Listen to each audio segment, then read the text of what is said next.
We're not started yet, but we will be.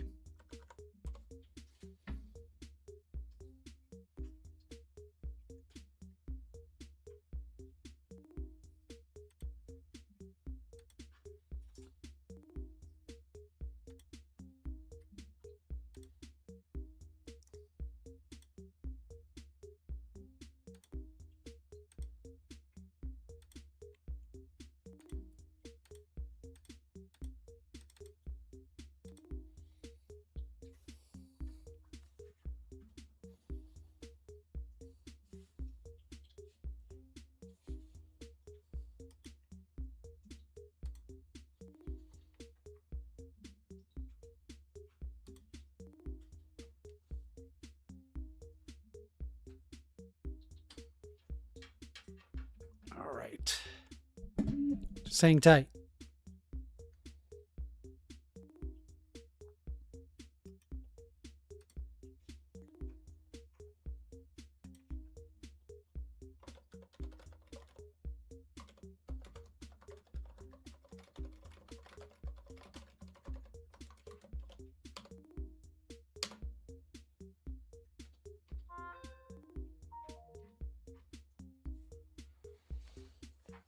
All right, hang tight.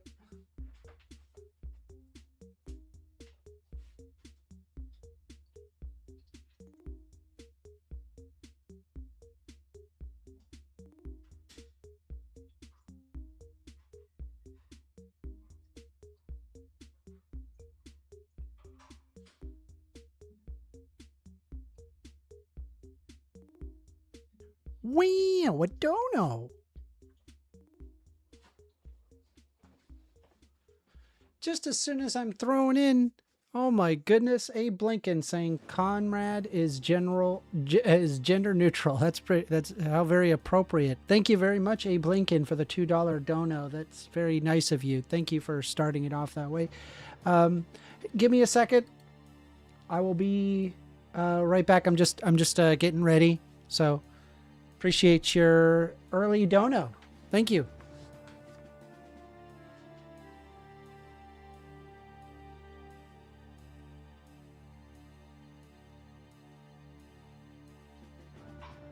Wow, a dono.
All right, we're almost there.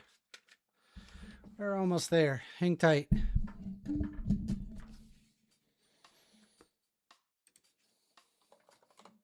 gonna open up the phones. Okay, that's open.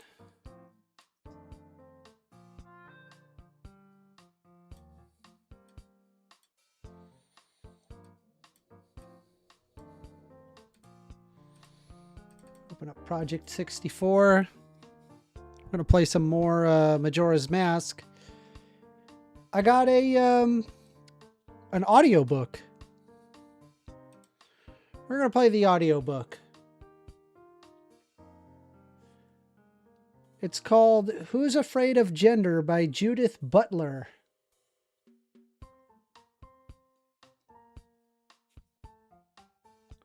So we're going to be going over that and commenting on it, as well as playing some Project 64.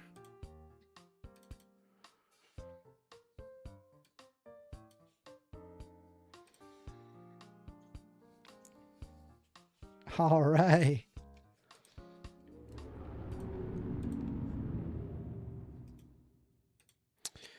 I'll turn it down here.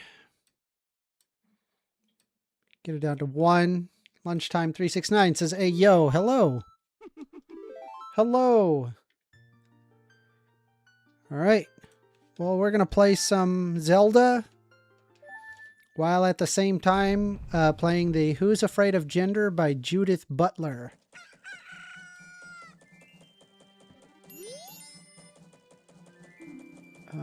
Chapters. This is Audible.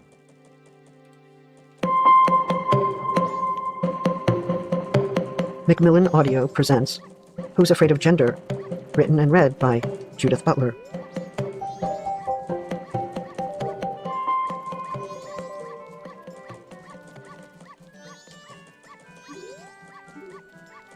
For the young people who still teach me. Introduction. Gender ideology and the fear of destruction. Why would anyone be afraid of gender? In the United States, at least, the term has, until recent times, been considered relatively ordinary. We are asked to check a box on a form, and most of us do so without giving it too much thought. Of course, some of us don't like checking the box, and think that there should be either many more boxes, or perhaps none at all. We all feel differently about being called upon to check the gender box. Some suspect that gender is a way of discussing women's inequality, or presume that the word is synonymous with women. Others think it is a covert way of referring to homosexuality. And some presume that gender is another way of talking about sex, even though certain feminists have distinguished between the two, associating sex with either biology or legal assignment at birth, and gender with sociocultural forms of becoming. At the same time, feminists and other scholars in gender studies disagree among themselves about which definitions and distinctions are right. The myriad continuing debates about the word show that no one approach to defining or understanding gender reigns. The anti-gender ideology movement, however, treats gender as a monolith, frightening in its power and reach. To say the least, lexical debates about gender are not exactly followed by those who now oppose the term. Quite apart from the mundane and academic ways that it circulates, gender has, in some parts of the world, become a matter of extraordinary alarm. In Russia, it has been called a threat to national security, while the Vatican has said it is a threat to both civil. It blows my mind that, like, if somebody represents themselves as a different gender, that means, like, the entire world order just goes away.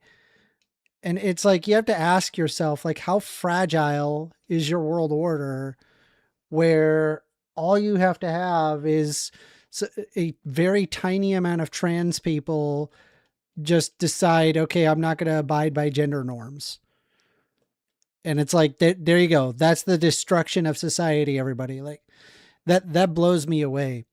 By the way, for those who are not aware, the way that I gather information about things and people, or just about anything, is I always appeal to, like, a book. I always end up looking at a book, or I look at, like, an empirical study to determine the validity behind something.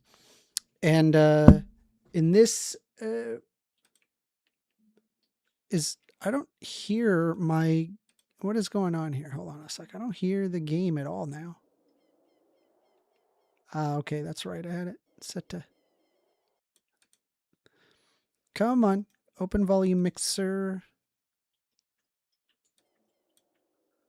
All right, there we go. Anyway, let's continue the book. Civilization and to man itself. In conservative, evangelical, and Catholic communities throughout the world, gender is taken as code for a political agenda that seeks not only to destroy the traditional family, but also to prohibit any reference to mother and father in favor of a genderless future. On the other hand, in recent U.S. campaigns to keep gender out of the classroom, gender is treated as code for pedophilia, or a form of indoctrination that teaches young children how to masturbate or become gay. The same argument was made in Jair Bolsonaro's Brazil on the grounds that gender calls into question the natural and normative character of heterosexuality, and that once the heterosexual mandate is no longer firm, a flood of sexual perversities, including bestiality and pedophilia, will be unleashed upon the earth. The contradictions abound. This line of thinking that educating children about gender amounts to child abuse conveniently forgets the long-standing and hideous history of the sexual abuse of young people by priests who are subsequently exonerated and protected by the Church. The accusation of child abuse against those who teach sex education projects the harm done by the church onto those who are trying to teach how sex works, why consent is important, and what pathways for both gender and sexuality exist. This externalization of harm is but one example of how the phantasm of gender works. In various parts of the world, gender is figured not only as a threat to children, national security, or heterosexual marriage and the normative family, but also a plot by elites to impose their cultural values on real people, a scheme for colonizing the global south by the urban centers of the global north. It is portrayed as a set of ideas that are in opposition. By the way, we are taking calls. Phone number is 202-998-5218. If we don't get any calls, it's not a big deal. I'm just going to play this audiobook while commenting on it. I hope you guys enjoy it because I like learning things a lot. And I don't know, maybe this is too boring for a lot of people, but I personally like learning things. How do I see here? Ye who awaken me, battle me, and then I shall extinguish with a furious flame. Anyway. To either science or religion or both, or as a danger to civilization, a denial of nature, an attack on masculinity, or the effacement of the differences between the sexes. Gender is also sometimes regarded as a totalitarian threat or the work of the devil, and thus cast as the most destructive force in the world, a contemporary and dangerous rival to God that must be countered or destroyed at all costs. In the United States, at least, gender is no longer a mundane box to be checked on official forms, and surely not one of those obscure academic disciplines with no effect on the broader world. On the contrary, it has become a phantasm with destructive powers, one way of collecting and escalating multitudes of modern panics. Of course, there are many completely legitimate reasons to fear our world today. There is climate disaster, forced migration, lives imperiled and lost in war. There are neoliberal economies that are depriving people of basic social services they need to live and thrive. There is systemic racism that takes the lives of many through both slow and quick forms of violence. Women, queer people, and trans people, especially those who are black or brown, are murdered at appalling rates. On the right, however, the list of fears is different. There are challenges to patriarchal powered social structures within the state, civil society, and the heteronormative family unit, waves of migration that threaten traditional ideas of nationhood, white supremacy, and Christian nationalism.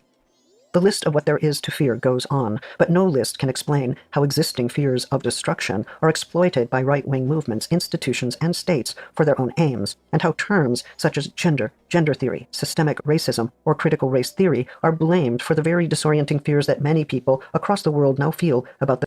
I just realized I desperately need to get the, the bunny hood. And I haven't not gotten that yet. So we're going to focus on getting that. We're going to go back in time and try this again. We got to do that. We're way overdue for that. The future of their ways of life. For gender to be identified as a threat to all of life, civilization, society, thought, and the like, it has to gather up a wide range of fears and anxieties, no matter how they contradict one another, package them into a single bundle, and subsume them under a single name. As Freud... This is AWOL Thought says, greetings. What are we listening to? We are listening to Who is Afraid of Gender by Judith Butler, author of Gender Trouble. Taught us about dreams. Whatever is happening in phantasms, such as these, involves the condensation of a number of elements and a displacement from what remains unseen or unnamed. Can we even say how many contemporary fears gather at the sight of gender? Or explain how the demonization of gender deflects from and covers over legitimate anxieties about climate destruction, intensified economic precarity, war, environmental toxins, and police violence, fears we are surely right to feel and think about. When the word gender absorbs an array of fears and becomes a catch-all phantasm for the contemporary right, the various conditions that actually give rise to those fears lose their names. Gender both collects and incites those fears, keeping us from thinking more clearly about what there is to fear, and how the currently imperiled sense of the world came about in the first place. Circulating the phantasm of gender is also one way for existing powers, states, churches, political movements, to frighten people to come back into their ranks, to accept censorship, and to externalize their fear and hatred onto vulnerable communities. Those powers not only appeal to existing fears that many working people have about the future of their work or the sanctity of their family life, but also incite those fears, insisting, as it were, that people conveniently identify gender as the true cause of their feelings of anxiety and trepidation about the world. Consider the incitation of Pope Francis in 2015. After warning of the existence of Herods in every historical period, contemporary gender theory is said to consist of new Herodians who plot designs of death that disfigure the face of man and woman, destroying creation. Pope Francis then makes clear just how annihilating the force of gender theory is. He writes, "Let's think of the nuclear arms of the possibility to annihilate, in a few instants, a very high number of human beings. Let's also think of genetic manipulation, of the manipulation of life, or of the gender theory that does not recognize the order of creation." And Excadriller says, bruh, this sounds annoying, not gonna lie. Why does it sound annoying to you? It's just a book. Did the books bother you? This is just the introduction of the book Who is Afraid of Gender by Judith Butler. I wanted to kind of go over it, mostly because the way that I pulled myself out of my transphobia was I just read books. It completely changed the way that I thought about things. It really did affect me in a positive way.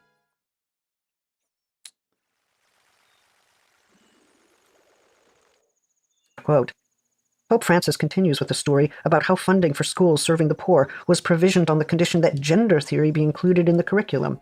We're not given any details about what precisely is meant by gender theory, but it clearly should be feared, as one would fear, say, the massive loss of life. To require the teaching of gender in schools is, in his words, ideological colonization. He adds that the same was done by the dictators of the last century. Think of Hitler Youth. His words. The Vatican's decision to use inflammatory rhetoric of this kind is, of course, quite destructive, given the influence of the institution and the generally high esteem in which Pope Francis has been held. It's really common where they worry about like very divisive measures, often stringing in things such as saying that if you show this gender stuff, it is similar to that of Hitler Youth. There's always comparisons on both the left and the right when it comes to comparisons of Hitler. If gender is a nuclear bomb, it has to be dismantled. If it is the devil itself, all those who represent gender must be expelled from humanity. What he says is clearly preposterous and dangerous, but also quite tactical. Whether figured as a weapon of destruction, the devil, a new version of totalitarianism, pedophilia, or colonization, gender has assumed a startling number of phantasmatic forms, eclipsing both academic and ordinary usage. As a consequence, circulating the idea of gender's destructive powers is one way to produce existential fear that can then be exploited. They said, Excadriller says, do you really think this is good content first? Probably not, comparatively speaking, but we are taking calls. I'm just playing this while we're waiting for calls, basically. If anybody wants to call in, feel free. Phone number is 202-998-5218. Happy Trans, what is it? International Trans Remembrance Day? It's very cool. I like it a lot.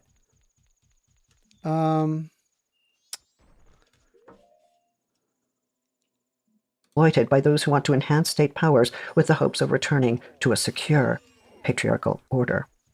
The fear is stoked so that those who promise its alleviation can enter as forces of redemption and restoration. It is both produced and exploited in order to rally people to support the destruction of various social movements and public policies, understood to be organized by gender. The weaponization of this fearsome phantasm of gender is authoritarian at its core. Rolling back progressive legislation is surely fueled by backlash, but backlash describes only the reactive moment in this scene. The project of restoring the world to a time before gender promises a return to a patriarchal dream order that may never have existed, but that occupies the place of history or nature, an order that only a strong state can restore. The shoring up of state powers, including the powers of the courts, implicates the anti-gender movement in a broader authoritarian project. The targeting of sexual and gender minorities as dangers to society, as exemplifying the most destructive force in the world, in order to strip them of their fundamental rights, protections, and freedoms, implicates the anti-gender ideology in fascism. As panic builds, full license is given to the state to negate the lives of those. I don't know if I would go as far to say that like people who are anti-transgender are like, is fascism. I think that there's a lot of roots that definitely do exist within fascism. However, I think like there are just people that are just genuinely uncomfortable, and they would be uncomfortable around like fascists.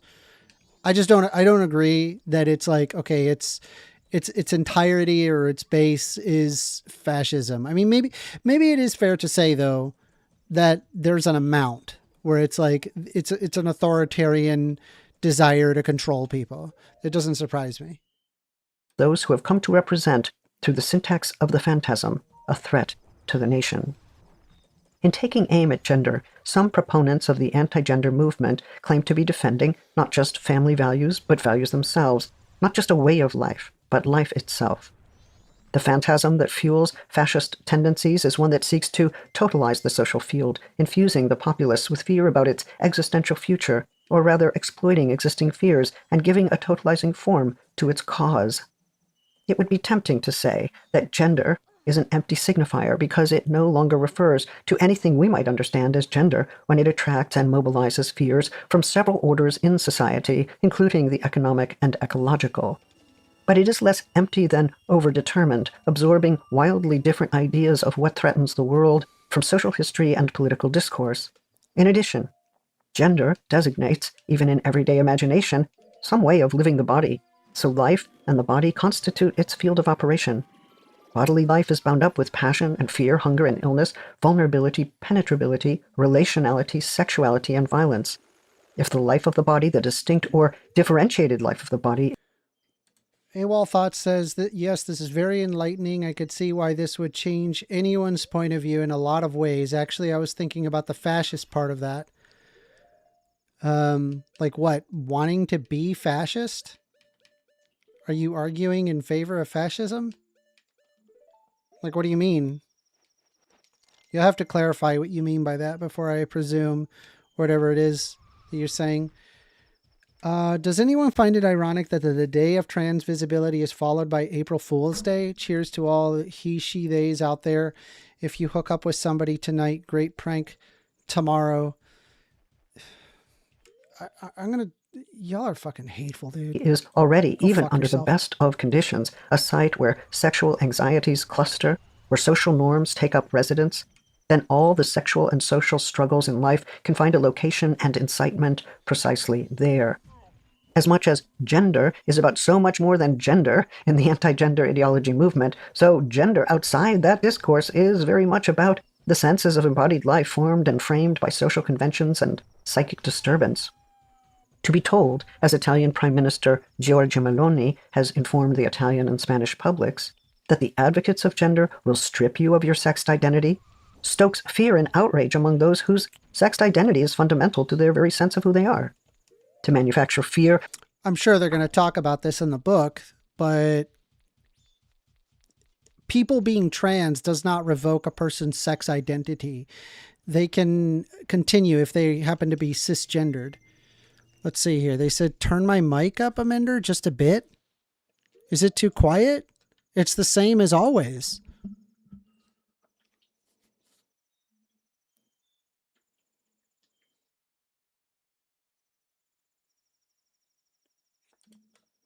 All right. For the purposes of stripping trans people of their rights of self-determination is to mobilize the fear of having one's... I think the problem is I gotta turn down the volume of the audiobook. I think that's what needs to happen, likely. Let me get it down to like 60, 50. Let's see. Sex identity nullified There we go. in order to nullify the sexed identities of others. That should be better. The very fear of being deprived of something so intimate and defining as... Wait, if I turn down Google Chrome, that means it'll turn down the calls. By the way, we are taking calls. Phone number is 202-998-5218. If you want to have a discussion, we can do so. In between, I'm just going to listen to this audiobook while playing this game, and I'll even provide some commentary. Let's see. Casey says, every right you have was fought for tooth and nail. You cannot give people who would take them away a single inch. As a sexed identity depends on a general understanding that this would be, in fact, a deprivation. It would be wrong, in other words, to deprive someone of the sexed aspect of their very being. From this premise, it should be possible to universalize the claim, to refuse to engage in any activity that would deprive anyone of their sex identity, including trans people. But the opposite has proven to be true when asserting the right to one's own sex requires that others lose theirs. The task before us is to try to understand this rapidly accelerated inflation and combination of potential and literal dangers, and to ask how we can possibly counter a phantasm of this size and intensity before it moves even closer to eradicating reproductive justice, the rights of women, the rights of trans and non-binary people, gay and lesbian freedoms, and all efforts to achieve gender and sexual equality and justice, not to mention the censorship targeting open public discourse and the academy. We could, of course, provide good arguments about why looking at gender this way is wrong, which would be useful for educators and policymakers who seek to explain why they use the term and find it valuable. We could also try to provide a history that accounts for how gender came to be looked at in this way, paying attention to both its secular and religious versions, noting how right-wing Catholics and evangelicals overcame some of their differences in their battle against a common enemy. All of these approaches are necessary, but they can hardly account for or counter the intensifying phantasmatic force of gender. This phantasm, understood as a psychosocial phenomenon, is a site where intimate fears and anxieties become socially organized to incite political passions. What is the structure of this vibrant and distorted phantasm called gender, and by what aim is it animated? How do we develop a counter-imaginary strong enough to expose its ruse, scatter its force, and stop the efforts at censorship, distortion, and reactionary politics that it empowers? It is up to us.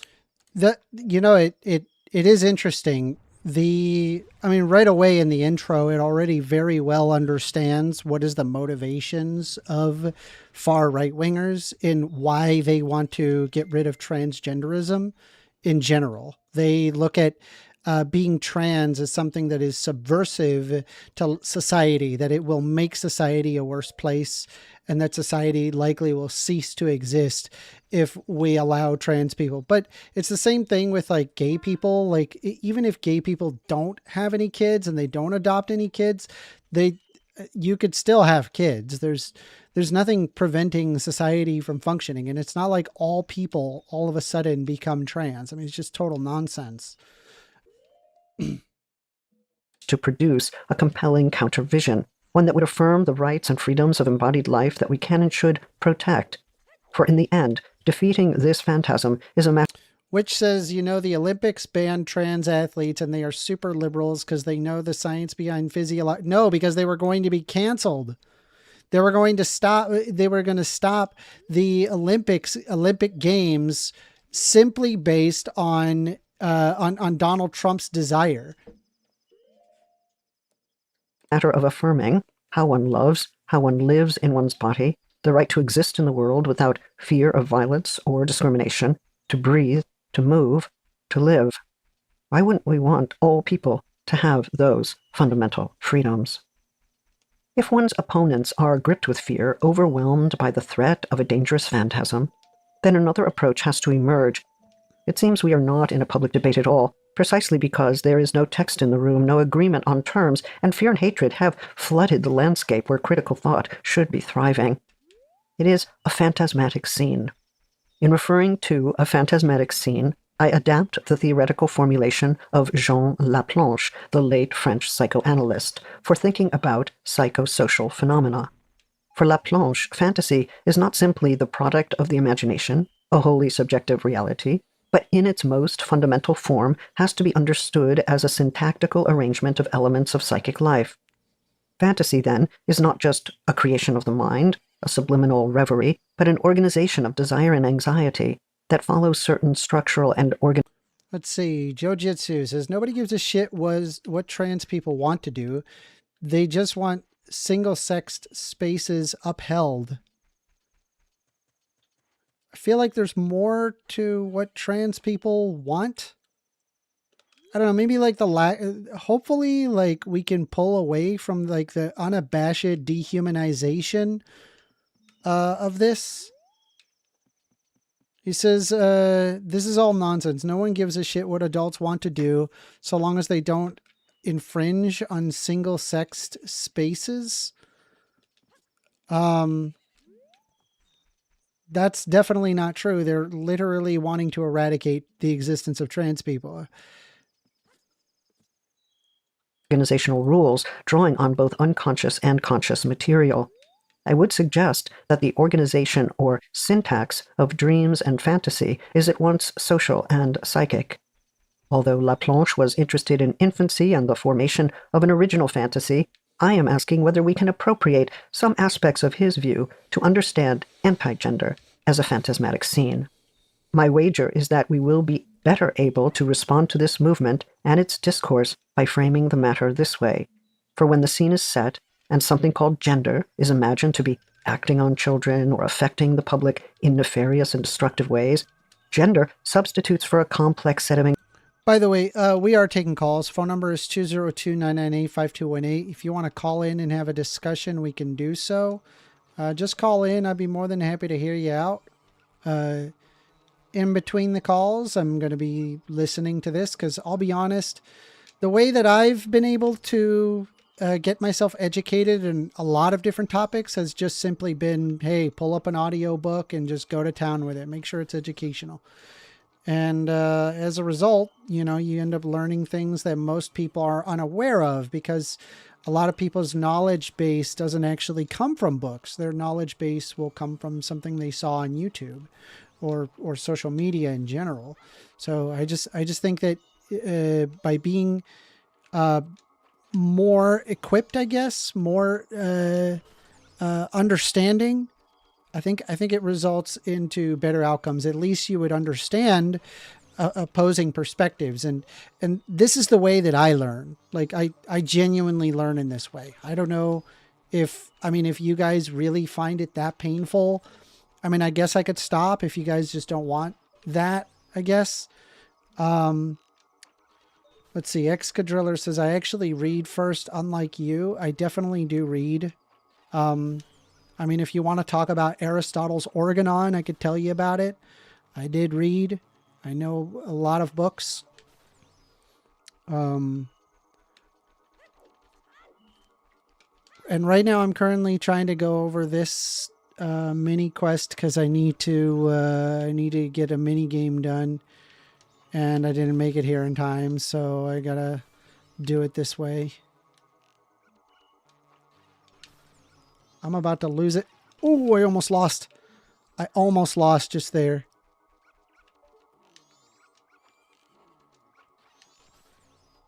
Hold on. All right, cool. All right, anyway. Anxieties and becomes an overdetermined site where the fear of destruction gathers. The phantasm can be found in a wide range of movements against progressive legislation. It arrives on the main agenda of Christian nationalism in Taiwan and the presidential platforms in French elections. It is there not only in the rallying for a defense of European racial purity, national values, and the natural... Let's see, Jack Attack says, Amender, my comments on your post keep vanishing. Are you deleting them or is that YouTube? I have not deleted any of your comments, so I would assume it's YouTube. I'll be honest, it's been kind of annoying lately. I've noticed that like somebody would respond to something and then I go to let's see here. I'll go and like look at like a response that somebody made and then only to realize that it's not even there. And I'm like, Jesus, what the hell could they have possibly have wrote that made YouTube go, yeah, that's too spicy even for YouTube. But I did have to turn on, I remember like several months ago, I had to turn on the moderation, the automated moderation panel, because it turns out that there were like people just like posting like Nazi slogans and stuff. And it's like, it just was difficult for me to like moderate constantly. So I had to turn that on. That and my channel can get reported if I don't adequately delete comments like that in a very timely fashion, given that I'm not utilizing the auto moderation options. But if I am using the auto moderation options, then it's not as much of a problem because obviously the auto mod needs to handle it.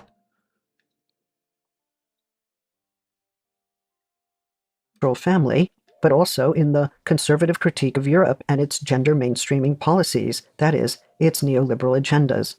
Wherever it operates, the phantasm brings with it a sadistic elation over being freed of new ethical constraints apparently imposed by feminist and LGBTQIA+ agendas or their mainstreaming apologists.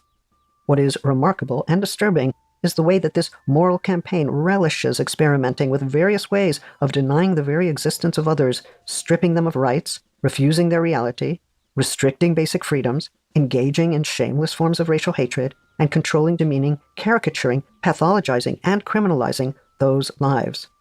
Hatred is stoked and rationalized by moral righteousness, and all those damaged and destroyed by hateful movements are cast as the truer agents of destruction. These projections and reversals structure the phantasmatic scene of gender. This leaves us with two urgent questions. Who is out to destroy whom? And how do forms of shared and escalating moral sadism pass 100%. themselves off as a virtuous order? 100%. The task is not only to reveal the falsehood, but also to deflate the power of the phantasm, to circulate and convince, and to produce another imaginary in which the targets of the anti-gender movement ally with one another to oppose those who would destroy their right to inhabit the world in ways that are livable and free. The phantasmatic scene is not the same as a fantasy that you or I happen to have in a moment of distraction. It is rather a way of organizing the world wrought by the fear of a destruction for which gender is held responsible. And yet, in the effort to expel the term and its putative effects from the world, the anti-gender movement clearly does harm, seeking to dismantle practices, institutions, and policies that have sought to revise and expand freedom and equality. That is, those that have granted greater freedoms to live in the open, to breathe freely without fear of attack, to feel that one has an equal place alongside others in society. Consider the allegation that gender, whatever it is, puts the lives of children at risk. This is a powerful accusation. For some, as soon as the accusation is spoken, it becomes true, and children are not threatened with harm, but are actively being harmed. When that swift conclusion is reached, there is only one option: stop the harm, stamp out gender. The fear of children being harmed, the fear that the family or one's own family will be destroyed, that man will be dismantled, including the men and man that some of us are, that a new totalitarianism is descending upon us, are all fears that are felt quite deeply by those who have committed themselves to the eradication of gender, the word, the concept, the academic field, and the various social movements it has come to signify. These fears are, as I am suggesting, bundled into an inflammatory syntax. Syntax is, broadly speaking, a way of putting elements of language together to make sense of the world. In dreams and fantasies, Let's see here. I don't know, Jack. I kind of want to talk about the misogyny, misogyny again too, but he crashed out too hard last time, so I'd feel guilty if he started the stream off. Feel free to call in. Joe Jitsu says, what's the title of the author of this book? It's called Who's Afraid of Gender by Judith Butler.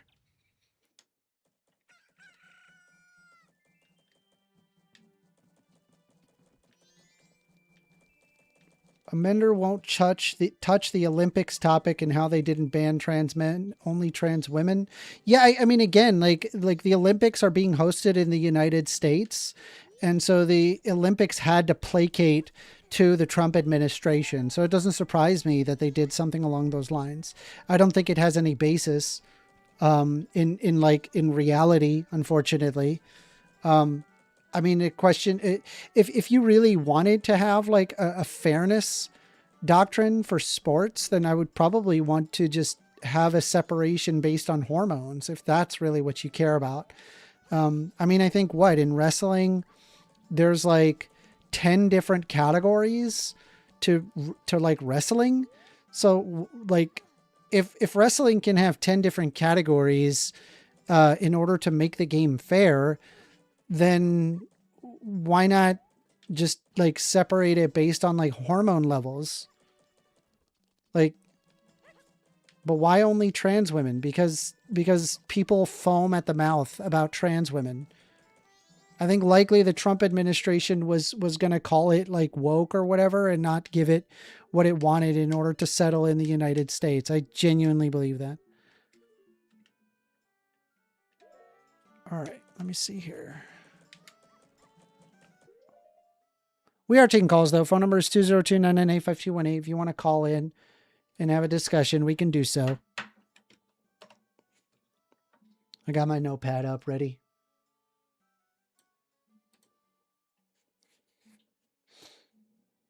The arrangement of elements is essential to understanding the sense of what is happening. Linguists who study syntax seek to discern the rules that govern such arrangements. But when Laplanche asked about the syntax of fantasy, he was asking about unconscious arrangements that rely on condensation and displacement, a distinctive way of stringing associations together into a complex unity that compels belief in its reality. Condensation names how disparate psychic and social elements are arbitrarily connected with one another and reduced to a single reality. Displacement names the way that one or many topics are pushed out of the mind or externalized in favor of the one that both stands for them and conceals them.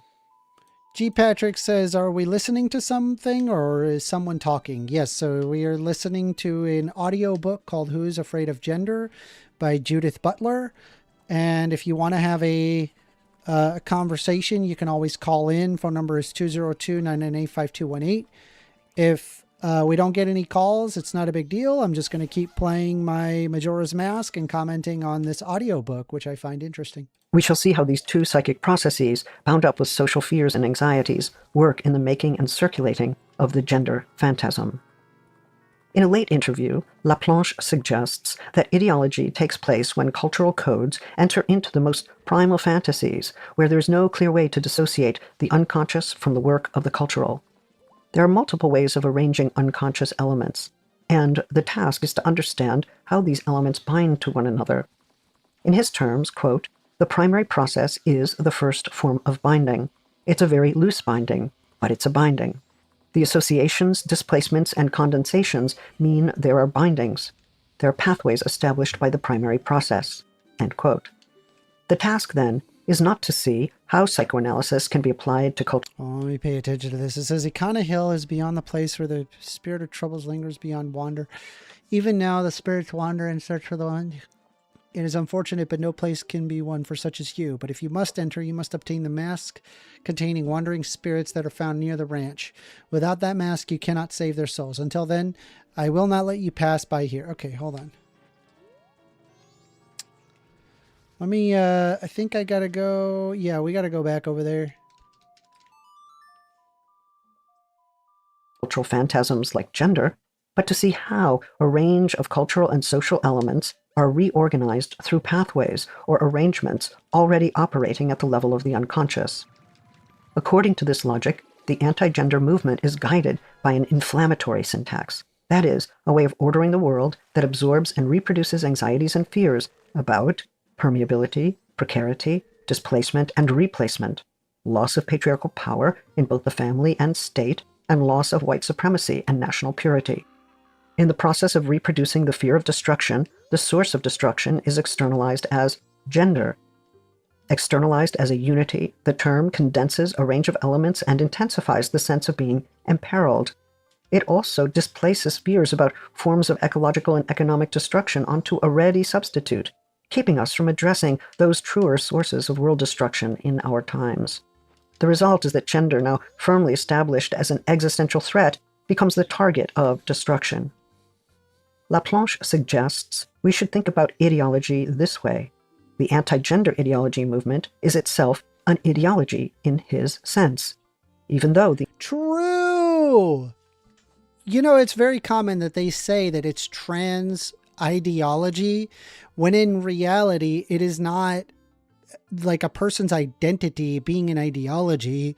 It's more of the fact that there's a group of heavy right-wingers where their ideology is to be anti-trans. The anti-gender movement is generally anti-Marxist. It borrows from popularized versions of ideology critique in targeting gender. Sometimes ideologies are characterized as false ways of knowing, drawing on Marxist notions of false consciousness. Other times, an ideology is the same as a point of view or a totalizing worldview, a usage that drains it of all historical meanings and its place in critical thought. Marx and Engels in the German Ideology, 1845-46, distinguished between mental and physical labor, arguing that those who claimed that thought alone could produce a revolution were badly misguided. and had inverted the actual relation between thought and reality. Louis Althusser revised that significantly.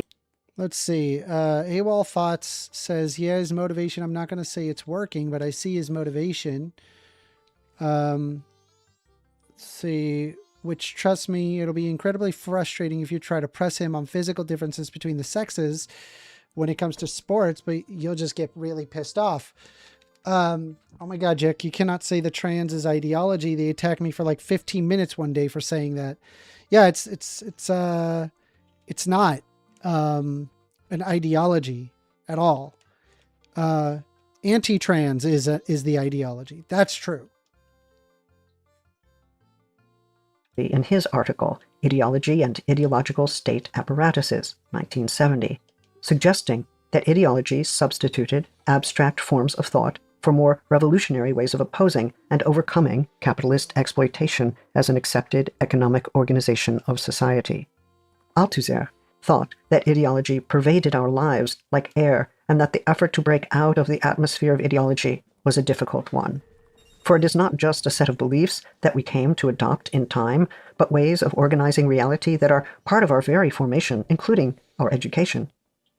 Yo, let me just also point out that the right-wingers are running for the hills, seeing that there is a book being thrust at them, that all of a sudden they're like, no, I have to leave. I gotta leave. Like,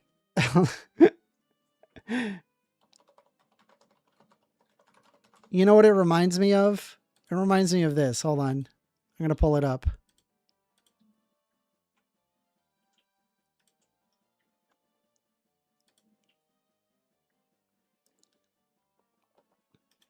It reminds me of this. Here.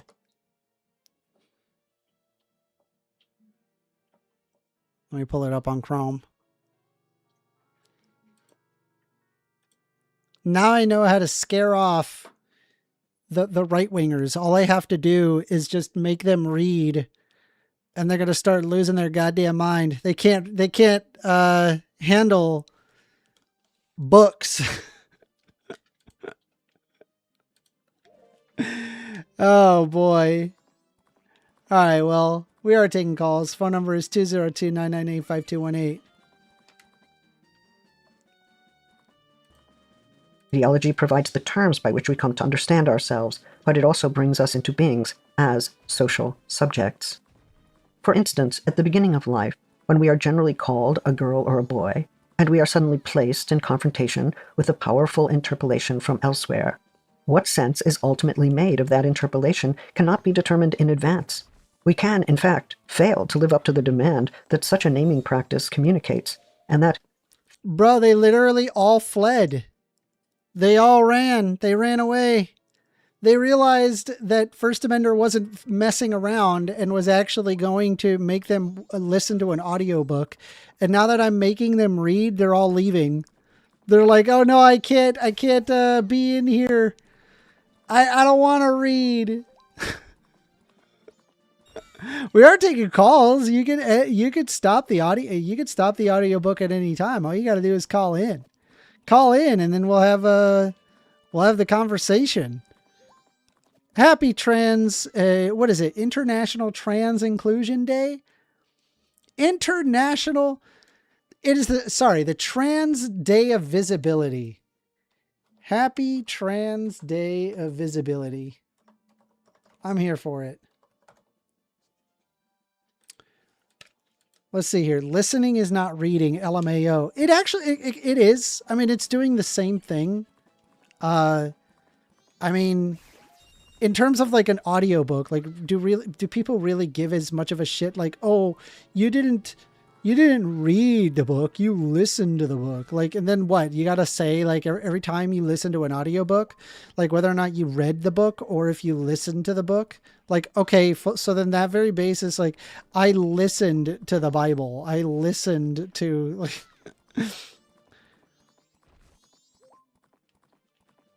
Jack Attack, don't use that word. Don't use that word. I will literally have Bobro just time you out for the day. You're not going to use that word. That is a really nasty word to use. Let's see. Shrifty says, finally caught up to the live. Happy Trans Day of Visibility. Absolutely. Absolutely gorgeous. All right, so we're going to race these guys for 10 rupees. Let me see here. Let's race. I think, like, I mean, we should be able to win. No problem.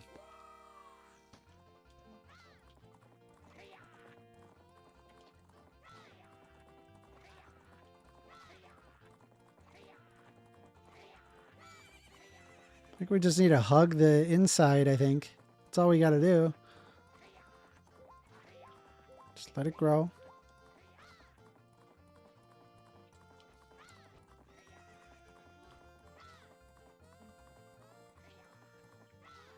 Come on.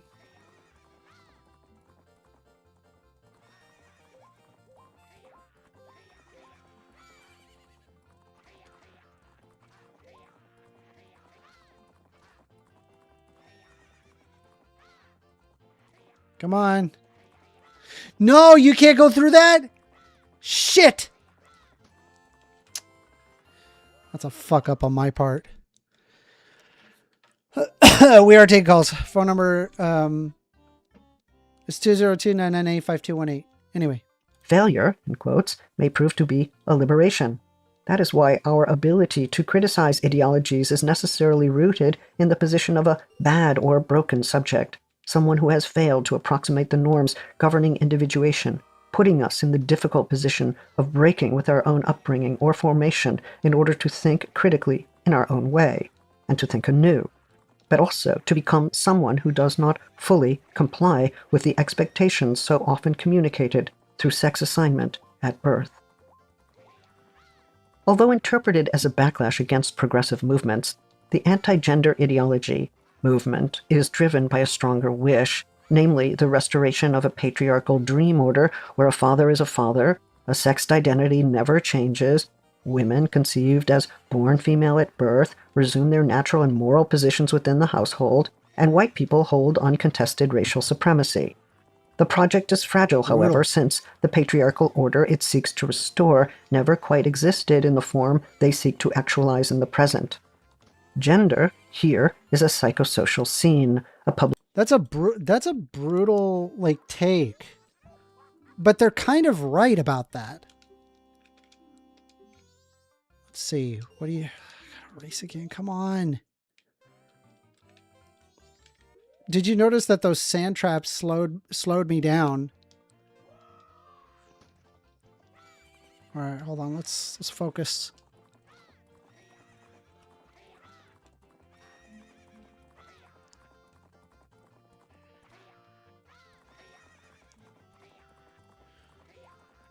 So far of what I have learned in the book is I really need to hurl it back.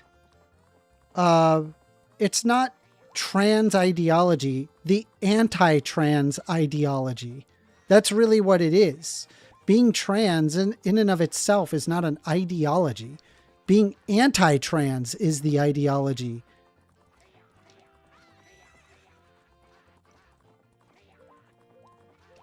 All right, come on.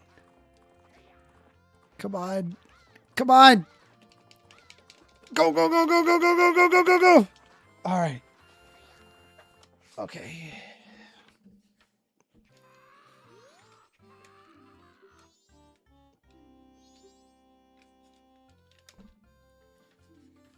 All right. We got to give him something. Well, he's a kid. So what do we have to do? It should be fine. All right. So we got the Garo mask, which is what we need for Akana. Is there another race? Do I get like 10? Do I get like a heart piece for fighting these guys? Hold on. Heart piece. Garo brothers. No, I'm sorry. Heart piece. What are these guys called?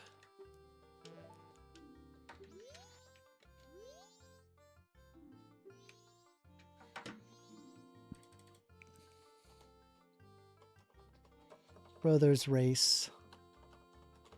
Oh, there's heart piece. That's the Beaver brothers. I don't think these guys give a heart piece. We're just going to keep going. Oh, someone's trying to call me.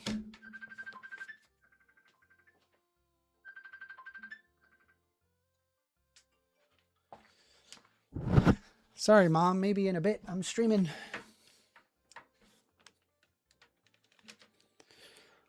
Let's see here. I agree. I'm just being snotty because he's being snotty. Personally, I do enjoy paper books for more than Kindle editions. I still like reading them more than listening to them. I mean, I both will read as well as audiobooks. I like audiobooks though, generally because it's just better time consumption. But it's very clear to me that the chat does not seem to like it, considering that they come and then they immediately leave, realizing that I'm going over an audiobook. I don't know. If you guys want, I'll stop. We'll just do we'll just do the game while we wait for calls. Let's take a look here. So we just got that. So I think we can go down and then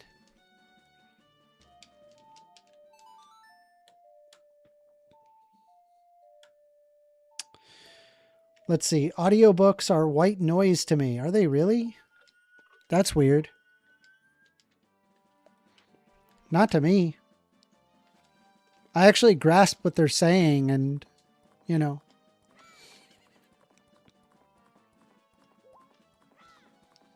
We got to go to the Akana Valley. They said, nope, keep going. Really? I should keep going? What do you guys think? You guys think I should keep going? Hardly anybody's watching right now. Nobody's watching. Let me pull it up. Let me see here. Pull it live. Yeah, man, there's only like 6 people watching. It's like nothing.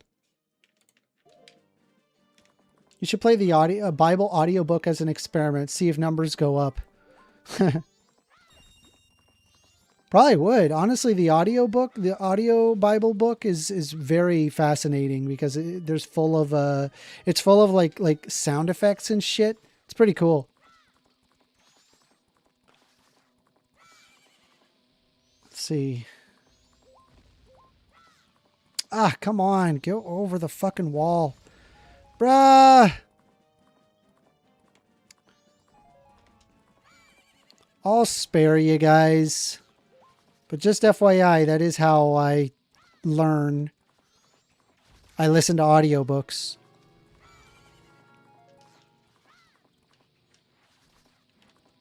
Oh, fuck. Come on.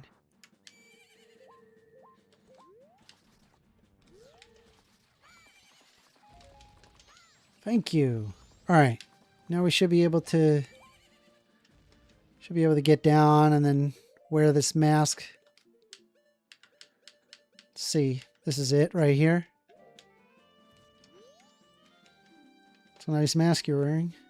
The mask is the leader of the ninja who once spied on the hilltop castle with a blood-stained history. With that, you may be able to call out the spirits that even now are still wandering. Perhaps you may be able to save the souls that wander beyond here. Hee hee hee. Ah, there we go. That's how we get in.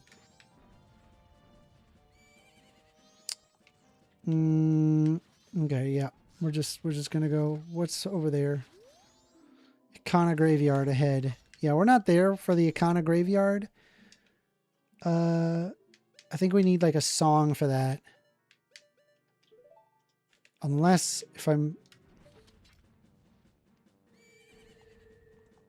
They said, no, do not play anything in the Bible or anything religious related because you will not be able to help yourself and you'll start tearing it down and then it'll anger a bunch of people. Okay. If audiobooks had more enthusiastic voices, maybe I would hear them rather than entertain myself with my own animated mind voice. All right. It's an attention span thing. I really do. I think it's an attention span thing. People just have a very poor attention span. And that's saying something coming from me.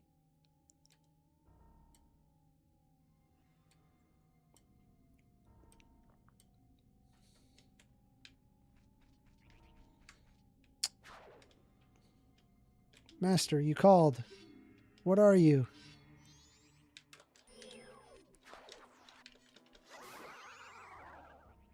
Oh, easily defeatable. Bone Dry Poon says, why is your server empty? I don't know. I'm not in there right now. I just thought I'd just show up. Anyway. To cross the Valley of Akana, aim at the river beast with the arrowhead that freezes. Belief or disbelief, rest to die without leaving a corpse. That is the way of Asgaro. Okay. Hearing a monotone voice for 2 hours is not a good time. I don't know. I'm able to just kind of like zone in and enjoy it. I don't know. Maybe it's not for everybody. All right. So I think we just have to use this.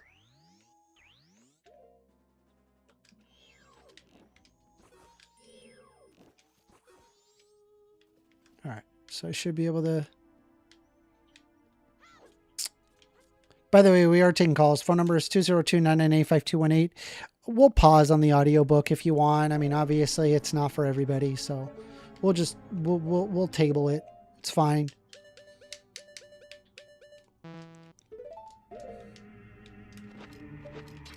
All right, let's do this.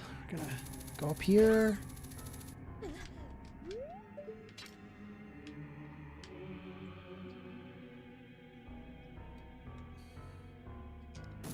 Okay.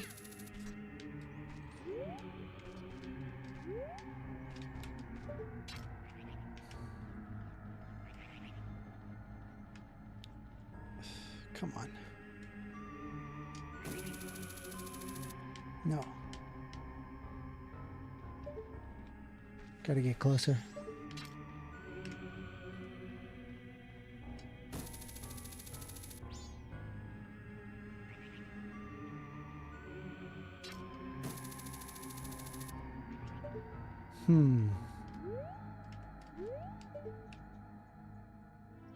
How do I get over there?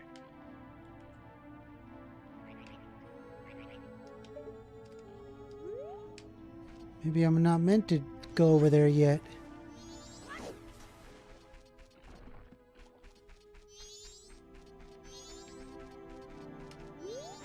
Let's see, that's a nice sword you have. You know, lately frightening ghosts have been appearing in swarms in Akana village across the river.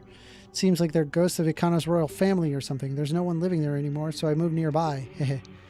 Now there's only one curious parent and child living there while they research the ghost. Did I mention that is one nice sword? Can I see it for 1 second? Sure. What? Some red thing? What? It seems hostile.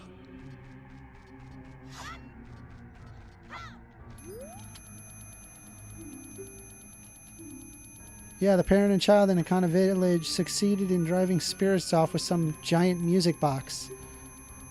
But I can't afford something that ridiculously huge. But that's just me. Hey. Of course, they need the river's current to power the music box. The river's all dried up. Okay. Just rambling. Ah, that was a very loud noise.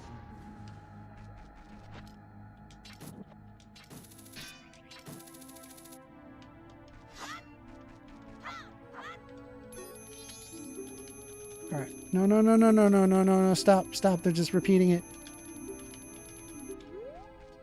Okay. When I'm listening to either audiobooks, I'm either walking or in bed. Me too. Well, actually, no. Walking, when I go to the gym, when I do laundry.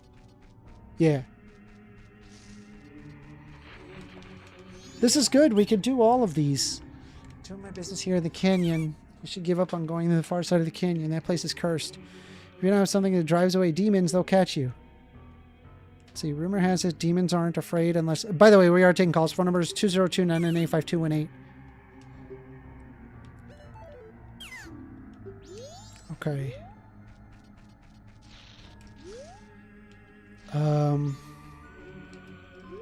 Honestly, we can get all the rest of these. Let's do it. It's not a bad idea. So step one, go to the bomb kids thing. Okay, we're going to do that.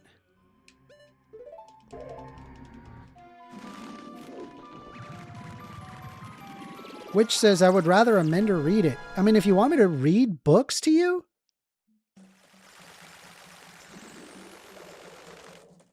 Might not be a bad idea, but I don't know.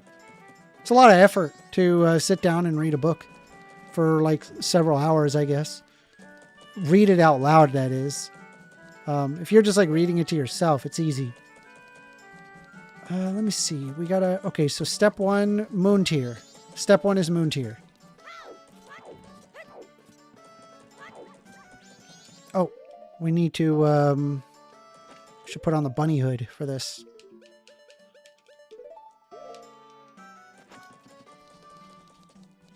Haha, I teach accounting courses. There's only so much I can do in an accounting lecture.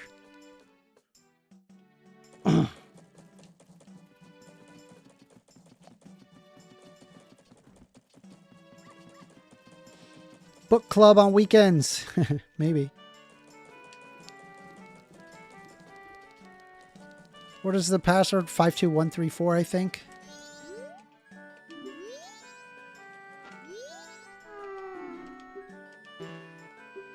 No.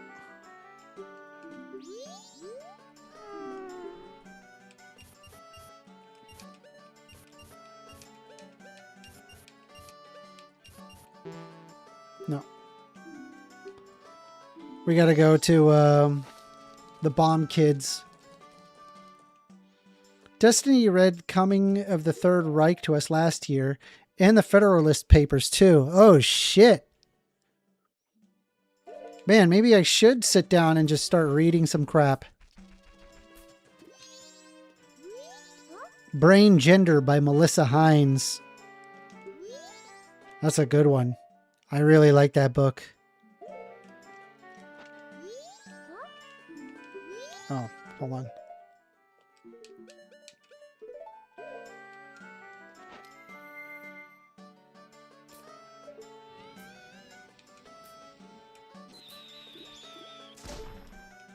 All right. Let's see. Let's talk to this. Yep, I'm ready. Yep. We gotta catch him by tomorrow morning.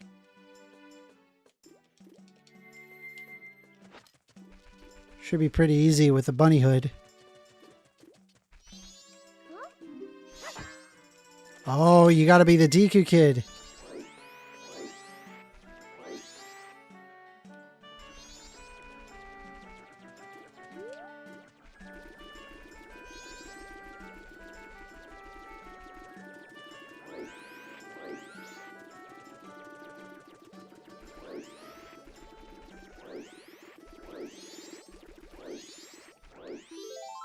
Got that one. All right, got that one. Should be 2 in North Clocktown, or East Clocktown, I think.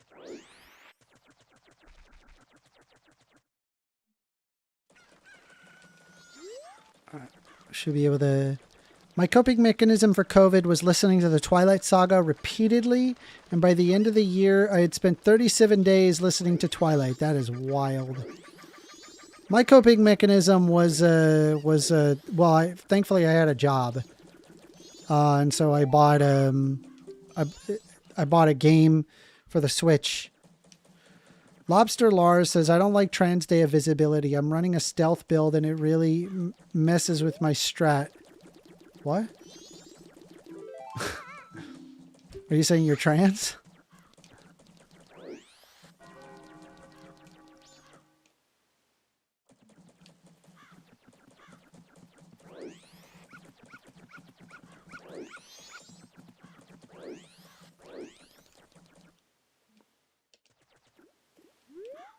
All right, come on. Come on. Got him. All right. All right, so now we should be able to get in and get the... All right, here we go. 1, 2... What? I thought I did it. 54132. What did I put in? 54132, that was it. I was correct. Oh, whatever. Speaking of which, there's a heart piece right frickin' there, and we can get it. We have the ability. We could just walk up to it and get it.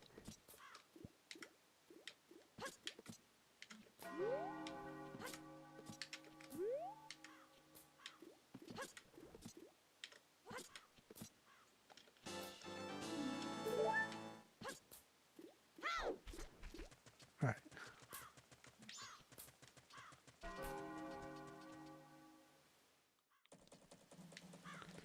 Sorry, but that's a joke. But you have to be really hip with the trans crown to get it.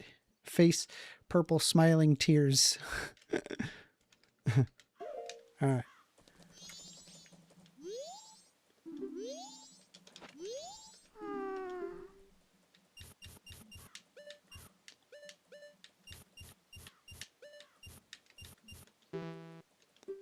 Wait.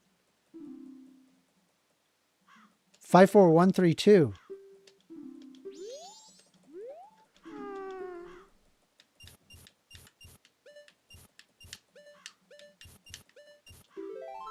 Stop messing me up. Rubik's, you messed me up.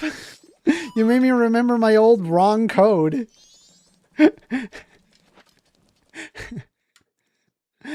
Thanks, Rubik's. All right, you had me covered. Get me all screwed up.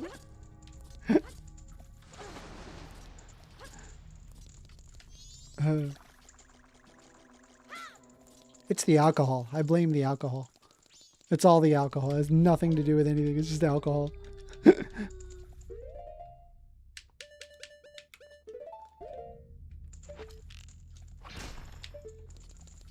Alright, so we should be able to get the moon's tier, and then we're going to go on the mini quest for all of the heart pieces.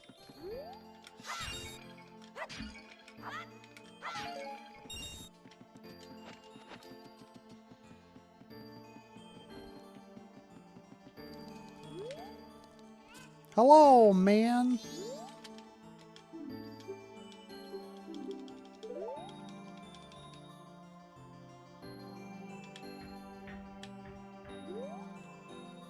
Okay. Weird Thing calls, by the way. Phone number is 202-998-5218. Happy Trans Day of Visibility, everybody.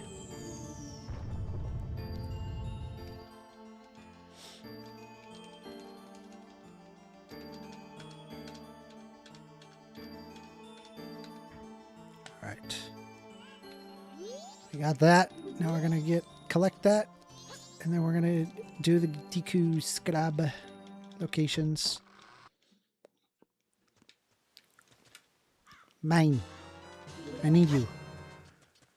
Now we go back.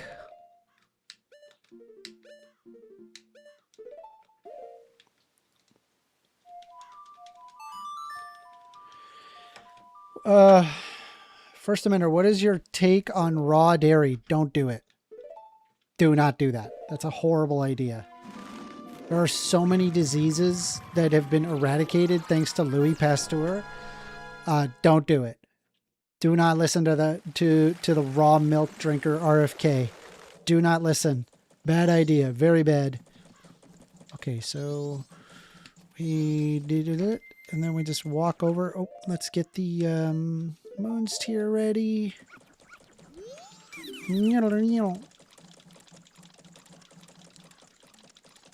Driller, if you want to have a conversation about it, call in. Phone number is 202-998-5218. Call in.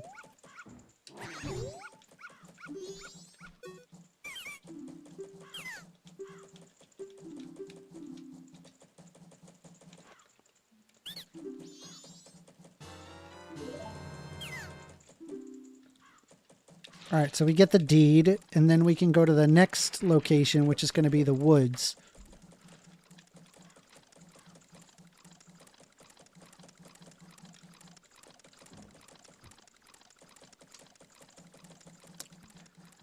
I mean, thankfully, the raw goat sheep cheese shouldn't affect you because you're heating milk. You're heating cheese, so you didn't have a problem there.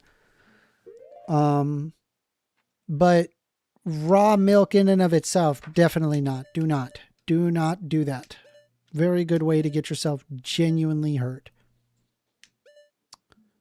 I think I got to go to Southern Swamp.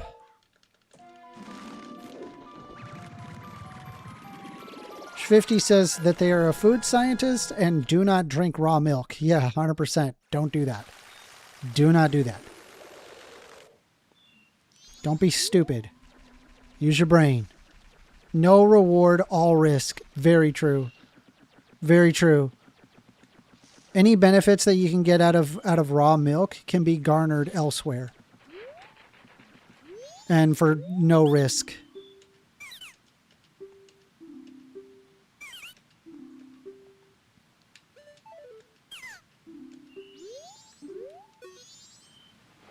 Oh, I think you have to be a human for this. See magic bean, success. Open a business. Do you know what I mean? Here you go. All right, so you should give me a deed, and then we can do the, yeah, we have the swamp title deed, so I'm going out to town right now. Okay. And so this is where you get your first heart piece, but we've already got that one. So we're going to move off and go get, I think we got to go to the ice area and get that. So let's just do that real quick.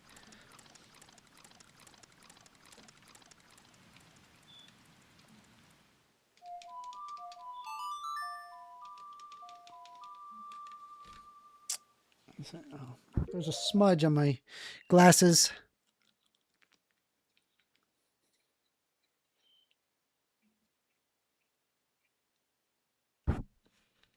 All right, where are we? Okay. Got to go to the Gorons. So Mountain Village.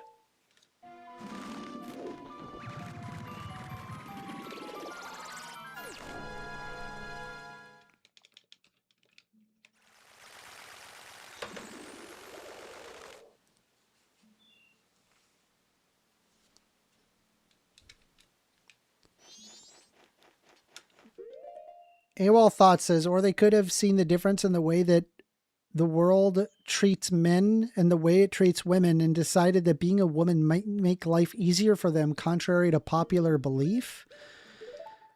Where do you see that being a trans woman is easier than being a cisgendered man? I mean, I want what he's smoking. What are you smoking when you think that being a trans woman is somehow easier than being a cis man?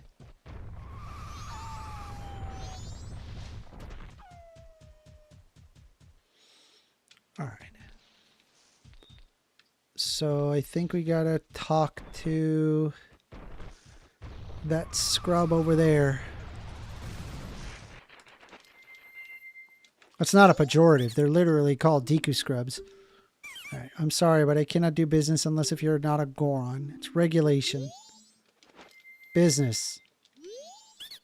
Thanks for stopping by. Goron clientele. Right now I've got a special trade offer just for you. I'm going to give you the biggest bomb bag. Regularly priced at 1,000 rupee. In returns, you give me your big bomb bag in just 200 rupees. That's awesome. I don't think I even have a big bomb bag.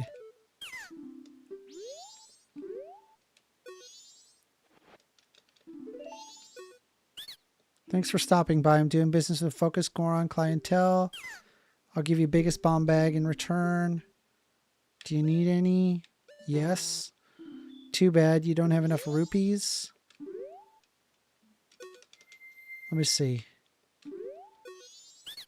Thanks for stopping by. I'm sorry, but I cannot do business if the regulation of the Business Scrub Association can't be helped. It hurts. I know. Ah, Jesus. But how do I...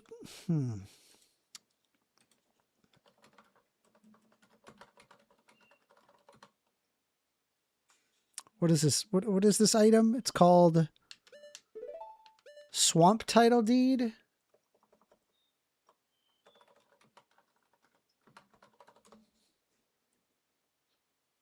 I'm looking it up. Hold on.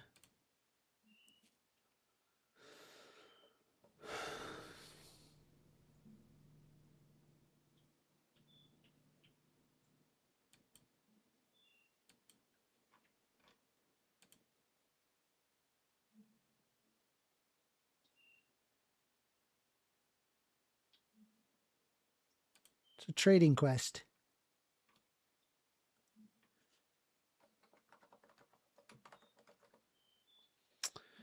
All right. And then I got to go to the... Oh, I got to be Deku Link. Okay. Damn. All right. I'd like to go back home to a business. I can't open a business back here without proper procedures. Here you go. Ah, that's what I want. I'll give you this land in exchange. Okay, we got the mountain title deed. Bye. You're living in fantasy land if you think being a trans woman is easier than being a cis man. 1000%. You are literally ostracized for being a trans woman. So, no, it does not make it easier. That's fucking insane.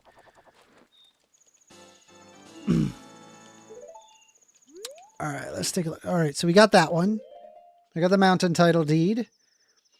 Next, we got the ocean title deed. So we got to go to the Zora Hall by being Goron Link. Mountain title deed.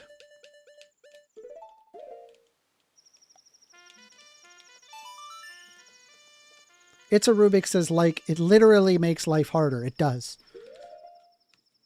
Being a man is harder than being a woman, not going to lie. Totally dependent. It depends on what exactly you're expecting or looking for. So there are certain aspects that are easier. There's a lot of aspects that are a lot harder for women. Like, number one thing that, like, if there's like men talking amongst one another and like a woman chimes in randomly, there's like this weird not written rule where it's like, oh, you do not take this person seriously. I do everything in my power to make sure that I am including women. Whenever that kind of conversation happens and I hear a woman chimed in, I just go, okay, they're exactly equal. Like, in my head, I go, they are exactly equal to that of men. And so listen to what they have to say. But it's really, really common where there is like an underlying presumption of the men are talking. It really is that. You are often not taken seriously. Which is really a shame that that's a thing. That should never be a thing, but it is. It's true. All right, so we got to get a Goron scrub. In a lot of ways, it's a lot harder.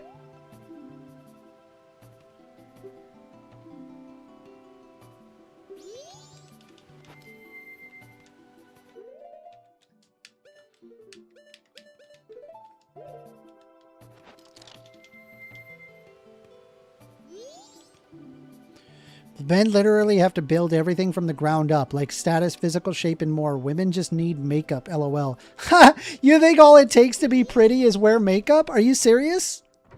Are you stupid? Are you aware of what women go through in order to like, you know, be liked? In fact, it's often the only thing women have going for them. Like, if they're not pretty, they get the worst of both worlds. And it's super sad that men don't recognize that.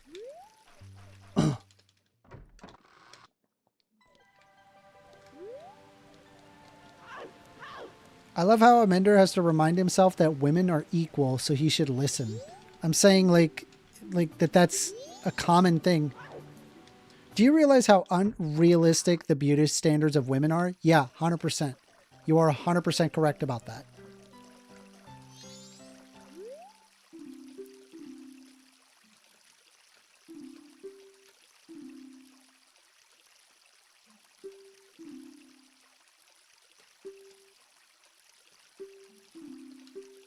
All right, hold on.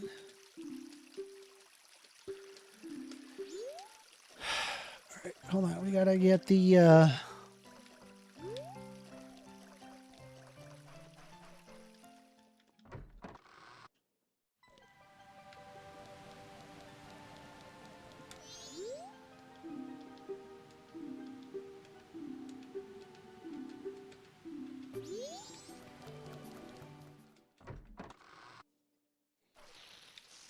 Ah, here he is. Okay, so I gotta be a Goron for this.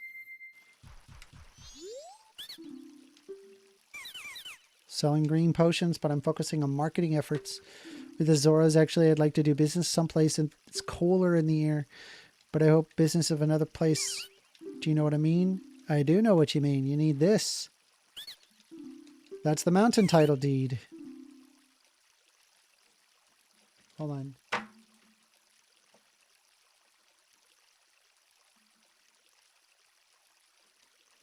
Okay. I got the ocean title deed.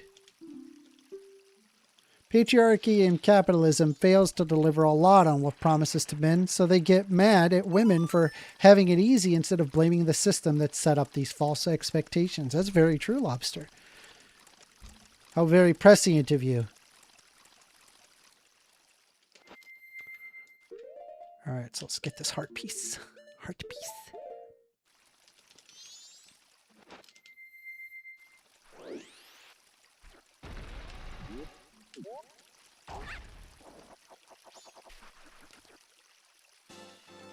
Okay. All right, so we got that. And then we have, we can do the next area, which is going to the business scrub in Akana Canyon. We do not have the, exactly, Lars. 50 says exactly, Lars. That's why the true feminist cares about men's rights as much as women's rights. Neither can be sustained without the other. 100%. 100% completely agree with that. I had this fight with somebody where they believe that feminism is the superiority of women over men. That's literally the opposite of feminism. That's just the another form of anti-feminism. It's just called misandry, and that's also bad. Any real feminist would call that out. All right.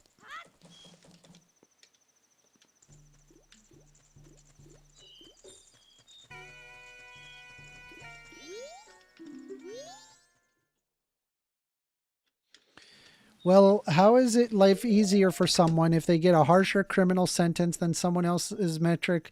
What are you doing to determine the sex's life is easier? Yeah, so again, this is an argument in favor of feminism. It argues that men and women ought to be created or treated equally amongst one another. And so when you're talking about going to prison, it is true that men get sentenced to longer jail times, which is wrong. It should not be that way.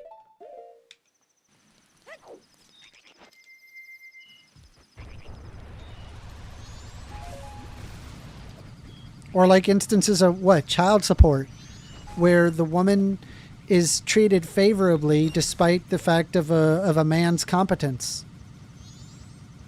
That's also wrong.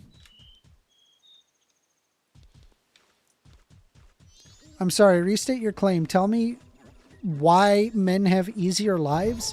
Men have easier lives often because they are taken seriously in comparison to that of women. Women are often not taken seriously on purpose. Very, very common.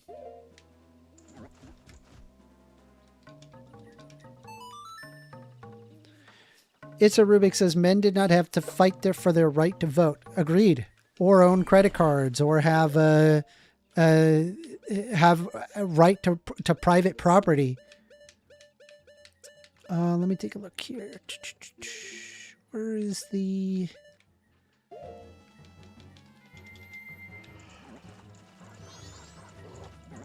All right.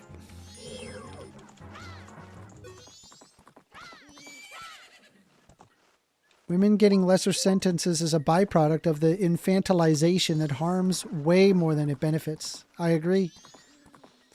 Okay, but we're talking about current day. Give me some kind of evidence that men lead an easier life than women. I already gave you an example.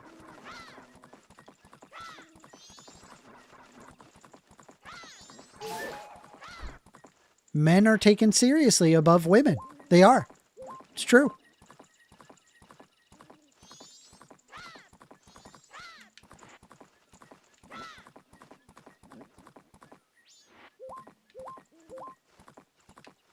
All right.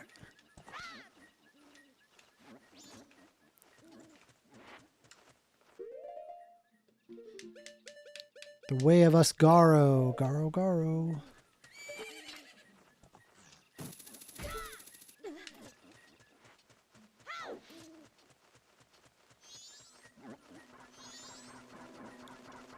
How long does that debuff last? It's a brutal debuff. Get the hell away from me. Damn it. I don't want that. It's okay, we'll bunny hood it. Most suicides are men, most homeless are men. Yeah, I mean, this is another example of toxic masculinity where there's an expectation to provide to a certain level or a degree. And it really should be equal. But I agree with you. There needs to be help for men's rights organizations to ensure that there are less homeless men. Sure. 100%.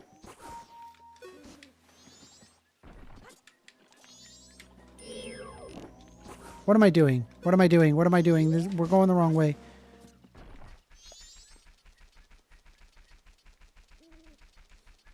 What do I gotta be? I think I gotta be a Zora for this one.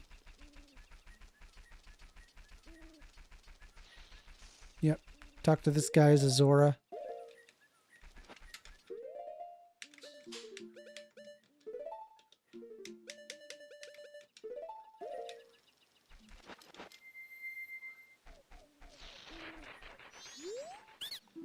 Okay, thanks for stopping by. You're from the ocean, aren't you? I'm here to sell the blue potion. Actually, I want to do business. Sounding waves. Proper channels first. Do you know what I mean?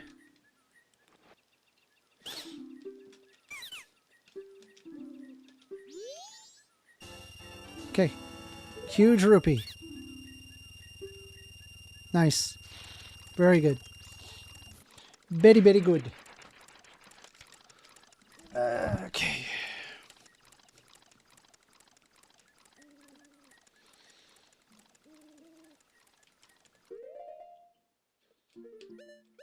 All right, I think we could just fly right on over and collect that heart piece.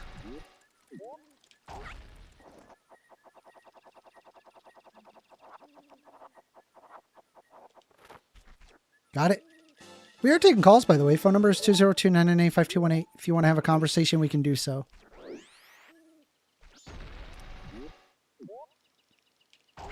And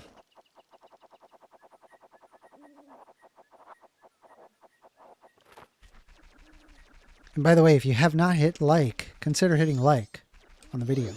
Appreciate you guys. No! No, I wanted to read that. Fuck. How do I open that?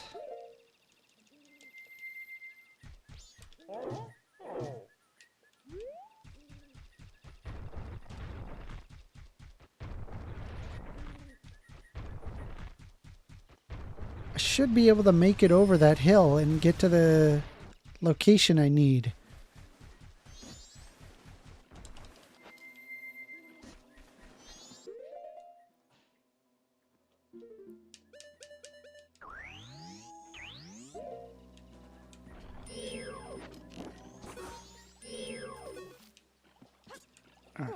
Ooh. Fuck! Bro, that was brutal.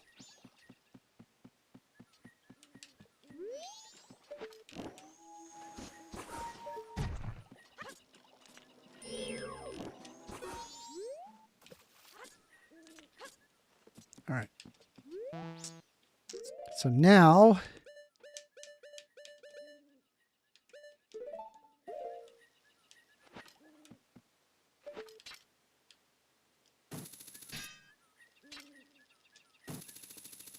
all right, took that.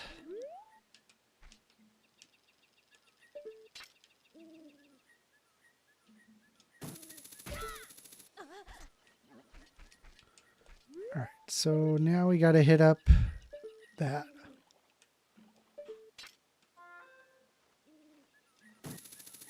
All right, we did it. Yeah. And now we can hit this up. Heck yeah. Did it. Yo, so this part of the game has like a really sad moment. It's really, really sad. Okay.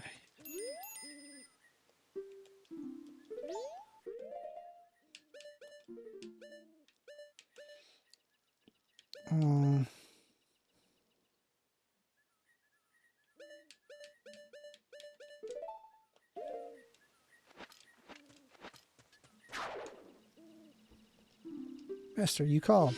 What are you?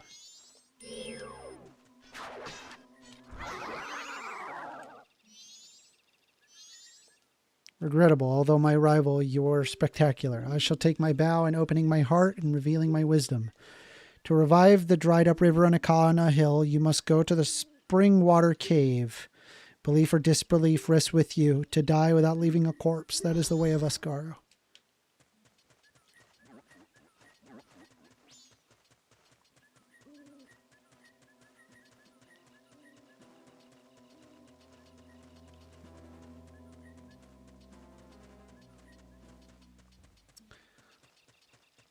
Jesse Lee ever taught you how to forgive your mother and then return to your dad? That's a weird thing to say. Jesse Lee Peterson is also a complete moron.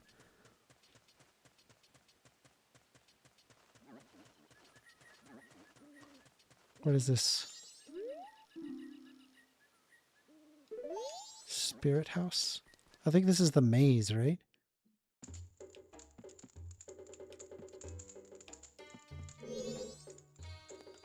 The Ikana Kingdom was founded on this land, stained with a history of darkness, drenched in blood.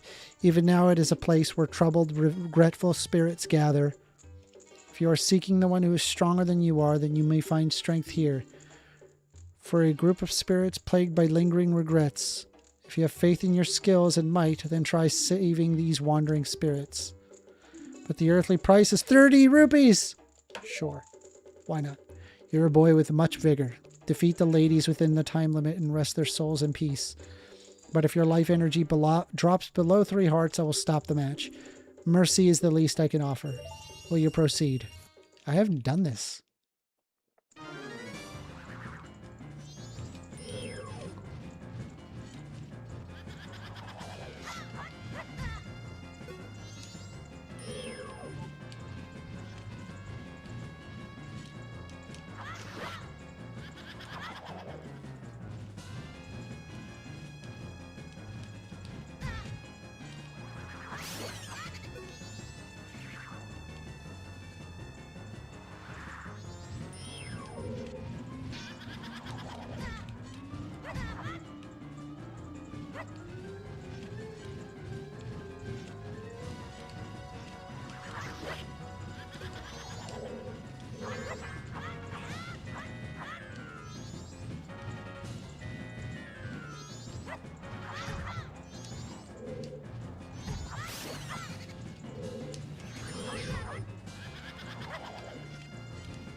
Last one.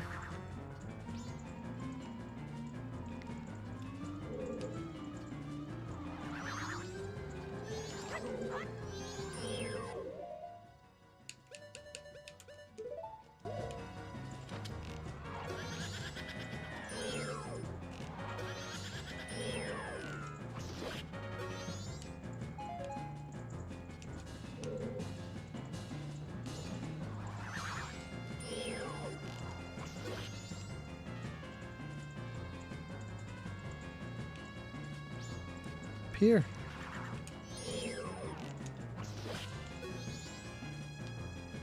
Think I did it?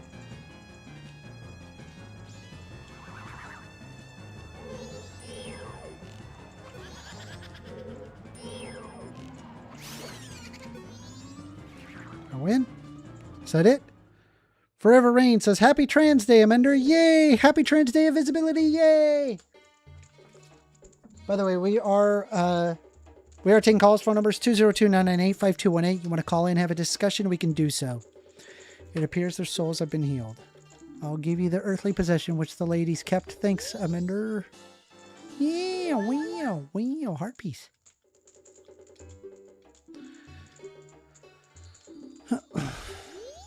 Okay. That was cool.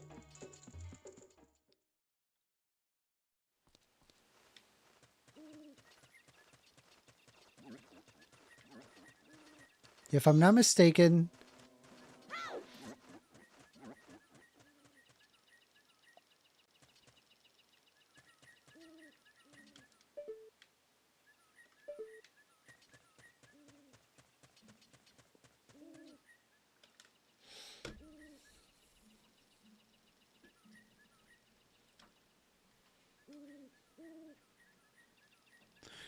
what business do you have in Ikana Kingdom, land where only the dead roam?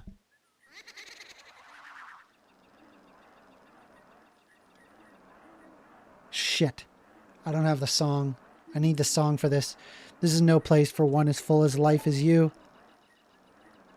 Or do I say that you wish to join the dead? That is fine.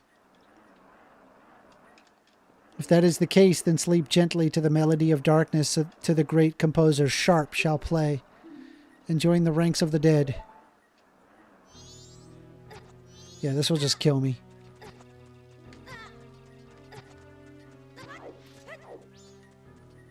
Yeah, I have to leave. We have to go,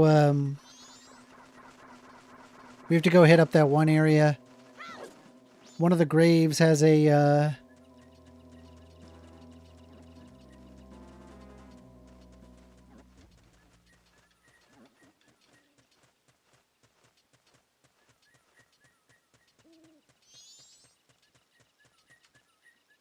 all right.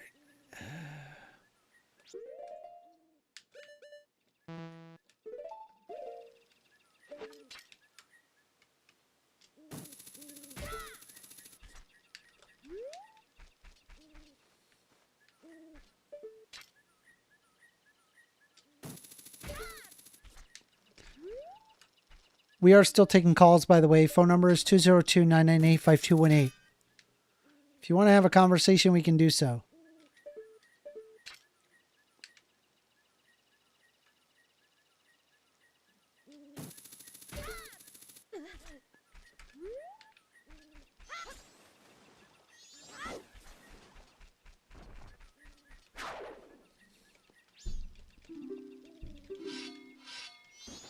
Haven't we fought before? There you go. Done.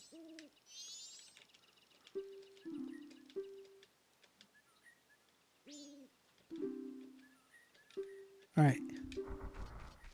We got to go to the Ikana graveyard. Find the brother of Sharp. I think it's flat.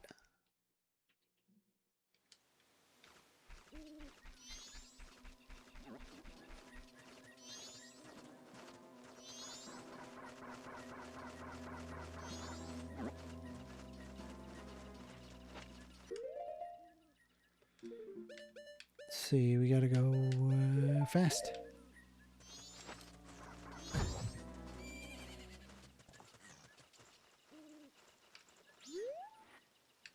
Wait, where is the Ikana graveyard?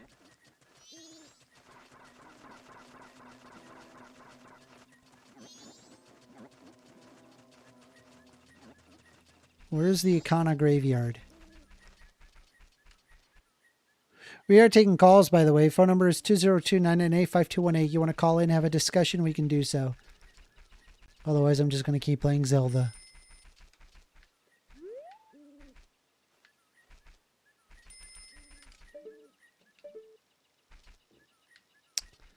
Where's the Ikana graveyard? I forgot.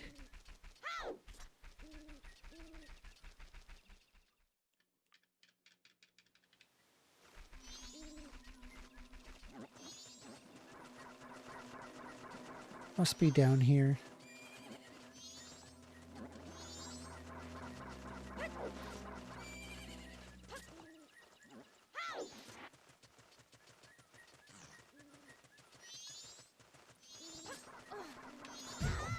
Ow.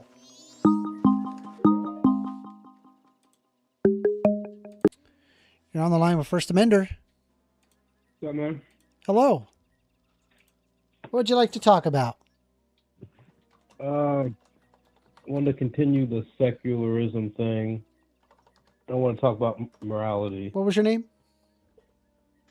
We had a little talk about secularism yesterday. I wanted to continue on that. Yeah, what was your name? And then the morality. And what was that? What was the hot topic for you yesterday? What was your name? William. All right. Same William. You wanted to talk about secularism. Okay, William. Go ahead. Tell me what's on your mind.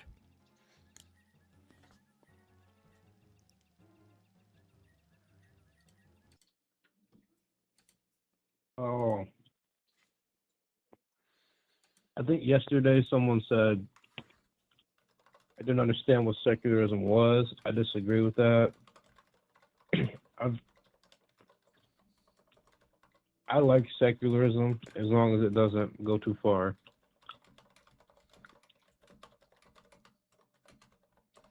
What is an example of secularism going too far?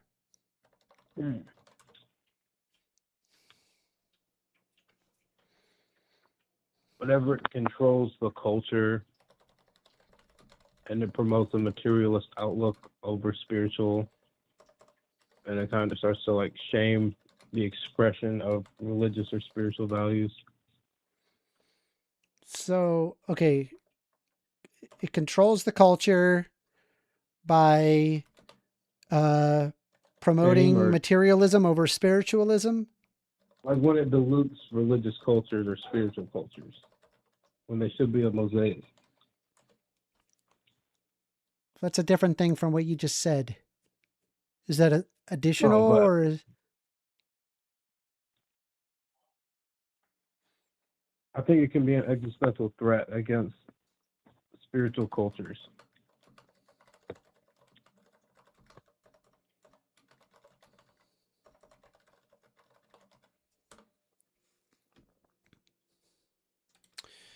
Let me pull up the definition of secularism for you.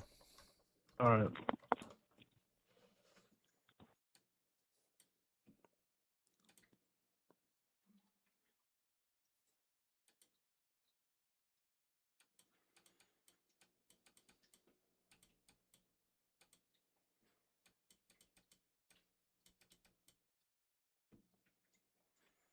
I'm not going to be able to see it on the screen because I That's fine.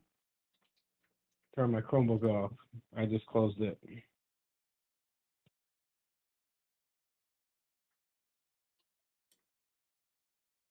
I know there's separation of church and state and like religion not explicitly in the government or something like that. So it says here that secularism is the principle of seeking to conduct human affairs based on the naturalistic considerations uninvolved with religion.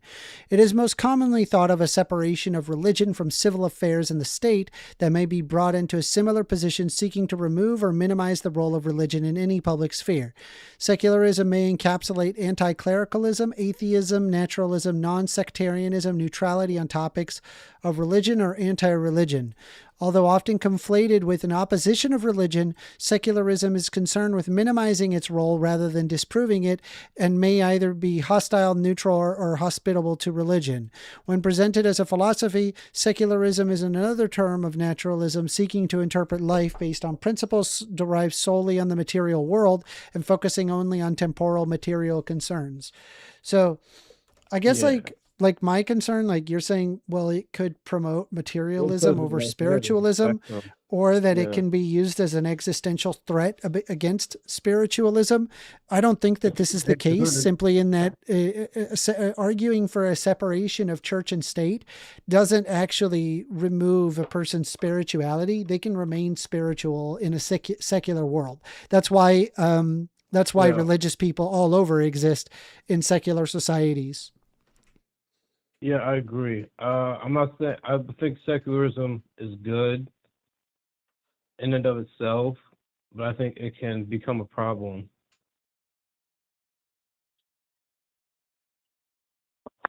I don't see where there is a problem, because the most secular societies aren't going after religious people. Unless if you like account for China, in which case I probably would say Yeah, that most of them that has more to do misrespect. with authoritarianism than it does to with Yeah. secularism. In Europe, the church is uh, it's controlled by secularism. I don't know if I agree with that. Is that your thought, or were you responding to somebody just now? No, I've seen videos about it. In Europe, the church is controlled by secularism? Yes. What is an example?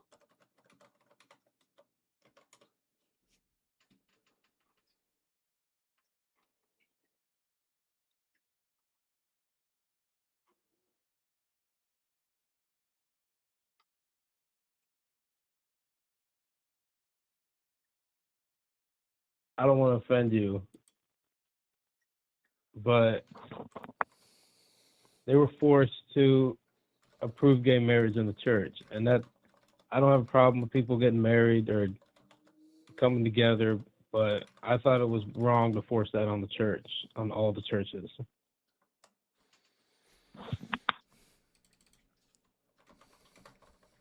But that would be an example of the church being controlled by secularism, whether it's good or bad.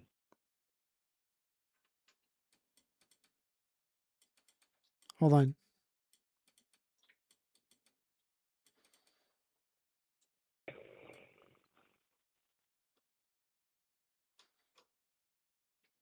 Where are you getting that that same-sex unions across Europe are required? Well, this was a specific country. I saw a video about it. So no, that's not a thing. Oh, that didn't happen? No. Maybe what you're referring to is whether or not a country is required to legally recognize same-sex marriages. I'm talking about church behavior specifically, not the regular Yeah, well government. that's the difference, right? There's a requirement to recognizing same-sex marriages, but a church can decline same-sex marriages. Oh, okay. I want to debate morality. So I mean, just for others to see, you could see right here, it specifically is showing same-sex marriages. It says here there are same-sex civil unions. 33 of the 50 countries and 8 dependent territories in Europe recognize some type of same-sex union. Amongst most members of the European Union, 43% of European populations live in jurisdictions where same-sex marriage is legal. As of January 25th, 22 European countries are legally recognized and perform same-sex marriages. Andorra, Austria, Belgium, Denmark, Estonia, Finland, France, Germany, Greece, Iceland, Ireland, Liechtenstein, Luxembourg, Malta, the Netherlands, Norway, Portugal, Slovenia, Spain, Sweden, Switzerland, and the United Kingdom. An additional 10 European countries legally recognize some form of civil unions like Croatia, Cyprus, the Czech Republic, Hungary, Italy, Latvia, Lithuania, Monaco, Montenegro, and San Marino.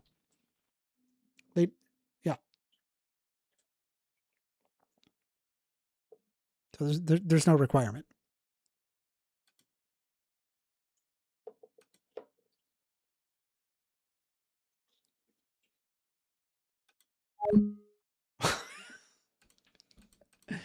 That was William, everybody.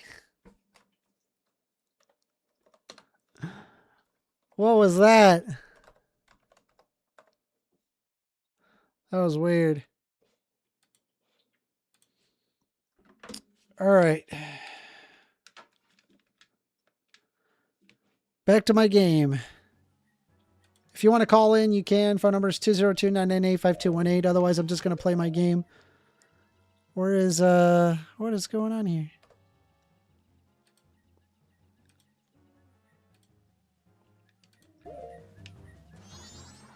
Is there any trans in the chat? I don't know. There might be.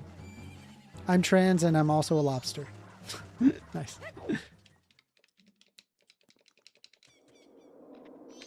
Okay.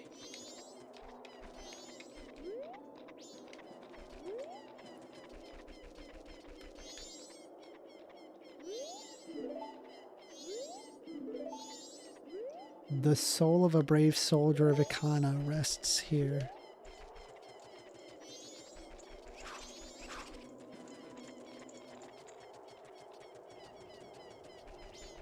Can I talk to this guy?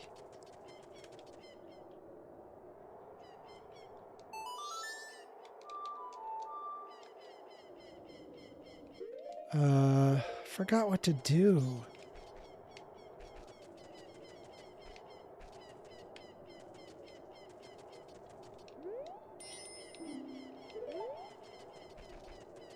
Does Amender believe business profits are exploitation of labor? No, I don't believe that. Do not believe that.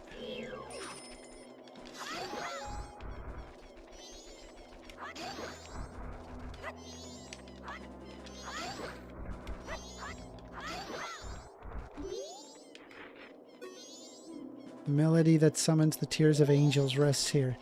How do I push this?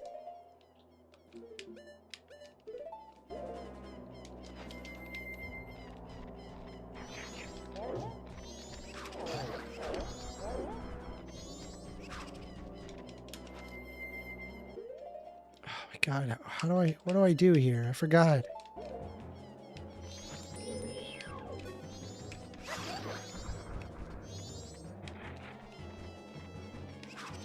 Wait, can I just like bomb it?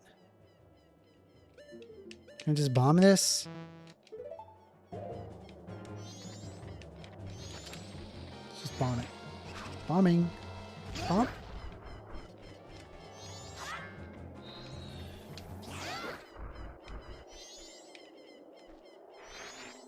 Nope, they just keep on spawning, huh?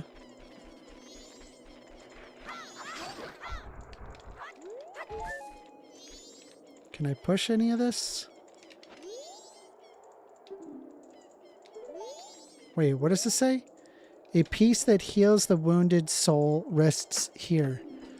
When he who possesses eyes can see the truth arrives, the peace far below shall awaken. Okay.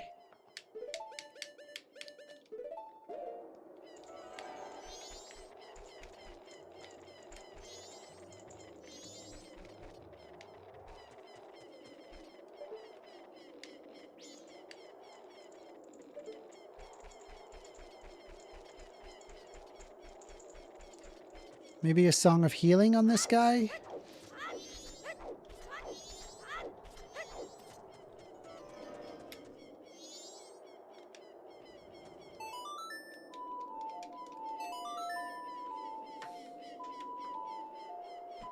Maybe? I rang loud and far, but nothing. Song of time, song of healing. Epona's song of soaring. I don't know what to do.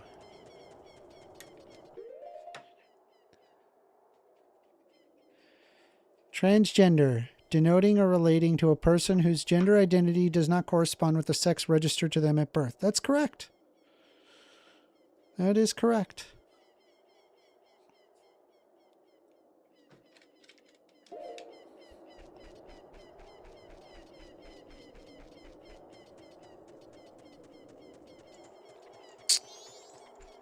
I think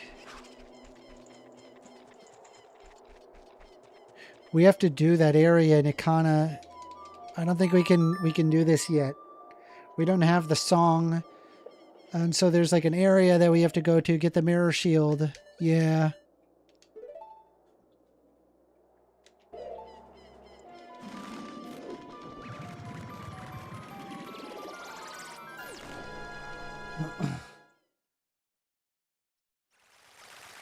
Let's see. Amender, you need to play the Sonata of Awakening. I don't have it. I think I gotta go to the...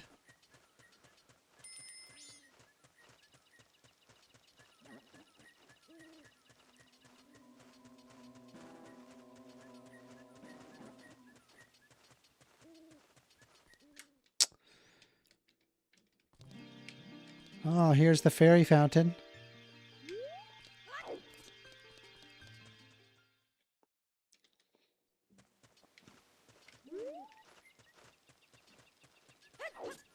I think we just got to go through here, if I'm not mistaken.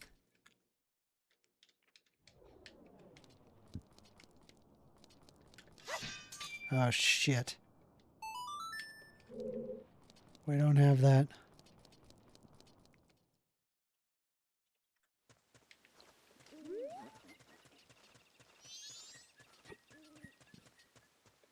Come on. You do have it. It was the song you learned to enter into the swamp temple. What? Really? That's the song you play? Bro, they ran out of ideas. That's what you do. All right, I'm going. Thanks, Flashy. Appreciate it. Happy Trans Day of Visibility.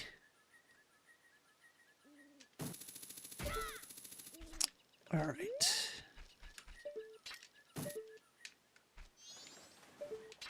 All right. Come on.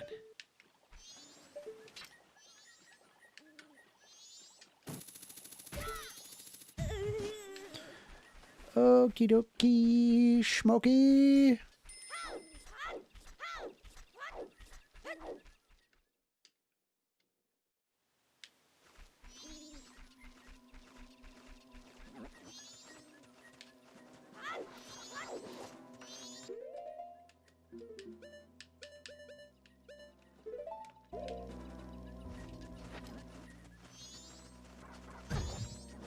Let's go.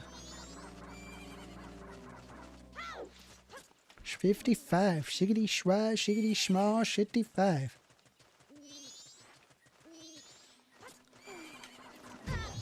Ow. Stop it. Stop it. Leave me alone, lady.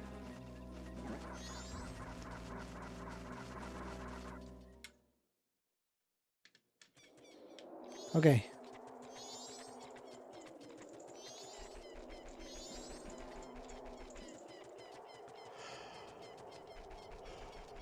Okay.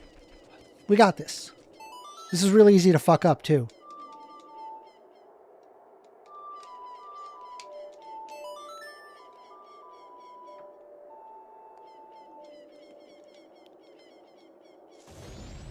How was that? Dude, I would have been stuck on that forever.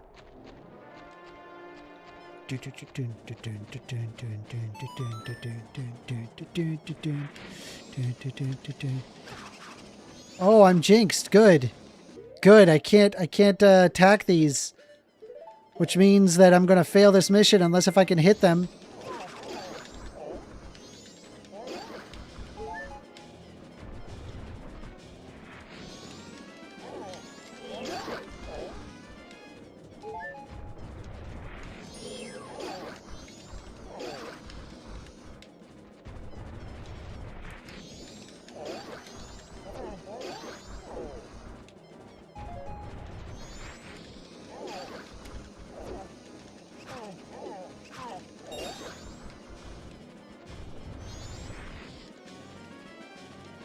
Did I lose? If you cannot even catch me, then it must be all the strength you have. So wait, is that it? Am I done?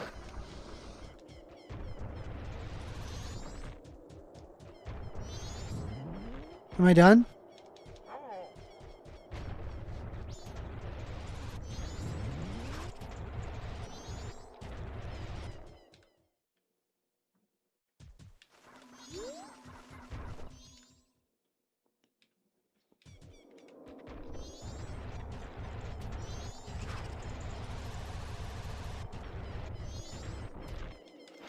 No, looks like we could do it again.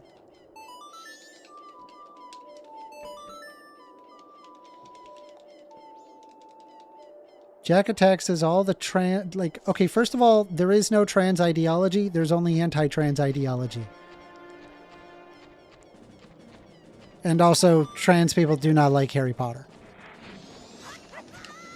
For obvious reasons.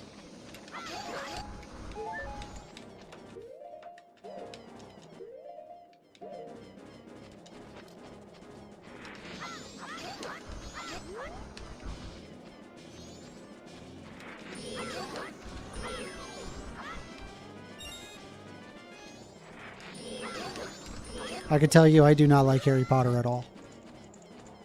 Because of how transphobic it is. Or how transphobic, J.K. Rowling is. She's a pretty terrible human being. She throws billions of dollars for her hate mob. Which is awful. Fuck, I missed him.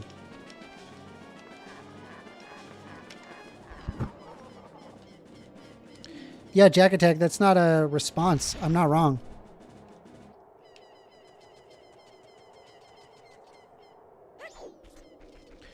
Pretty much everybody loved Harry Potter 15 years ago, and then we moved on with our lives. Yeah, I mean, like it's like you find out it's like the same thing that happened with the song Thriller. Like, I love Thriller. Thriller's a great song, but then you realize that Michael Jackson's a pedophile, and it's at that point I'm like, okay, well, yeah, I'm good, I guess. It's the same thing.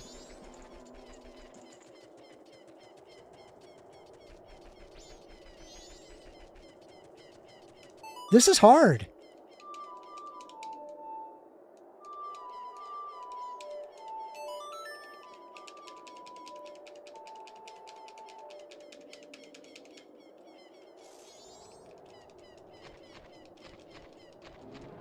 All right, here we go.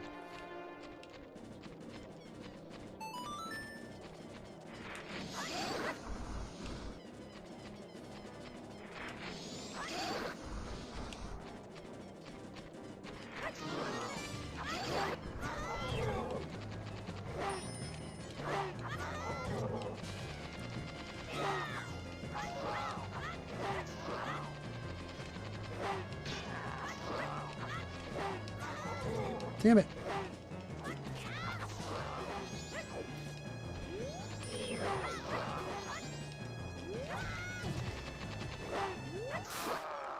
Got him.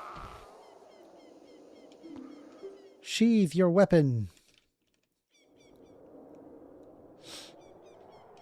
I commanded the Ikana army of Ikana Kingdom to atop of the hill. I'm called Skull Kita. Since being shamed by loss in a battle within my kingdom, I have waited here for one who could come awaken my soul. Young swordsmen who have awakened and deftly defeated me, I shall rely on your power to fulfill my request. I ask you to take my soul, which rests fiercely in the fiercely burning flame, and convey my words to my men, who even in death remain loyal to me. Then tell them the war has ended. Then tell me I shall be able to drift quietly into sleep. Captain, sir, may I take leave?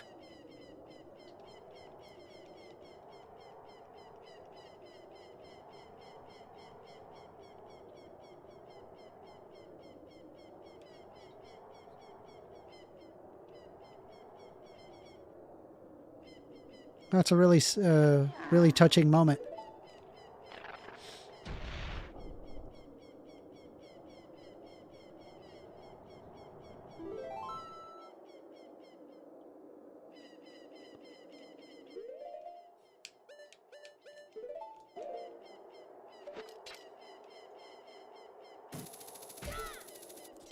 All right.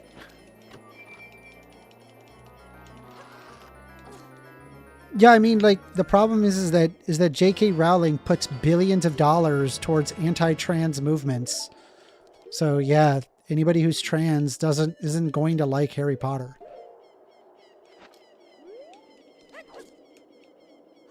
It's like looking at a school funded by George Soros for you right-wingers. Like, you guys are just not going to trust it anymore at all.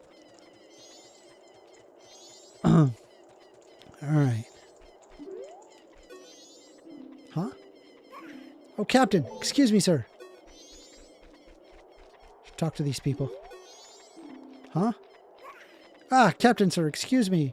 Everyone give Captain your attention. We haven't seen you in some time, Captain, sir. As per your orders, sir, we've been guarding these graves very closely. We have been expecting your next order, sir. Open the grave. Open it? Yes, sir. Everyone, follow me.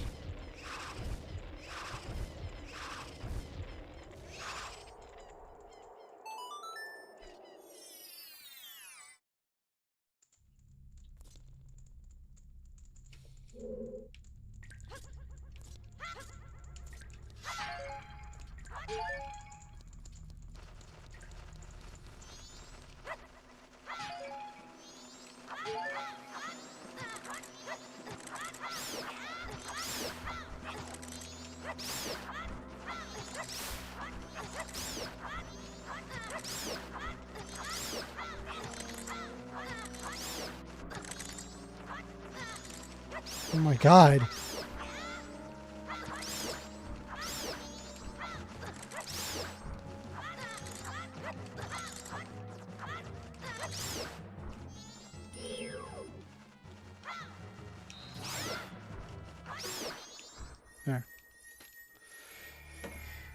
There. J.K. Rowling has an estimated net worth of $2 billion. Is the claim that she allocates billions based on historical or total or annual? Okay, did I say billions? It would have been several millions. She does. In fact, I'll pull that up. Let me see here.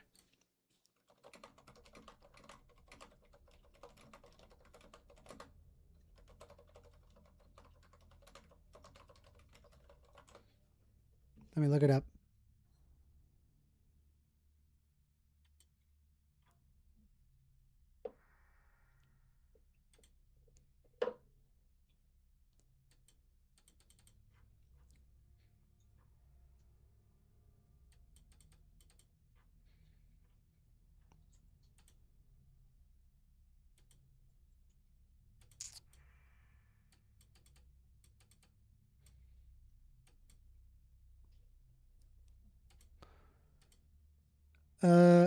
Oh, this one's not in the millions. I thought it was in the millions.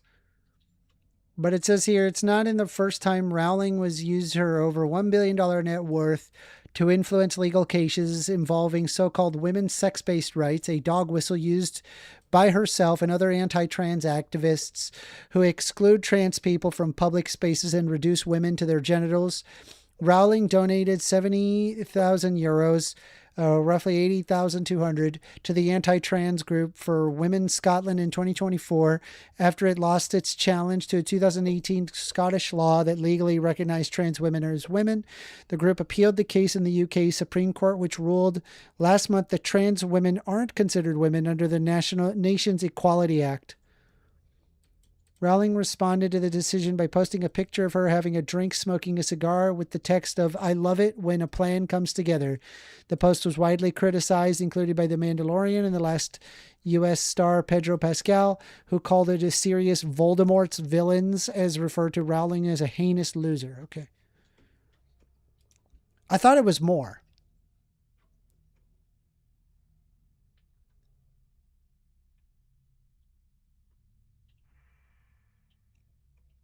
I was expecting more. I could have conflated her total donations with the anti-trans donations. That's probably what happened there.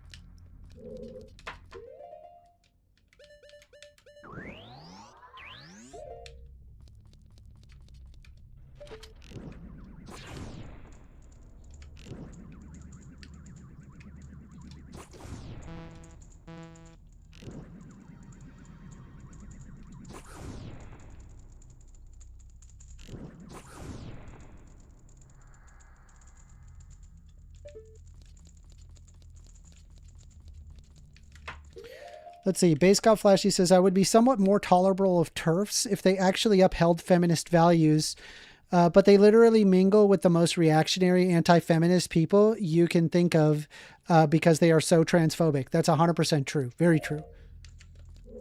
They're used as mouthpieces.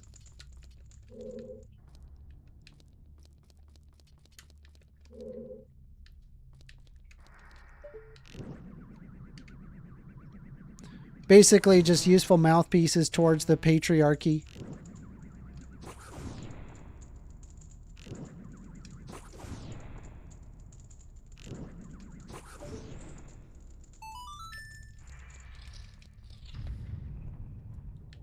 Ooh, we got an iron knuckle here.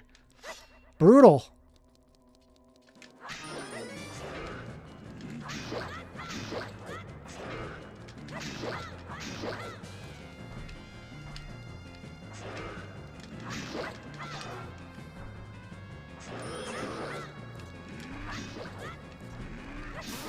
What are you doing here?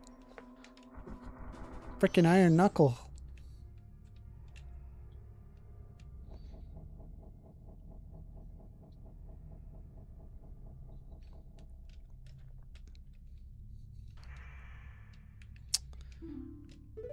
Are you the one who freed my soul? Ah, I think this is flat. I serve the Ikana royal family. I am the composer called Flat. The songs connected the royal family remain here were all composed by my brother and I. Oh, Sharp, my dear brother.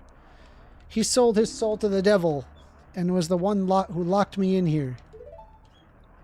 You who do not fear the dead, learn well the song that is inscribed behind me. And if you ever meet my brother, I'd like you to inform him. The 1,000 years of raindrops summoned by my song are my tears. The thunder that strikes the earth is my anger. I have made my request. By the way, we are taking calls. Phone number is 202-998-5218. You want to call in, have a discussion, we could do so.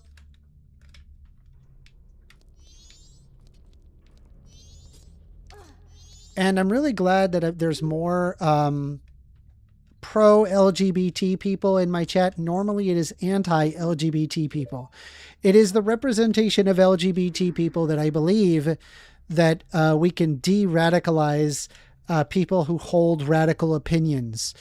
They need to realize that their position is not the popular position. They are reaffirmed entirely through their echo chambers. They don't actually have a real argument. The science is against them. The reality itself is against them. It is their anti-trans ideology that is required to survive in order to uphold some sort of gender norm that they find important. And what I think that you should do is combat them. Don't let it exhaust you. Keep fighting the good fight. I'm with you.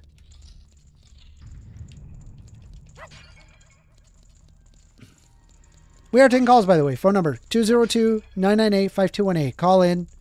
Happy Trans Day of Visibility, everybody. All right.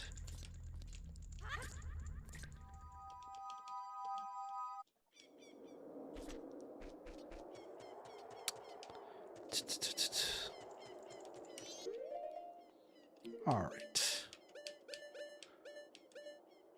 Okay, so we now have the song, which means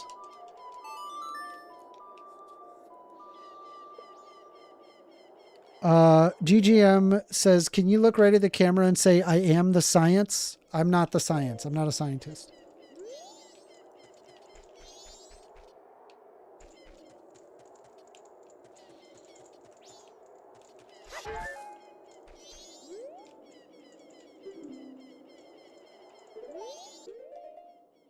One who possesses the eye of truth. But I have the eye of truth.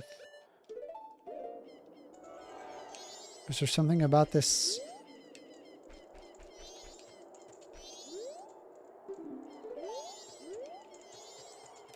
Let's talk to these guys. Talk? Huh? Oh, Captain, excuse me, sir. Okay, I'll leave them alone. What's this one say? Should be a heart piece. Soul of a brave soldier of Ikana rests here.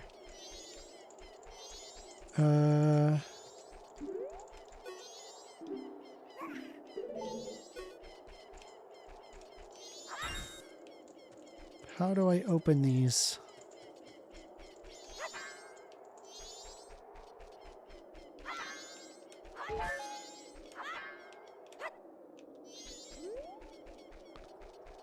GGM says, you commented to me that I am conflating sex and gender. Well, right-wingers always conflate sex and gender. That is how their anti-trans ideology works. They can't acknowledge the facts. They can't acknowledge the biology. They just repeat the same thing ad nauseum as if sex and gender are the same thing when they clearly are not. And even after being plainly explained to them as clear as day, they just double down. They never actually change their position. No amount of facts will ever change their idea because at the end of the day, it is an anti-trans ideology.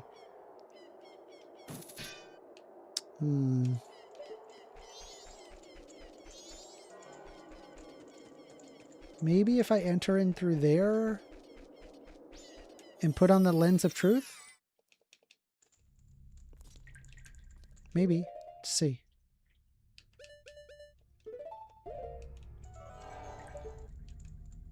There's a door. See that door? But how do we get up there? How do we get over there? So I could see that there was a door there, which means this is not the way to go. Unless, can I use a bomb?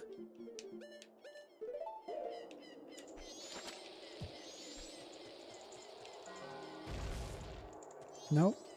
No bomb.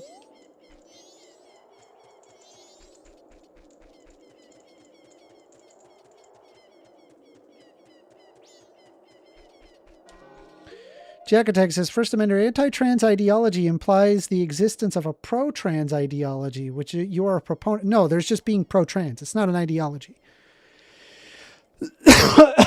There is no ideology for being pro-trans.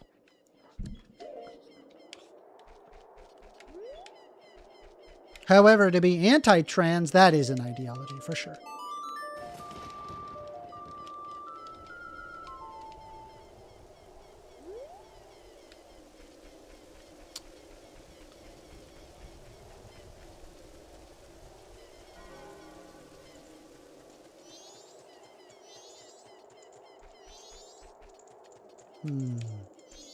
I used the Song of Rain, but it didn't work. Dawn of the second day.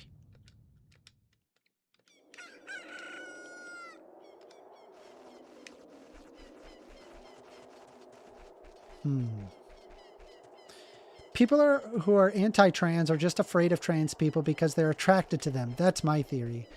I think like there's a number of reasons why people are anti-trans.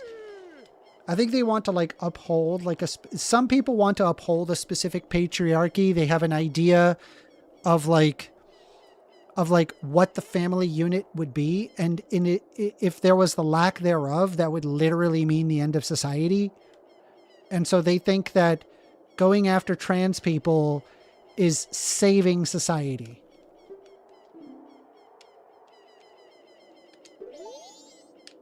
Wait. Oh no.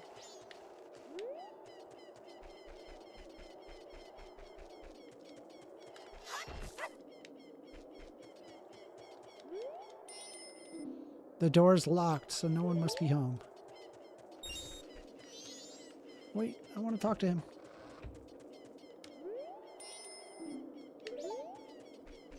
Damn it. What is this? What does that say? Ye who awaken me, battle me, then I extinguish the furious flame.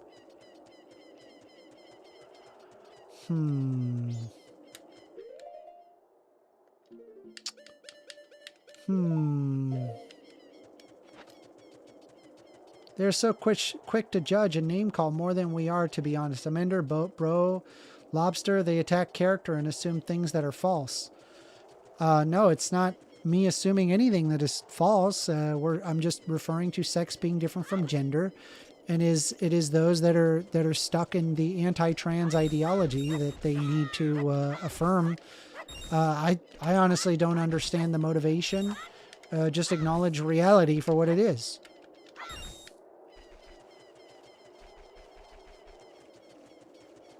Taking calls on this, by the way. Phone number is 202-998-5218. If you want to call in and have a discussion, we can do so. I have no idea where to go in this game. We can go get sharp, but I wanted to get that heart piece. How do I get the heart piece?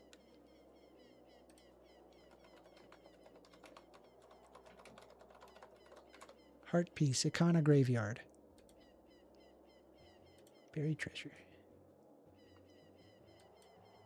2 bosses, 1 boss to fight the last 2 days. You must first have Epona, go to the East Clock Town, use Epona full gallop, jump over, dismount, run over, small edge, day 1, get that, okay. Day 2, go underground during the second day, skeleton, smash headstone. Once inside, you have quite different challenge than before. Then went underground, use your lens of truth to find a door. Oh my god! Alright, let's go back.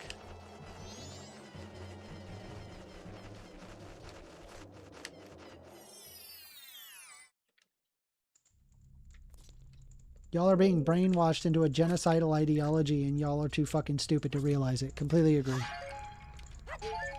Very true. Correct your mistake. Correct it. Learn.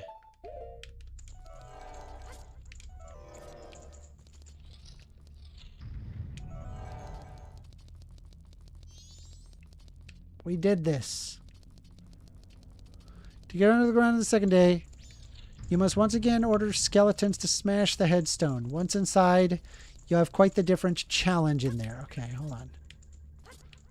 Use your lens of truth to find the door. Go through the door. Okay, hold on.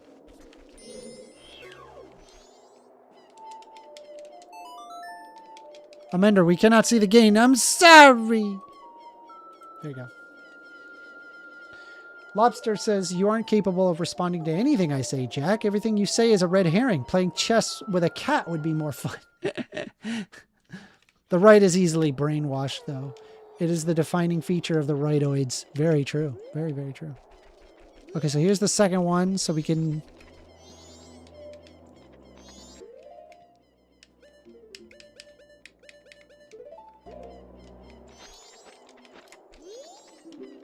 Huh?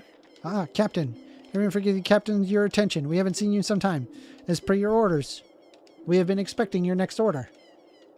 No, wait, don't guard the grave. Open the grave. Thank you. Yay. Opening the grave. Opening the grave. Opening the grave.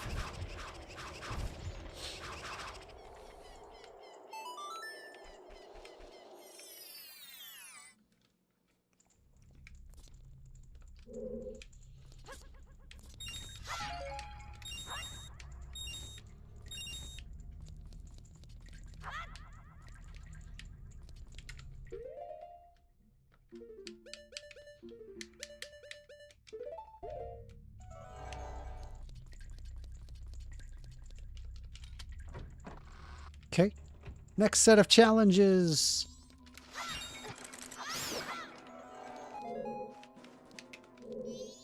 Ah.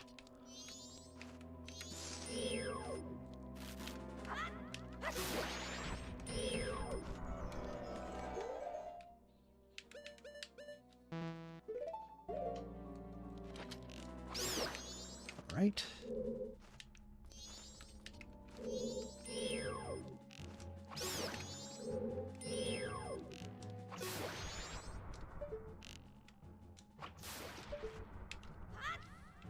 What? What the hell was that?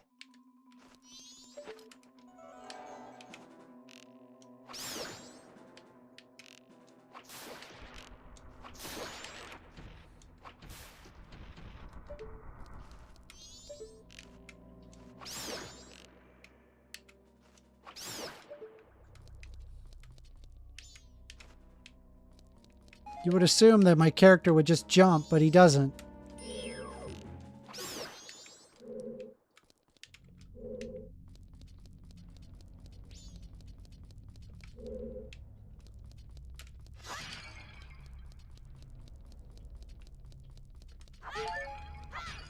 It's like a cracked door.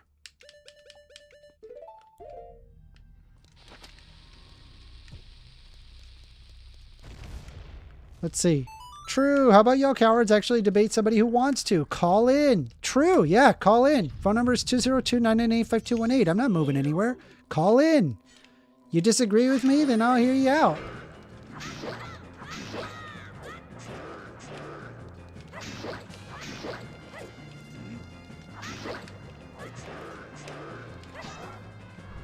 All right, let's kill this thing. No problem. Easy. Easy, easy, easy. Easy peasy lemon squeezy. Heart piece. Heart piece. Yay, heart piece.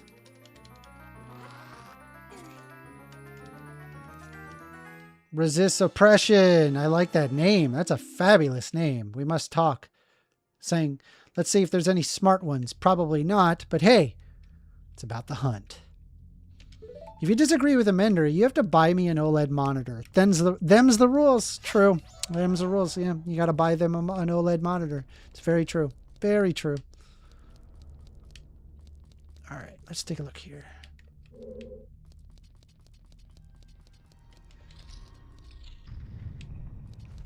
If y'all aren't cowards, why are you so upset at me calling you cowards? The shoe doesn't fit. Why are you wearing them? Damn, we're cooking today. We are cooking.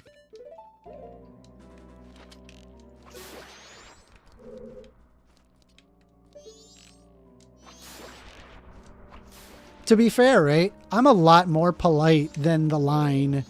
I don't know if you ever like heard the line. Like, I will let people have full dialogue before I start tackling them back. They interrupt like right away. Like they do not mess around. It's pretty wild.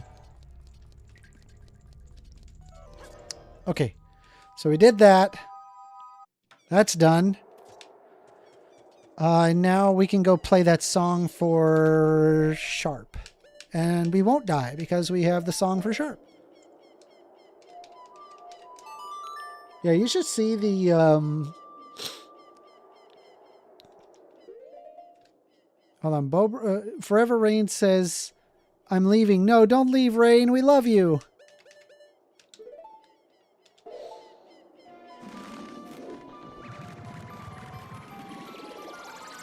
Is this the line on YouTube or TikTok? It's on YouTube.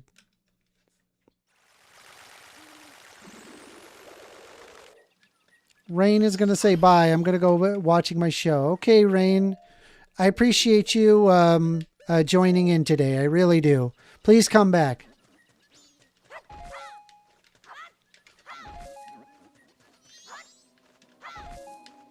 I like the line when Justin Forrest or Erica are on. Yeah, they're pretty great.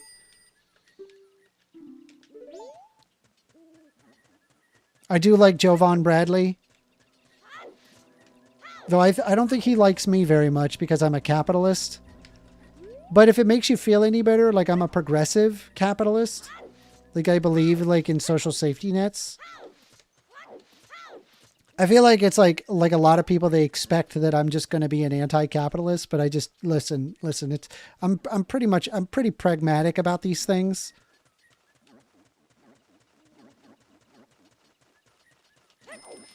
And I'm sure there's like a lot of lefties that definitely would immediately disagree with me.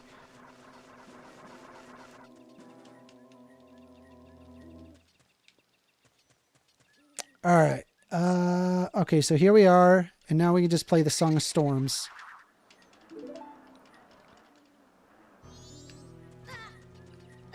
All right, so we could just... Void says, gotta go, will lurk, much love. AWOL says, can't stand Jovan. I like Jovan. I think he's nice. He's a nice guy. Good guy. I like nice people. All right. Are you guys ready for the saddest part of this game? It is wild how sad this is.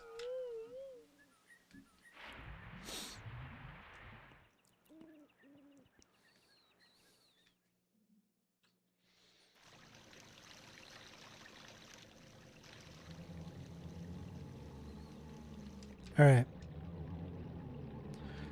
Base Got Flashy says, I think Jovan is too extreme on trans issues. He's extreme on a lot of issues, but at least he's principled, which I appreciate.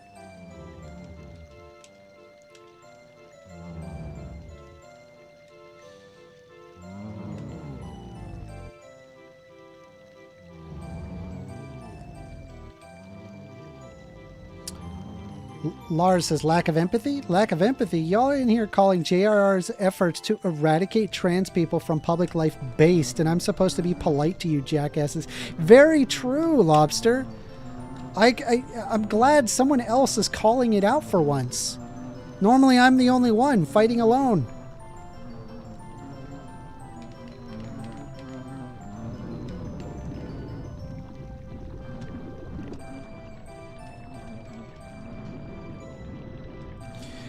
Let's see. Jovan's over the top. He doesn't believe that someone's trans should even reveal their trans to someone they're dating or about to date. I think that's pushing it a bit. Okay, so my opinion on this is if you plan on getting in a relationship with somebody or being sexual at all, you really should disclose that. They should be aware what they're getting into when they're going to do something like that. But other than that, you don't need to disclose this crap. There's no reason that you should have undue harassment upon you just because you are trans. Like, you have a right to be happy. You don't have to reveal that you're trans to every person you meet at the bar. You know, but for sure, I think if you plan on having sex, you know, probably let them know, hey, by the way, I'm trans. Pretty simple. It seems like a really obvious, like, common sense thing. At the end of the day, that's for your safety, if anything. Like, I can't imagine if that they weren't expecting the specific genitals and then they get the exact opposite, that they would be very happy.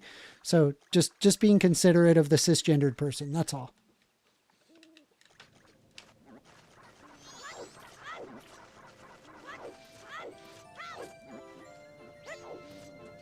All right.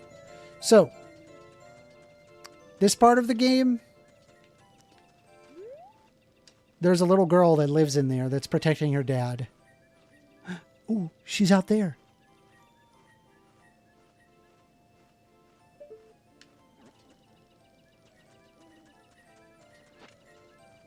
Can I sneak in? Fuck. No. She's going to run in. All right, and then when you run in, nothing. Okay. So what we got to do is wait until the morning.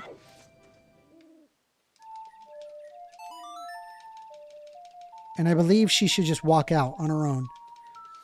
I like how OPs want to tag 1stAmender instead of call. Cowards! Very true. Very true. They should be able to call in. They should be able to call in on this topic.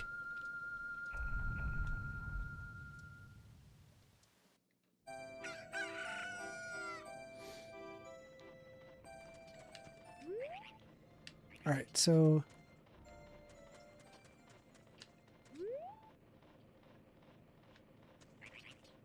how do I get that door to open?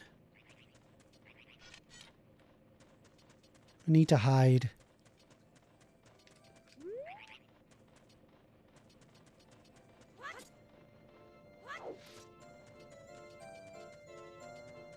How do I? All right, so it's just like.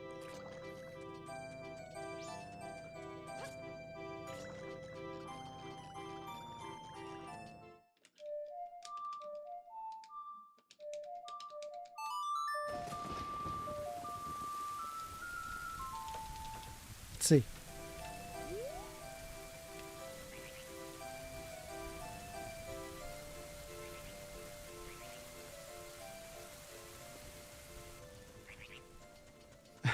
Call in or take it as a concession, and Amender is right about everything. Thank you. I am not right about everything. I do get things wrong, but I think what's important is when you do get it wrong to just let it go. There is no reason to tie your personality with it. Like, you could just accept that you're wrong about something and move on.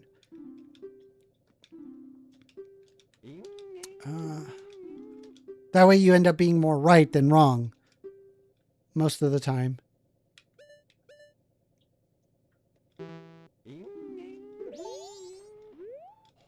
Clocktown? I thought I already have a Clocktown map. Okay. I did not have a Clocktown map? That's weird. We are taking calls. Phone number is 202-998-5218. You want to call in and have a discussion, we can do so. All right, let's see here.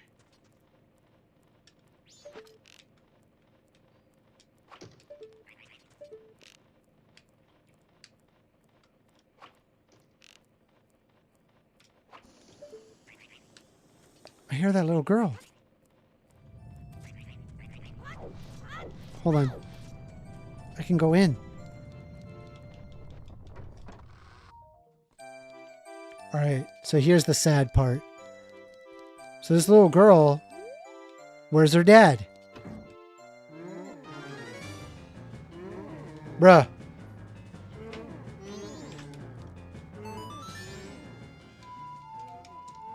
So we have to heal the dad.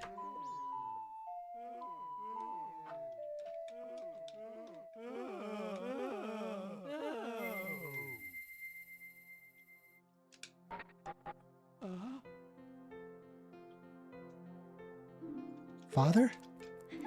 Father! Pamela! What have I been doing this whole time? You haven't been doing anything. You had a bad dream. You were just having a little nightmare. Pamela. That's fucking wild. The fact that this girl just kept her dad in the closet. You got the Gibdo mask. This mask looks so real, even the Gibdo would mistake you as one of its own.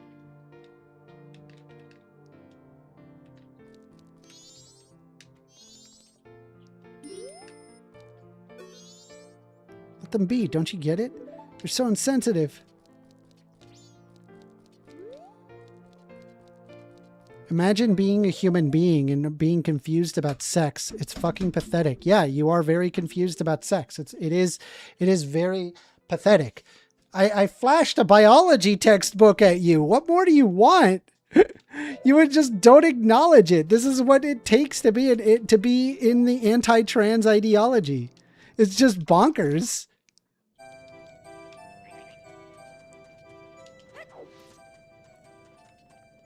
All right, so we have the Gibdo, but if I'm not mistaken, don't we have to like do like some stupid like Gibdo temple thing that sucks and is not fun?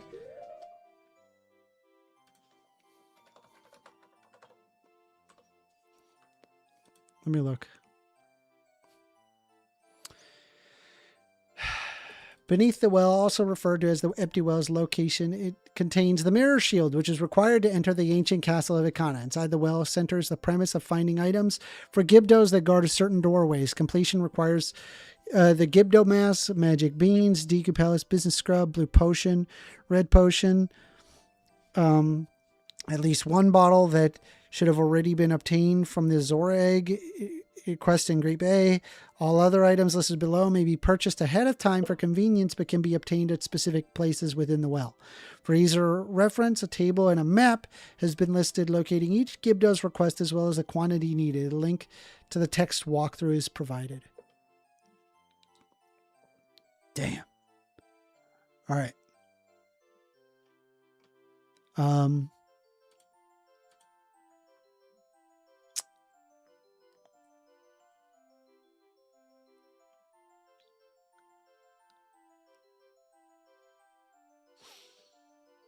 Let's see. Wow, this is a pain in the ass. Big ass fetch quest that we gotta do.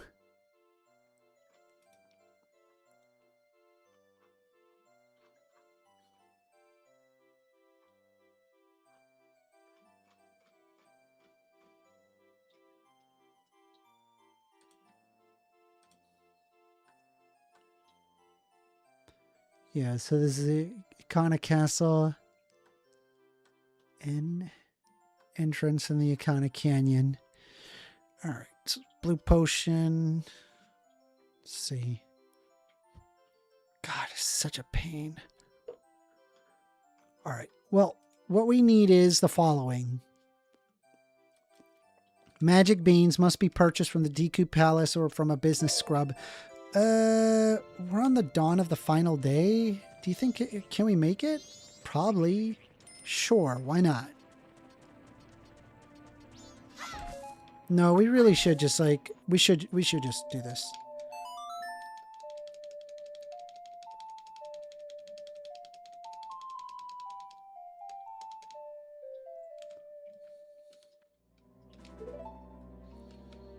Let's see. Jesus, what is going on in chat right now?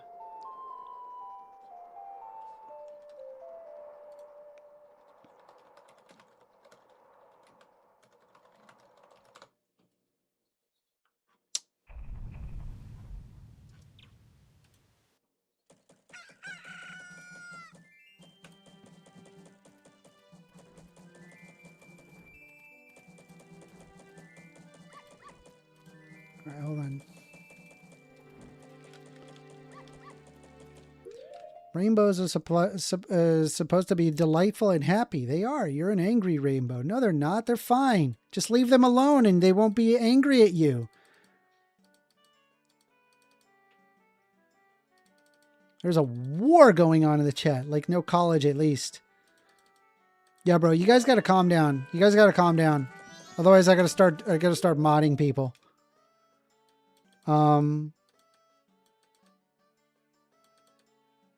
Your chromosomes, hormones, etc. are all aspects of your sexual development. Yes. Lobster Lars is caring, genuine people who get angry at injustice. Your mind hasn't progressed enough of high school and you think you're parroting you're mad, bro. Yeah, it's really common.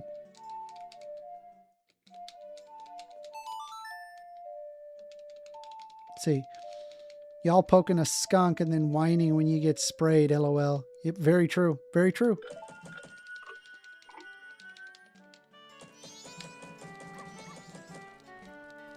Jojitsu says sex is very simple. Anatomy organized around the production of small gametes, male, large gametes, female, period. Intersex conditions and DSDs do not negate the sex binary. That's correct. We're talking about gender. Gender is separate from sex. These are different things.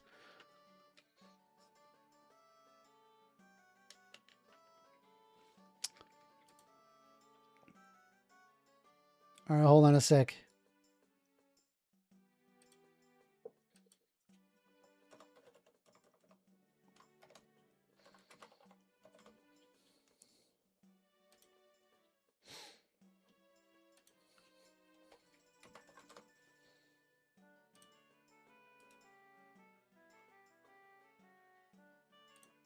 Give me a moment.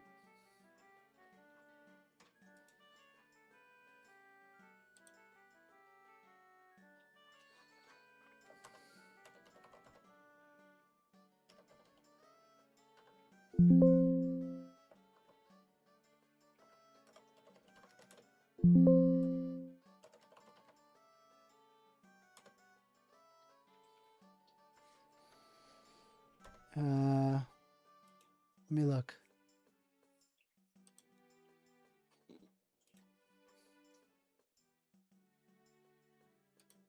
Sorry, give me a moment.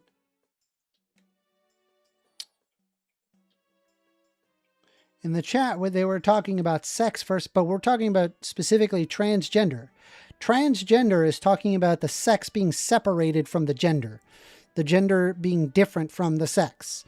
That's what transgender means. The sex never changes. I just want to make it clear that when you're addressing somebody who's talking about trans people, that's the framework that you have to operate in, because that's what that's what it actually is.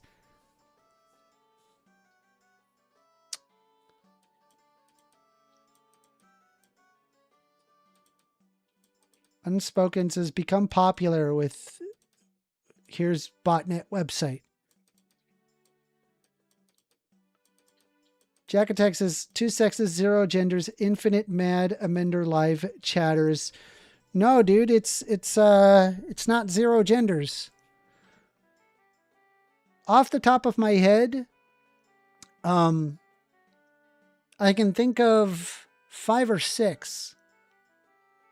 There's trans male, trans female. I'm sorry, trans man, trans woman, cis man, cis woman. That's 4. Then non-binary. Is asexual a gender? That would be 6. Yeah. The anti-trans side is inherently uncivil. Correct. You are right about that. That is correct.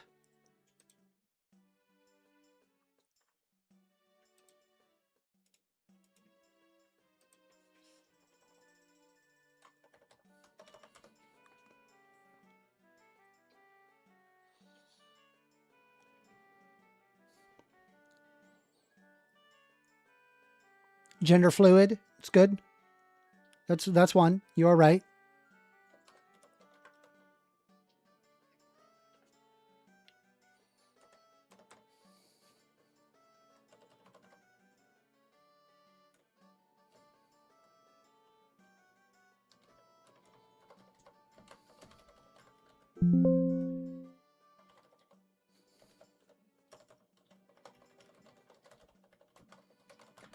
Give me a moment.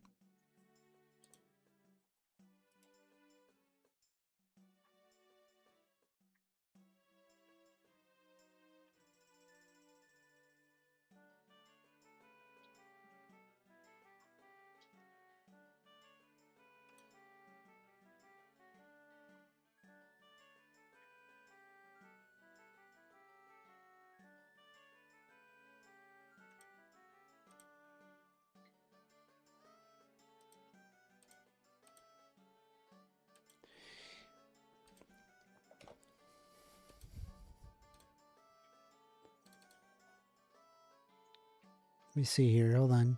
Maybe, actually, it might be best to just bring up the brain gender book. Might be best.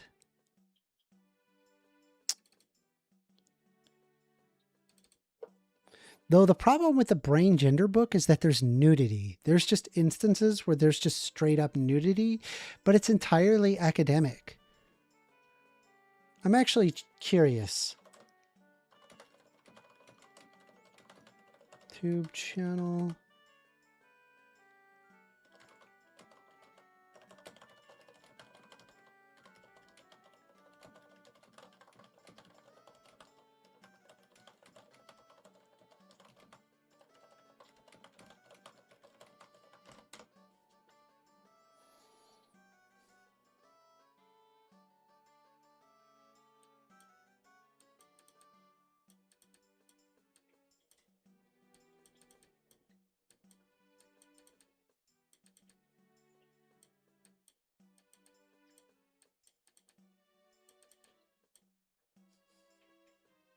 Okay. Okay, so apparently having anatomical diagrams or photos for the sake of educational purposes would not be against the rules. So I think I feel comfortable with that. Yeah, I think like one of the most relevant chapters is chapter 2. And I want to share that with you guys. I want to go over it because there's some stuff in here that's really, really good, I think. But I should let you know, just content warning, there's a bit of nudity in this. And so it can get a little graphic at times. I'll try not to delve too heavy into it.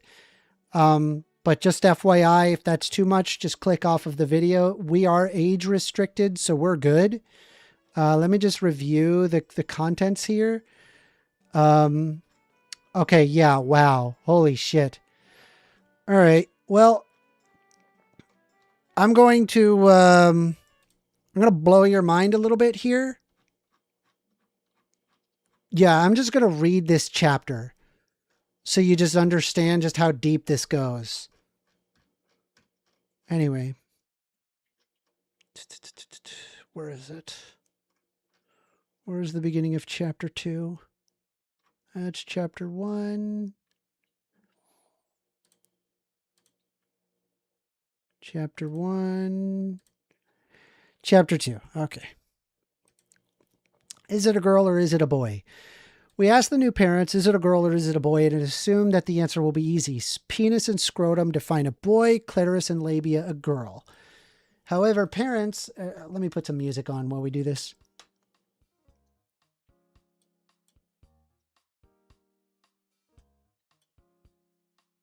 However, parents and even pediatricians sometimes find it difficult to answer the seemingly simple question. This is because some children are born with intersex conditions where the external genitalia are ambiguous, neither clearly male nor clearly female. This type of intersex condition where the genitalia are so ambiguous that the sex assignment is difficult probably occurs in about 1 in 12,000 births, although population data that would provide precise figures are not available. In addition, the incidence of intersex births depend on some extent on how intersex is defined. Certain conditions that involve less extreme genital aberrations sometimes are referred to as intersex. These include, for instance, hypospadias, where the urethra does not reach the tip of the penis, but the genitalia are clearly those of a male. If all such syndromes are included, intersex births can be thought as frequent as 1 in 100. What causes genital ambiguity or physical intersex conditions? To answer this question, it is helpful to understand the process that are involved with physical sexual differentiation. Did Eve exist before Adam? In the beginning, there are the chromosomes. At conception, genetic information from the father, carried by the sperm, unites with genetic information from the mother, carried by the ovum. This genetic information contained on 23 pairs of chromosomes, with the 23rd pair of sex chromosomes defining the genetic sex. In most cases, the pair is either an X and a Y, genetically male, or an XX, genetically female. However, there are sometimes abnormalities, such as an extra X or an extra Y or missing chromosome.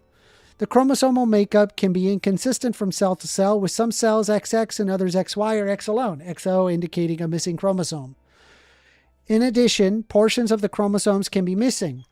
For instance, portion of the Y chromosome required for testicular differentiation as the testes determining region can be abnormal. In this case, an XY individual can develop ovaries instead of testes, making the genotype male inconsistent with the gonadal phenotype female. Perhaps surprisingly, most of the abnormalities of the sex chromosomes do not produce ambiguous genitalia at birth. This is because genital development is controlled by gonadal hormones rather than directly by the sex chromosomes. As a consequence, most cases of ambiguous genitalia at birth result from hormonal processes downstream from the sex chromosomes.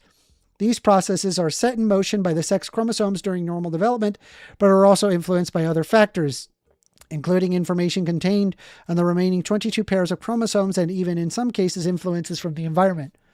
To understand the alterations of how these processes can lead to intersex conditions involving ambiguous genitalia at birth, it will be useful to focus on the role of gonadal hormones in sexual differentiations. Mechanisms of sexual differentiation. A major consequence of being genetically male, XY, versus female, XX, is a differentiation of the gonads as testes versus ovaries. Both XY and XX fetuses begin life with the same primordial gonads. However, at about week 6 of gestation, the testes determining genes on the Y chromosome cause the primordial gonads to differentiate as testes. If they do not become testes, they differentiate shortly thereafter as ovaries. Differentiation of the gonads into testes versus ovaries results in a markedly different hormone environments during development. Fetuses of both sexes are exposed to androgen and estrogens from their gonads as well as other sources, such as the adrenal gland, the placenta, and the maternal system. However, there are dramatic differences in the amounts of various hormones produced by the testes versus ovaries, and the differences direct most subsequent in events of sexual differentiation. Once the gonads have differentiated as testes, they begin to produce hormones, notably testosterone and other androgens. Testosterone levels are higher in human male than in female fetuses, beginning as early as week 8 of gestation and peaking at about week 16. By week 24, testosterone levels have declined in developing males, and there is no longer a large sex difference. However, shortly after birth, the testes produce a second surge of testosterone, measurable blood samples until about the 3rd to 6th month of postnatal life. Smale et al. 1981, see Figure 2-1. In contrast, in female fetuses, the ovaries appear to produce relatively small amounts of hormones, particularly in comparison to the production of estrogen and progesterone by the placenta. As a result, there are no appreciable sex differences in circulating levels of estrogen or progesterone prenatally. This is George and Wilson, 1986, Smale et al., 1981. Although there appears to be a surge of ovarian estrogen in females shortly after birth for the first roughly 6 months of postnatal life. So you can see right here is a chart that says the circulating levels of testosterone in human fetuses and the neonate males, solid line, have higher levels of testosterone than females in the dashed line, particularly about weeks of 8 to 24 of gestation and weeks 2 to 26 of postnatal life. Now get this, right? You know what's wild? This is actually the explanatory mechanism for what is it? It is the explanatory mechanism for what causes a person's brain to be trans or to feel that they are the opposite sex assigned at birth. So you could, for example, have a surge of testosterone in the 10, 12 week, and then later on, post-birth, that they lack that extra bit of testosterone at the secondary. So while they possess the gonads, their brain doesn't actually develop that way. So this is a literal mechanistic example to the existence of trans people. And by the way, there have been studies that show this. How hormones control sexual development. These differences in hormones direct sexual differentiation of the genitalia, and the mechanisms by which they do so are surprising. The most obvious plan might be to use testosterone, the principal product of the male gonad, to direct development of the male phenotype, and estradiol, the principal product of the female gonad, to direct development of the female phenotype. However, nature has not followed this plan. Instead, several different schemes for determining male and female characteristics have evolved. One scheme is illustrated by the development of the external genitalia.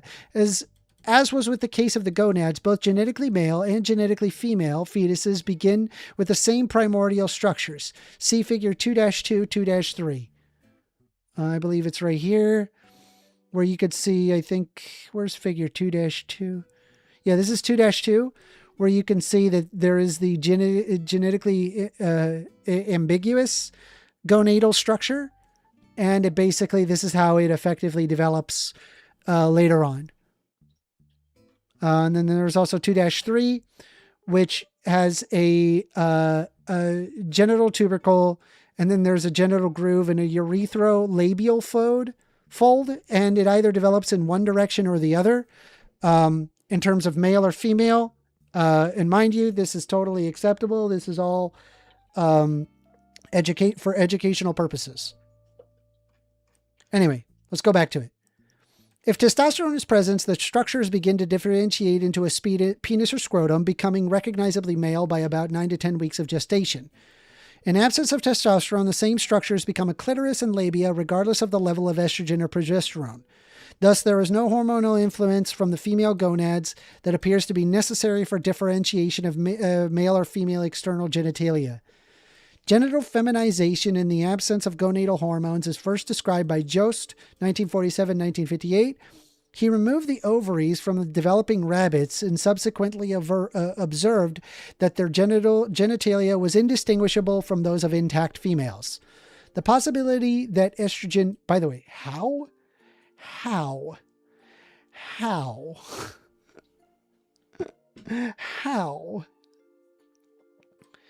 The possibility that estrogen from other sources, such as the placenta, is needed for female differentiation and cannot be ruled out.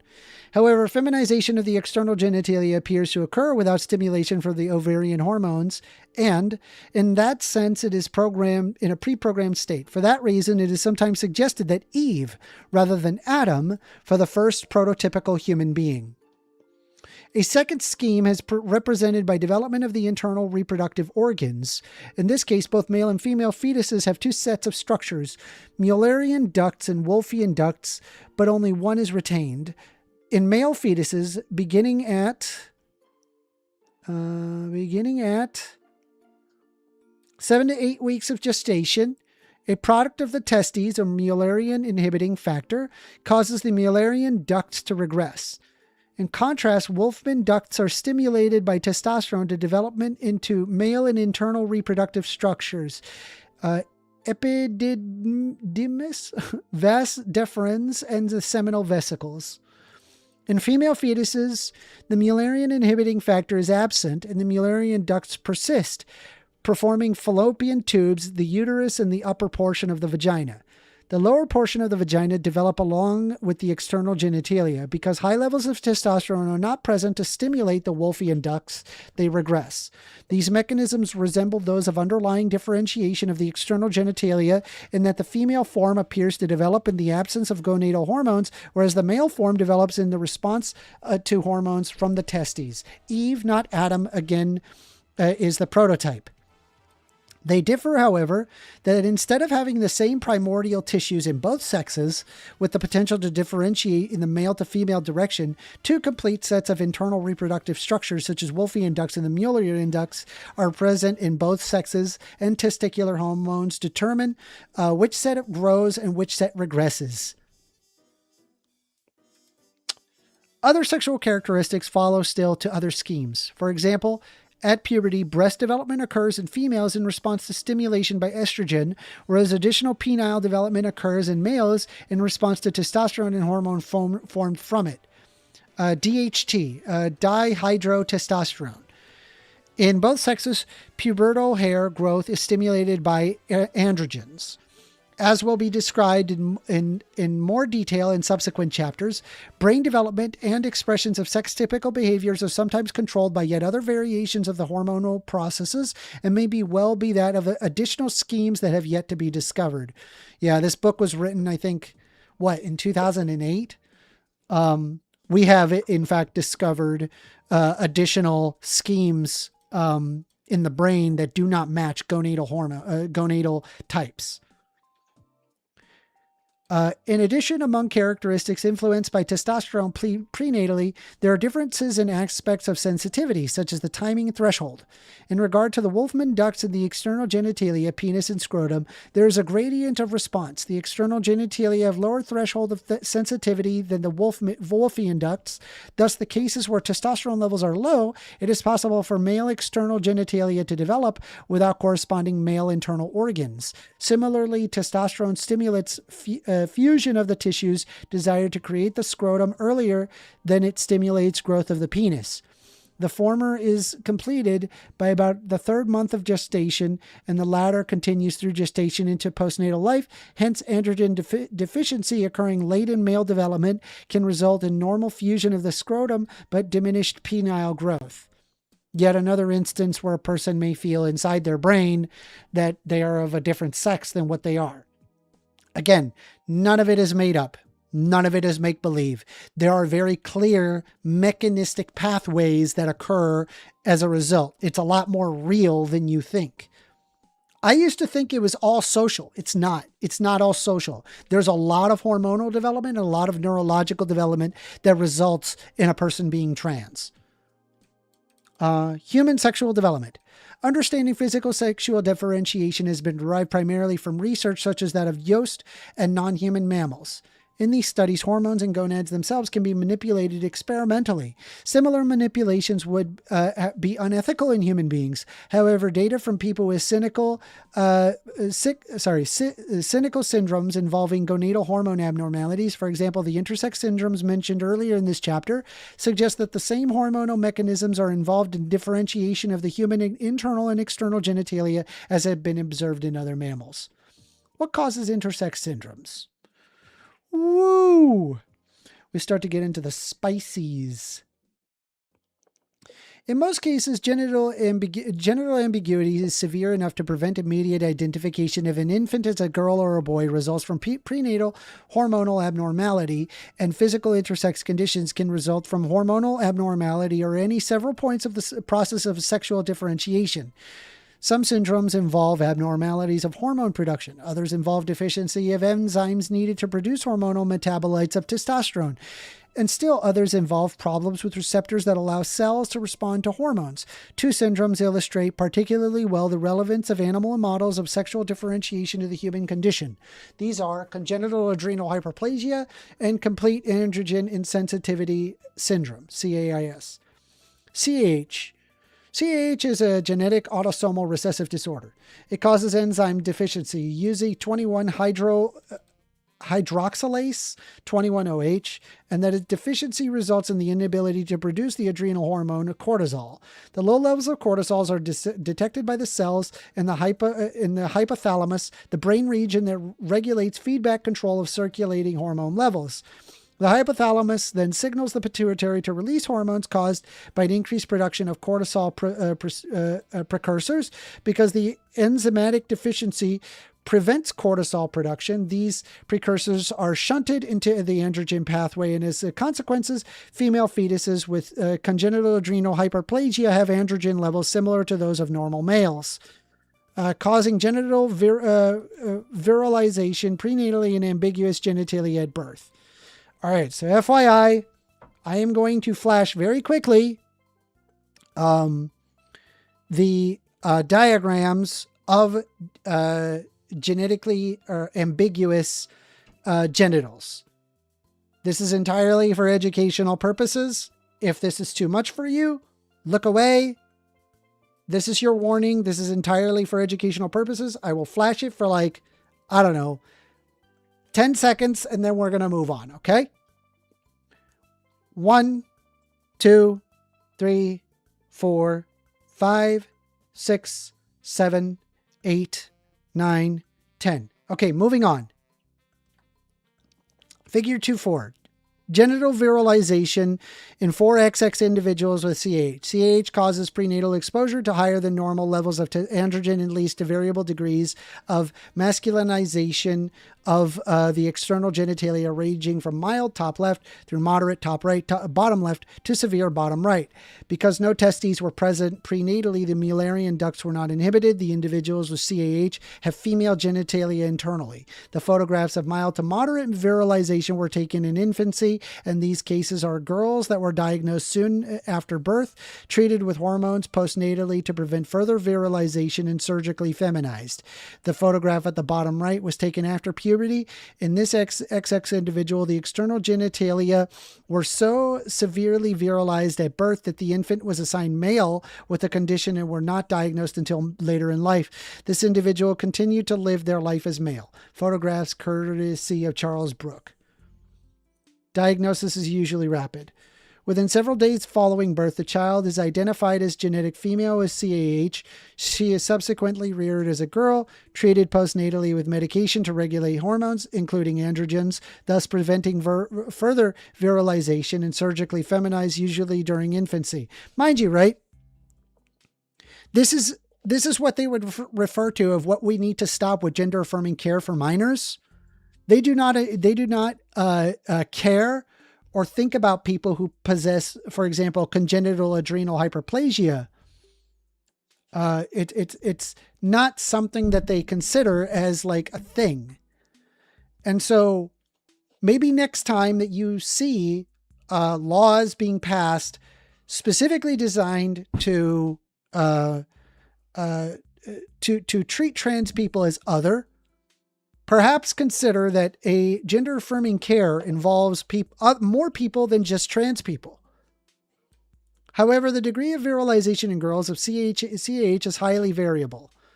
And in a small number of cases, virilization is so extensive that genetic females are misidentified as males at birth and assigned and reared as boys until other consequences of the CAH syndrome result in a correct diagnosis. Usually this occurs sufficiently early to allow reassignment of the female sex. However, in some cases it does not. XX individuals with CAH do not have testes or Mullerian inhibiting factors, so they retain female internal reproductive organs and are capable of reproducing.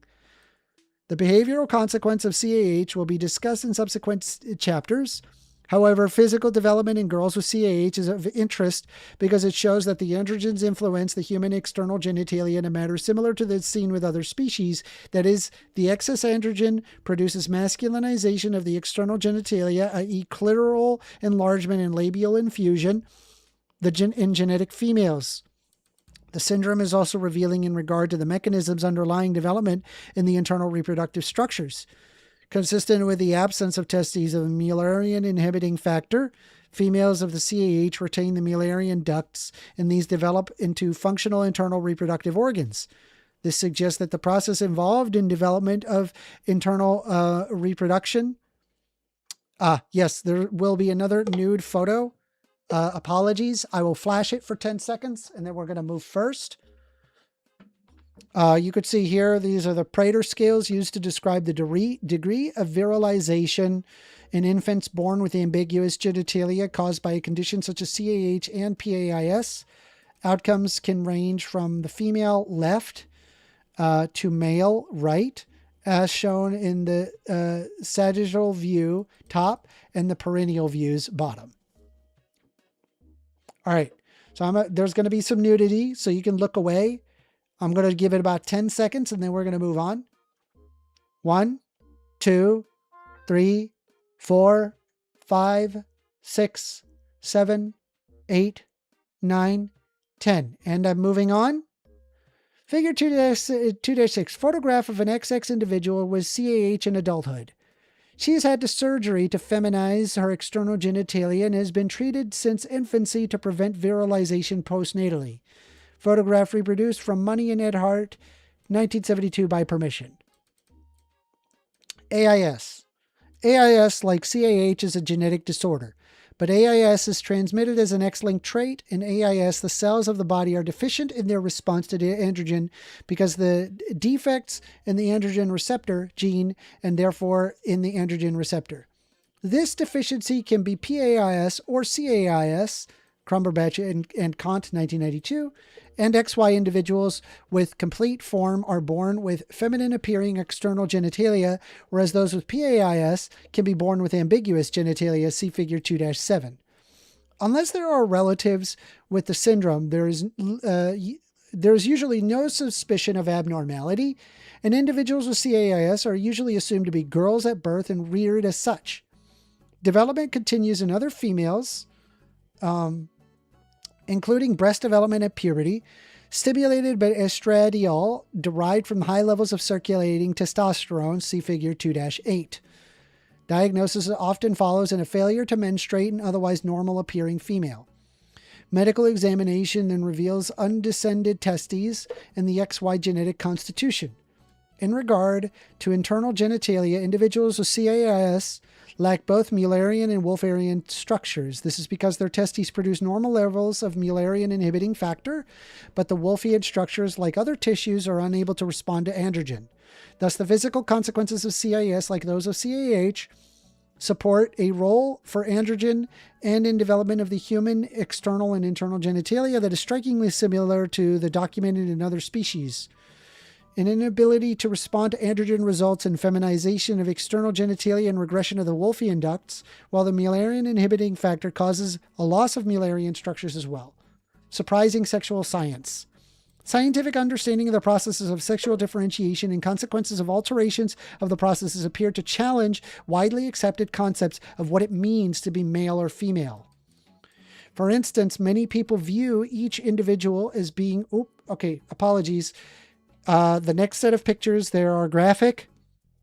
I'm going to do the same thing. I'm going to count to 10. And when I'll let you know when it's over. But please, if you would do me a favor, if this is too much for you, then please close your eyes. I will count to 10. Maybe wait an extra 2 seconds or so I can scroll down. And there's actually 2 sets of pictures that we have to go through. So I'm going to count to 10 again. Okay. So here we go. All right. So here's the first set here. 1, 2, 3, 4, 5, 6, 7, 8, 9, 10. And then we're moving on to the next person. 1, 2, 3, 4, 5, 6, 7, 8, 9, 10, and we're done. There is no more of that photo. Figure 2-8, photograph of XY individual with CAIS in adulthood. She has had no feminizing surgery and her breasts have developed spontaneously in the presence of estradiol derived from testosterone. Photograph reproduced from Money and Earhart, 1972 by permission. Consistently, one gender or the other regards of a person's genetic constitution as scientific and legal proof as to what gender is. In everyday life, the external genitalia serve the same purpose. However, intersex syndromes demonstrate the inadequacy of the genes, the genitalia, or any other single characteristic to define gender. In these syndromes, some characteristics considered definitive of gender are of male, whereas others are female. In the case of an XX individual with CAH, the genetic constitution, the gonads, and the internal reproductive organs are those are female, whereas the external genitalia can be male.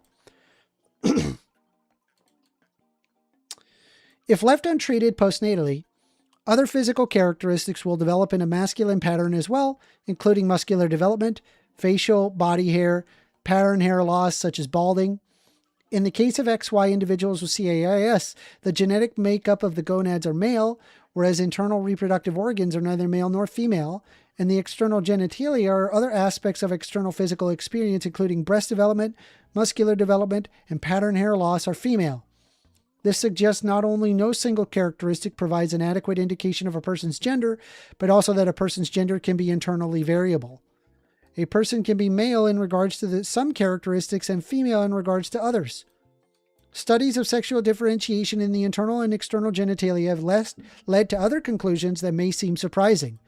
First, although sex chromosomes typically originate in the processes that determine a person's physical appearance as male or female, their influence is genetically indirect. That is, they act through gonadal hormones.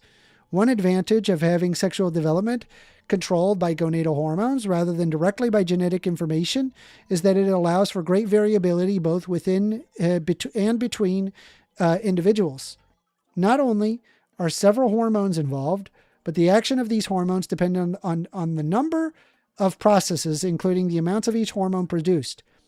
Their conversion to other active products and the numbers of sensitivity of receptors at each target site.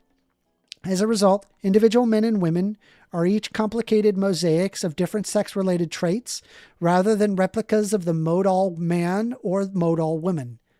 In addition, as will be discussed in later chapters, environmental sources of hormones and other factors that modify the actions of hormones can modify sexual differentiation, at least in theory. This provides more potential for flexibility than if sexual development depended directly on genetic information. Thus, the use of the secondary mechanism, hormones, allows for greater diversity of the species as well as potentially greater responsiveness to environmental changes. Robert Lemon says, okay, first, enough. Well, if you want it to be enough, call in. You can call in. Phone number 202-998-5218. A third surprising conclusion involves the role of ovary in sexual development. Given that gonadal hormones direct sexual differentiation, common sense might suggest that hormones from the testes would lead to male development and hormones from the ovary would lead to female development. In the case, however, nature does not conform to common sense. However, male development proceeds in the presence of high levels of testicular hormones, testosterone, its metabolites, and Mullerian inhibiting factor. The development of a female phenotype does not seem to require an ovary or its products, or at least during early life. Instead, female physical development occurs largely, if not completely, in the absence of testes, or more precisely in an environment characterized by low levels of androgens and other hormones typically produced by the testes. You're on the line with 1stAmender. Hey, what's happening first? How's it going, man? Hey, how you doing? This is Rob. This Rob? How's it going? All right, Rob, what you want to talk about? I'm trying to figure out where were you going with your, the dissertation. Well, I was going over the biology that I have read regarding trans individuals. I know that like a lot of that was regarding intersex conditions, but there's a lot more interrelated than you think regarding those with intersex conditions and how it can be explained through in the lens of trans people. Considering that there are direct mechanistic pathways. Was extremely lengthy, though? You think that was extremely lengthy? Yes, it's lengthy. It's complicated. It takes time. But for a program, you think everybody wants to hear that, 20 minutes of reading? Probably not, but I like it. I'd rather people be educated about this stuff. Is it the show for you or for everybody else? Well, I do what I enjoy. And if you like it too, then you're along for the ride. No, I called to break it up because I like learning as much as the next person. But okay, that's good enough right there. But at the same time, We're almost done with the chapter.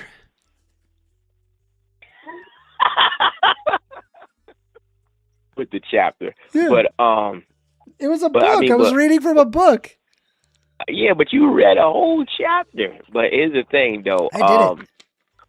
What percentage of people in the world do they guesstimate at have that intersex condition? It depends on how you measure an intersex condition.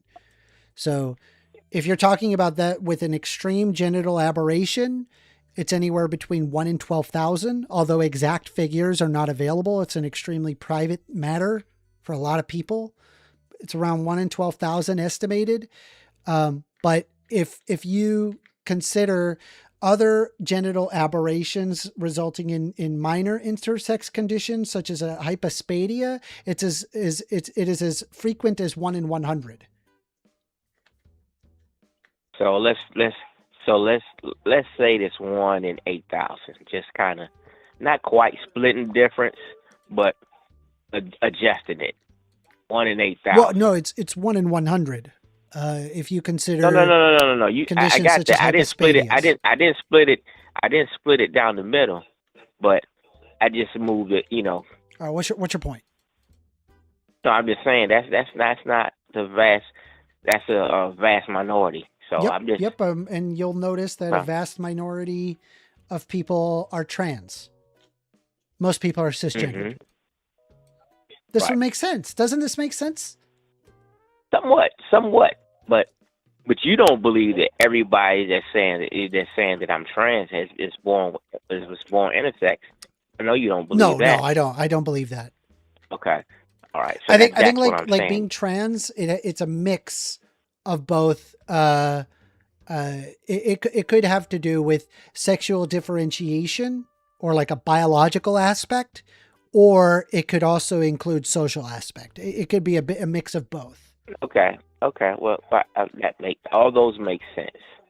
That social, I think social is a big factor in a lot of them. I wouldn't hazard a guess as to how many, but I would say a lot of them. I don't know the exact, like, what is the no, amount? I don't know. I don't even know how you would measure that. Hazard a guess. Right, I wouldn't even hazard a guess, but I'm just saying that, that clear beverage, that water looks kind of funny on this background through this thing on your screen. I just saw it. I just spoke it out loud when I saw it. What? But the bottle, the 2 liter with water in it against your backdrop looks kind of, looks kind of interesting. That's all. The soda. It's because it's water. So big. I know, but I'm saying water through a clear thing with your backdrop look interesting. That's all. But is that the topic of the day because of the Trans Day? I don't know how you. What's the name of it? It is the Trans Day of Visibility. Happy Trans Day of Visibility. Okay, but is that what the thing of the day? Topic of the day. Yeah. It's today. Yeah. Okay. But Trans Day of Visibility. Pretty cool, right? Yeah, it's a day. they have a day for everything now. So, they have Red Velvet Cake Day. So, having a day for you, it's kind of lost its luster to me. Well, they have a day for everything I think now. it's cool.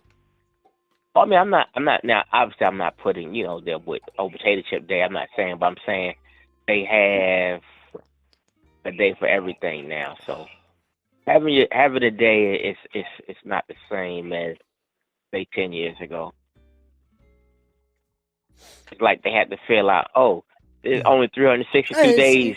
If you can imagine, it was probably like the 70s days. where there was a huge pushback against the gay community. And there was a lot of people that were very, very, very pro-gay. Look at disco. Yeah, that was very strongly supported by Oh gay yeah. people. Yeah. I remember Donna Summer came out and said that Yeah. when the AIDS pandemic came, it was like a punishment from God. Then Yeah. later on in life, she apologized to them, but they were strong supporters of her music Yeah. and her. So she apologized for that later on in her life. You might didn't know that. You got Yeah. a little older than you. A little older than you. You know. It's true. You are. Also more distinguished, more wisdom, but we'll move on from that.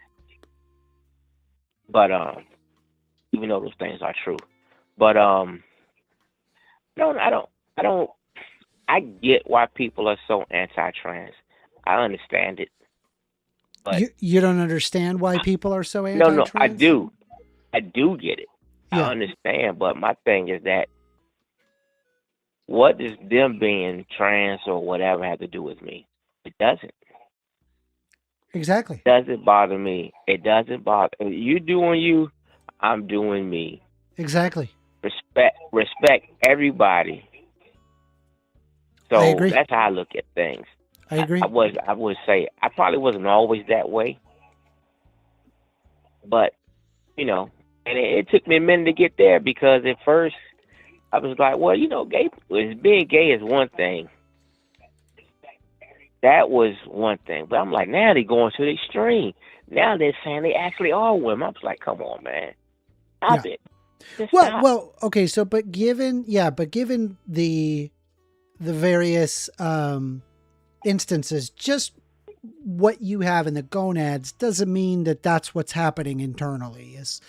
Is kind of what this chapter, the chapter that I was reading to you, is about, and it can mechanistically identify like what are conditions that cause that to happen.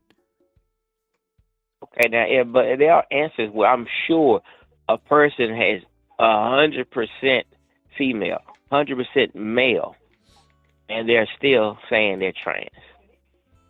Maybe there's a social May factor.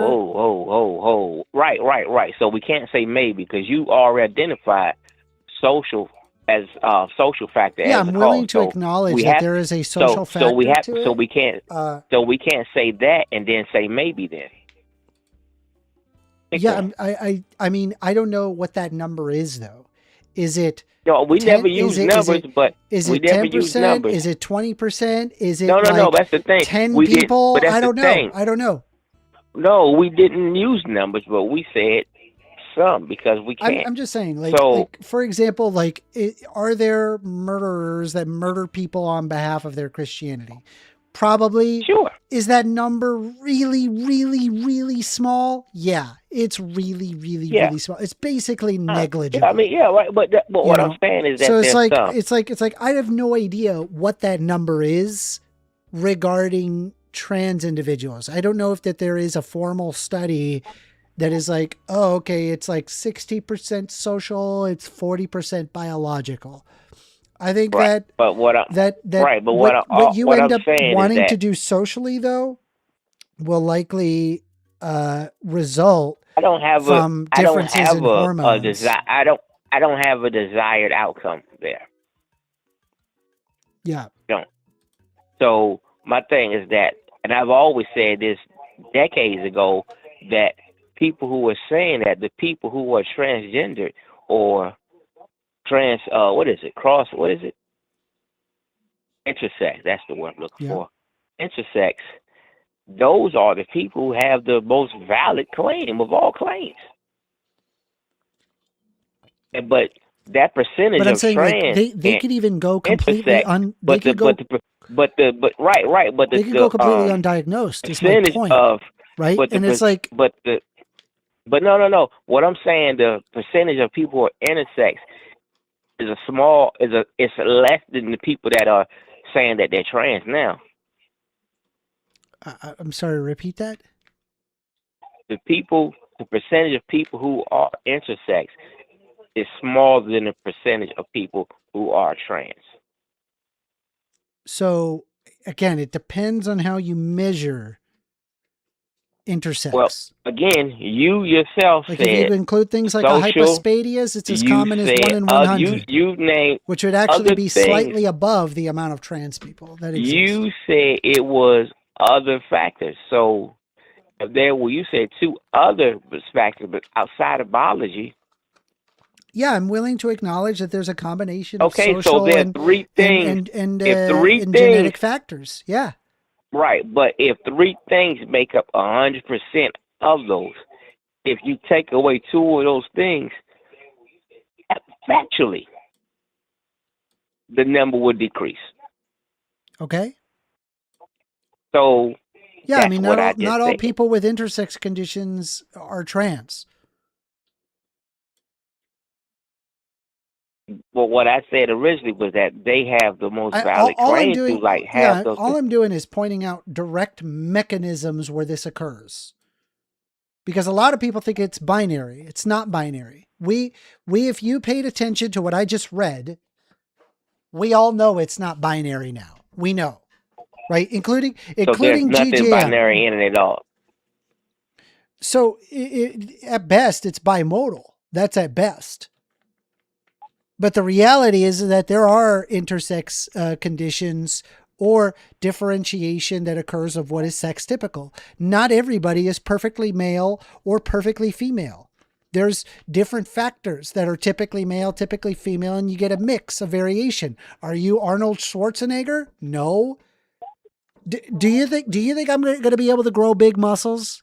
No, unless if I take a ridiculous amount of testosterone. Mean anything. There is no amount of working. I've been going to the gym for 5 years. This is all I got. But you probably don't live heavy, but there is a factor involved in that. But that's why he's Arnold Schwarzenegger, because that's well above the average. I'm saying that they genetically, they have a genetic advantage that makes them more male. They naturally develop more. They naturally develop more testosterone. When people want to look bigger, they could take testosterone. They take Trent. Right.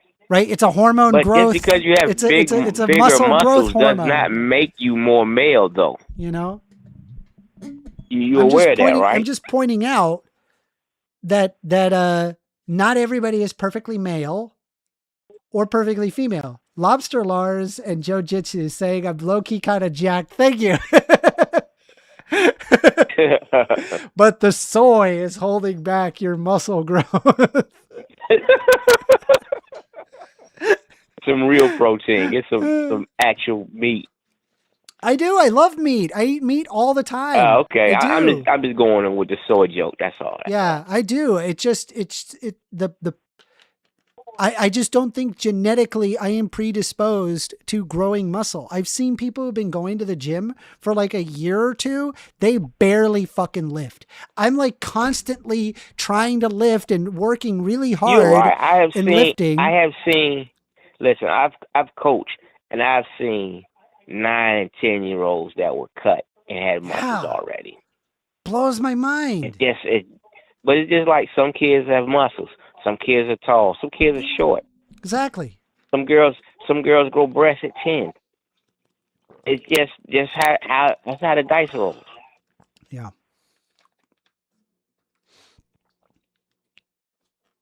It is what it is. But it's almost like you're trying to make it like the argument you had that Shaq shouldn't be, almost like you said Shaq should be able to play in the NBA because he has a genetic advantage that is the same, that is akin to a man playing with women in pro sports or in sports with women. Well, so the logic is that I believe that there are people that possess natural genetic advantages over others. Everybody that's a pro athlete has genetic advantages, most likely. Well, and for example, you could have a woman that has one of these intersex syndromes and possess more testosterone than normal. Well, that's why the Olympics tested for that. Okay, or hold on.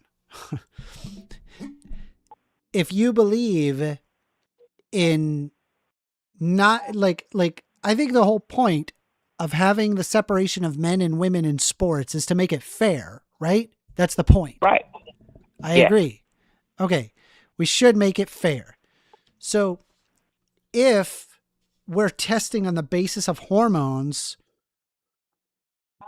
why not we deal with that as opposed to whether or not they're male or female? Because there are going to be males Well, because that we lack can sit there and testosterone. say- Maybe they should be we in the can females say- division. Or if there's because going we to be can say females that hey, that these have a men lot of are going to be- testosterone and men they're are going to be crush. stronger than women. That's why. I mean, that's an easy.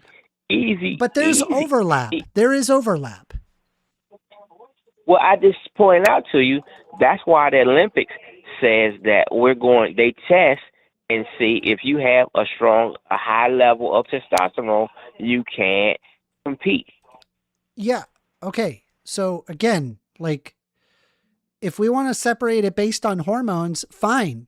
Make it fair. I'm not against it. The problem that I don't like, what I want to avoid, is I think if there is a trans person and they want to compete, they should be able to compete.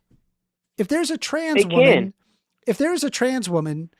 who has been on hormones for 2+ years, there's no reason for me to assume that they're going to perform any better than a woman with a good deal of testosterone. And let's face it, right? The women you're facing at the top, the women you're facing at the top, 100% will have more testosterone than your average woman. I promise you that. That's not factual. That is That's not factual. true. That is factual. That is not Yeah, factual. because they're operating at a higher performance. What do you think? How do you think they're operating at that high of a performance? They have to have some sort of genetic advantage on top of the training in order to get that high. Here's the thing. As a non-sports person, you are not in position to make that call. I can say that I've coached men, I've coached boys, I've coached girls. Here's the thing. It's not always about athletic. You see women of average athletic ability excel.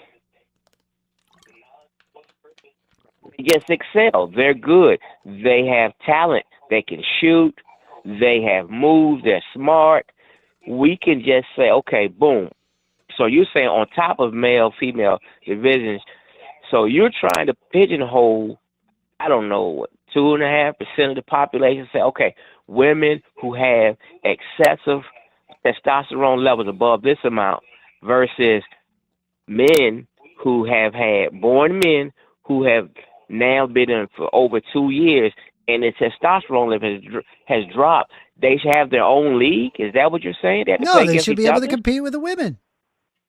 They're operating at the functionality of a woman. So you really think that somebody that's born a man is never going to have an advantage even after 2 years? You still think they won't have some? There are scientific studies that show a slight advantage, but that slight advantage is also garnered by women that have excess testosterone. So I see no reason to push out a trans woman who's been on HRT for 2 years. If you look at some of the women that compete, some of them are extremely slight, and they're like 5'5" and small. They're just good. And then there's also big women. Like I don't see what the argument is. But there are other big women they're competing against. Yeah, this and is why they the have Shaq argument. They have excess testosterone. But that's why the Shaq advantage, the thing that you want to talk about with Shaq. Shaq is not even close to the tallest player in the NBA history at all. But he's a pretty big one. He's big is my point. That's why I brought up Shaq, because he has a genetic advantage over most basketball players. That's true. Right. He's huge. I'm pointing out have that you seen that guy drinking water? Shaq, there were guys that were taller than Shaq in the 60s. Real quick, have y'all seen the photo of Shaq drinking water? I just want to flash this for chat. Real quick. This is Shaq. Why does it look so little? Look at that. He's a big guy. Dude, he's the biggest dude on planet Earth. Look at that fucking dude. Fucking white.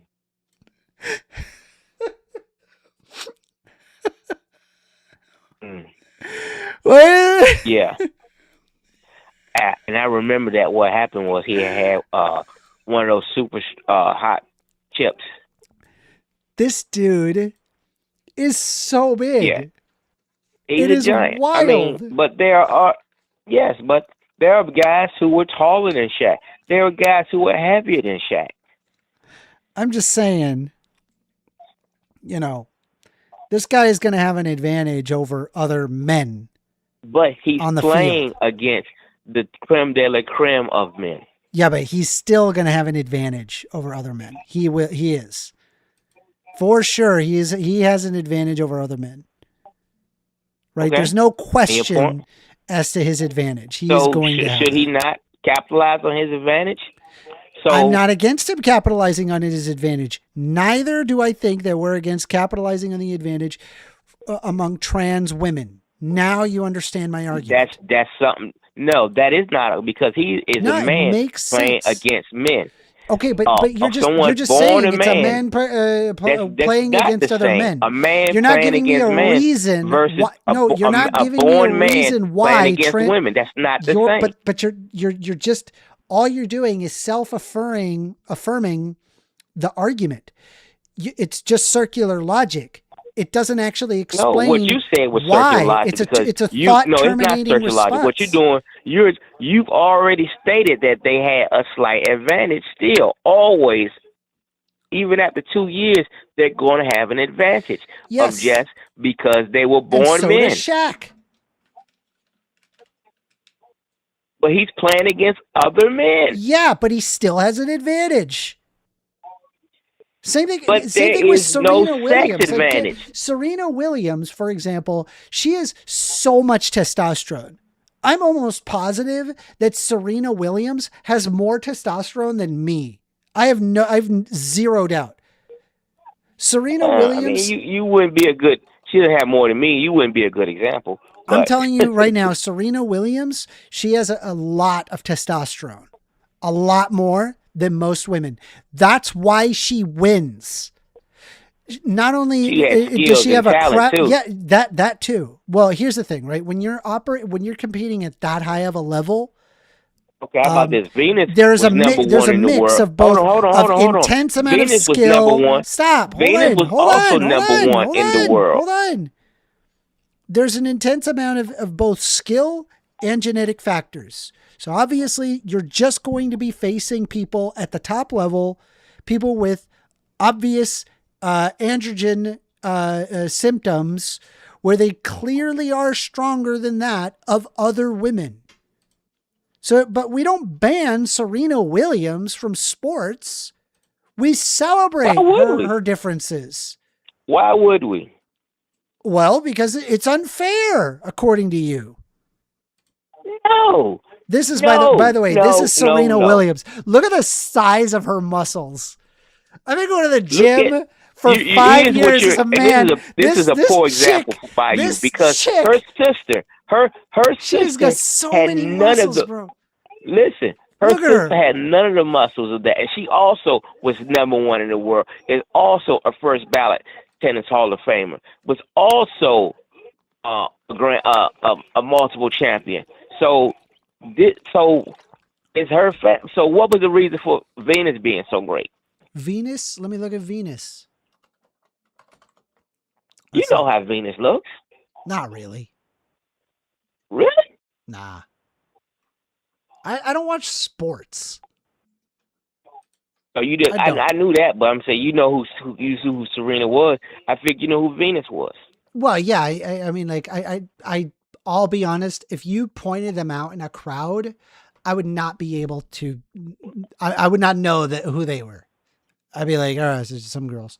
I don't believe that. If you knew right off the top of your head that about Venus and about Serena. Well, Serena, and I knew that one. Anyway, but here, look, like here's Venus, and you're gonna tell me this girl that she. I'm a fan. I've been looking at Venus's team, so yes, I would know. And I'm a sports guy, so yeah. Well, I'm taking one look at her, and I promise you, she's got some androgen differences. I'm looking for your picture of Venus, though. I did. I posted that. It is.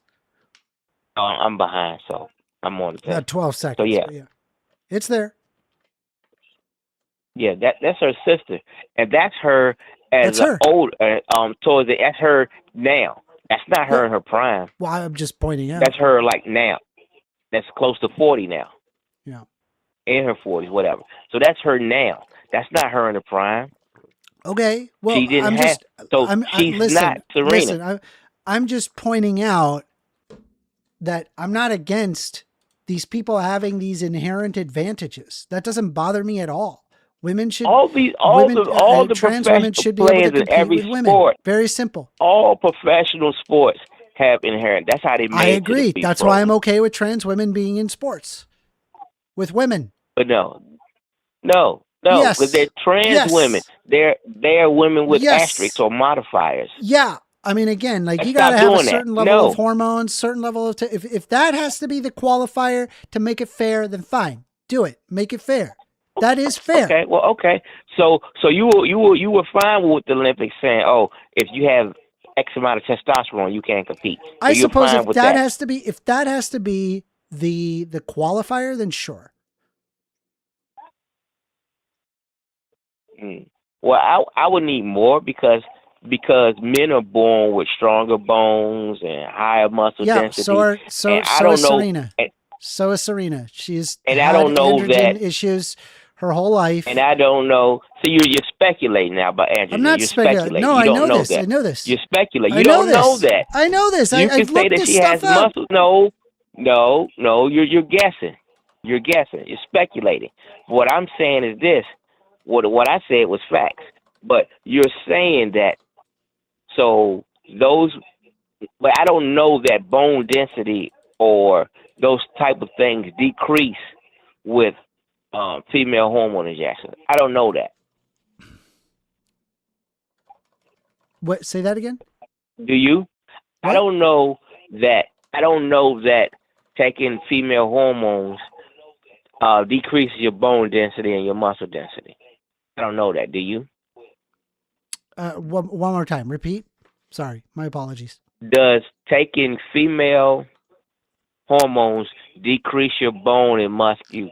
Muscular, density? yes. Bone, no. So that's still an advantage, then, right? Yes. Just as that there would be an advantage for a no. woman that has excess androgen insensitivity. That's the problem. Sensitivity. Right? Yes. If they have an androgen insensitivity, that would mean that they do not they would synthesize testosterone differently than other women. And as a result, they would have greater bone density just like just like other men. So well, but you just what, okay. do we So ban you want them? to do? No, we don't ban Okay, them. hold on. So I'm going to ask you that. Do you want to ban hormones and androgen? Androgen is a hormone. Okay, so hormone. So let's cover it then. So we already established hormone. So we don't have to do a separate one then. So it's already covered. So we don't have to add that one.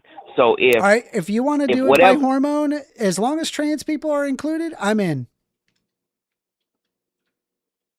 It would have to be male, female stays. That has to stay. Nope. That's the Disagree. basic gender. Disagree. That's the basic line. Now, Disagree. hold on. Now, that's the basic line. Now, yeah, I know that's your line, but it's wrong. That's the line. Well, that's the line that's existing. So we're going to. I know that's the line that it exists, but I'm saying that it's wrong. We've done stuff wrong. in the past that's been the norm in the past. It doesn't make it right just because it's the norm. Well, okay. How about this? I'm pointing out the clear logical issue that exists with it, and I've thought this through a lot harder than most people. Okay, think about this, and I've thought about this a lot. Now, why do they have like pool? Pool is a non-physical sport, right? I mean, activity. Why do they have male sport, a male pool player championship, and female? Why do you think that is? Fuck if I know. I haven't looked it up. Height. Because men are taller than women. Okay, so have different league heights. No. So what that means? Right. So what that means is arm reach. Leagues for height. Done. Problem solved. Done. I agree. Fix your problem. See, that was simple. I agree with that. You can do that with that. Yeah. Because it's not about strength. Correct. It's not about bone density and muscle structure. I'm cool with that. If you want to say 5'9" and below, 5'10" and up. Mm-hmm. I'm cool with that. You can do that. Now, finally, you said something reasonable. But to have but to have men competing against women in something that's physicality. Well, they're trans women, not men. Not men, trans women. It's different.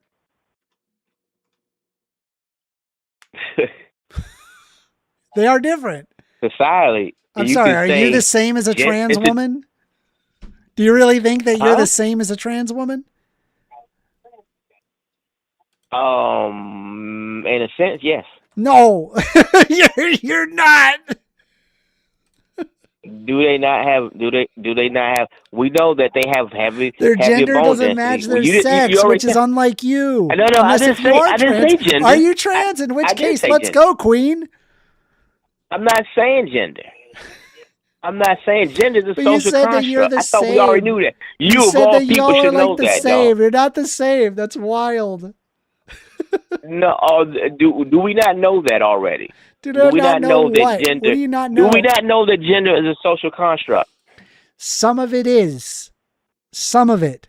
But a lot of people get this wrong where they think it's entirely a social construct. There's a lot of basis to gender that exists at a neurobiological level. So there is a lot of biology that is informed by someone's gender. But yes, there are also social imperatives to gender. That's correct. Well, so really, you kind of counter to your own argument. No, it's not a counter to my argument. If you think it's that a nuanced understanding is biological, so what? It's a nuanced understanding of sex and gender. It is understanding the multitude of factors that involve gender. For example, gender is a social construct. Drinking a cosmopolitan, is that a male or female activity? That societal says that, men should drink. That's societal. I'm asking you. But it's nothing. Stop. Is drinking a cosmopolitan, is that a male or a female activity? Neither. It's an activity. Neither? Let me tell you this. I got to tell you. I don't know how old you're older, right? How have you drank in the past? Because I'm a drinker, dude. Hey, I've been drinking tonight. Hell yeah. Cheers to that. Minutes before I called you, I've been drinking. With that being said, you go up to the bar and you're like, "Excuse me, sweetie, can I have a Cosmo?" You're right, but that's why. Who decided that? You're not ordering a Cosmo. But here's the difference. Did biology decide You're that? Or not ordering a Cosmo. Okay. The point is, all right, let me help you out. No, the point let me is help you out. Is Cosmopolitan, is that a women's magazine or is that a men's magazine? No, you didn't answer my question. I just listen. I'm trying to explain to you the social constructs. No, I am answering your question, albeit in a different way. But yes, there are aspects of gender that are socially constructed. This was the example Men that you drinking gave. whiskeys and walking around in fucking the example jeans. that you gave is that. Oh my God! Stop talking for a second. Stop talking. That's my question I'm trying for to a second. explain it to you. You're not listening. In a yes or no question. A yes or no.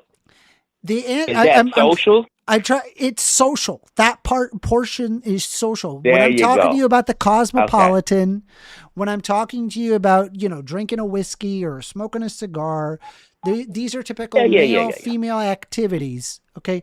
There's nothing in your biology that says thou shalt smoke cigar and drink a whiskey.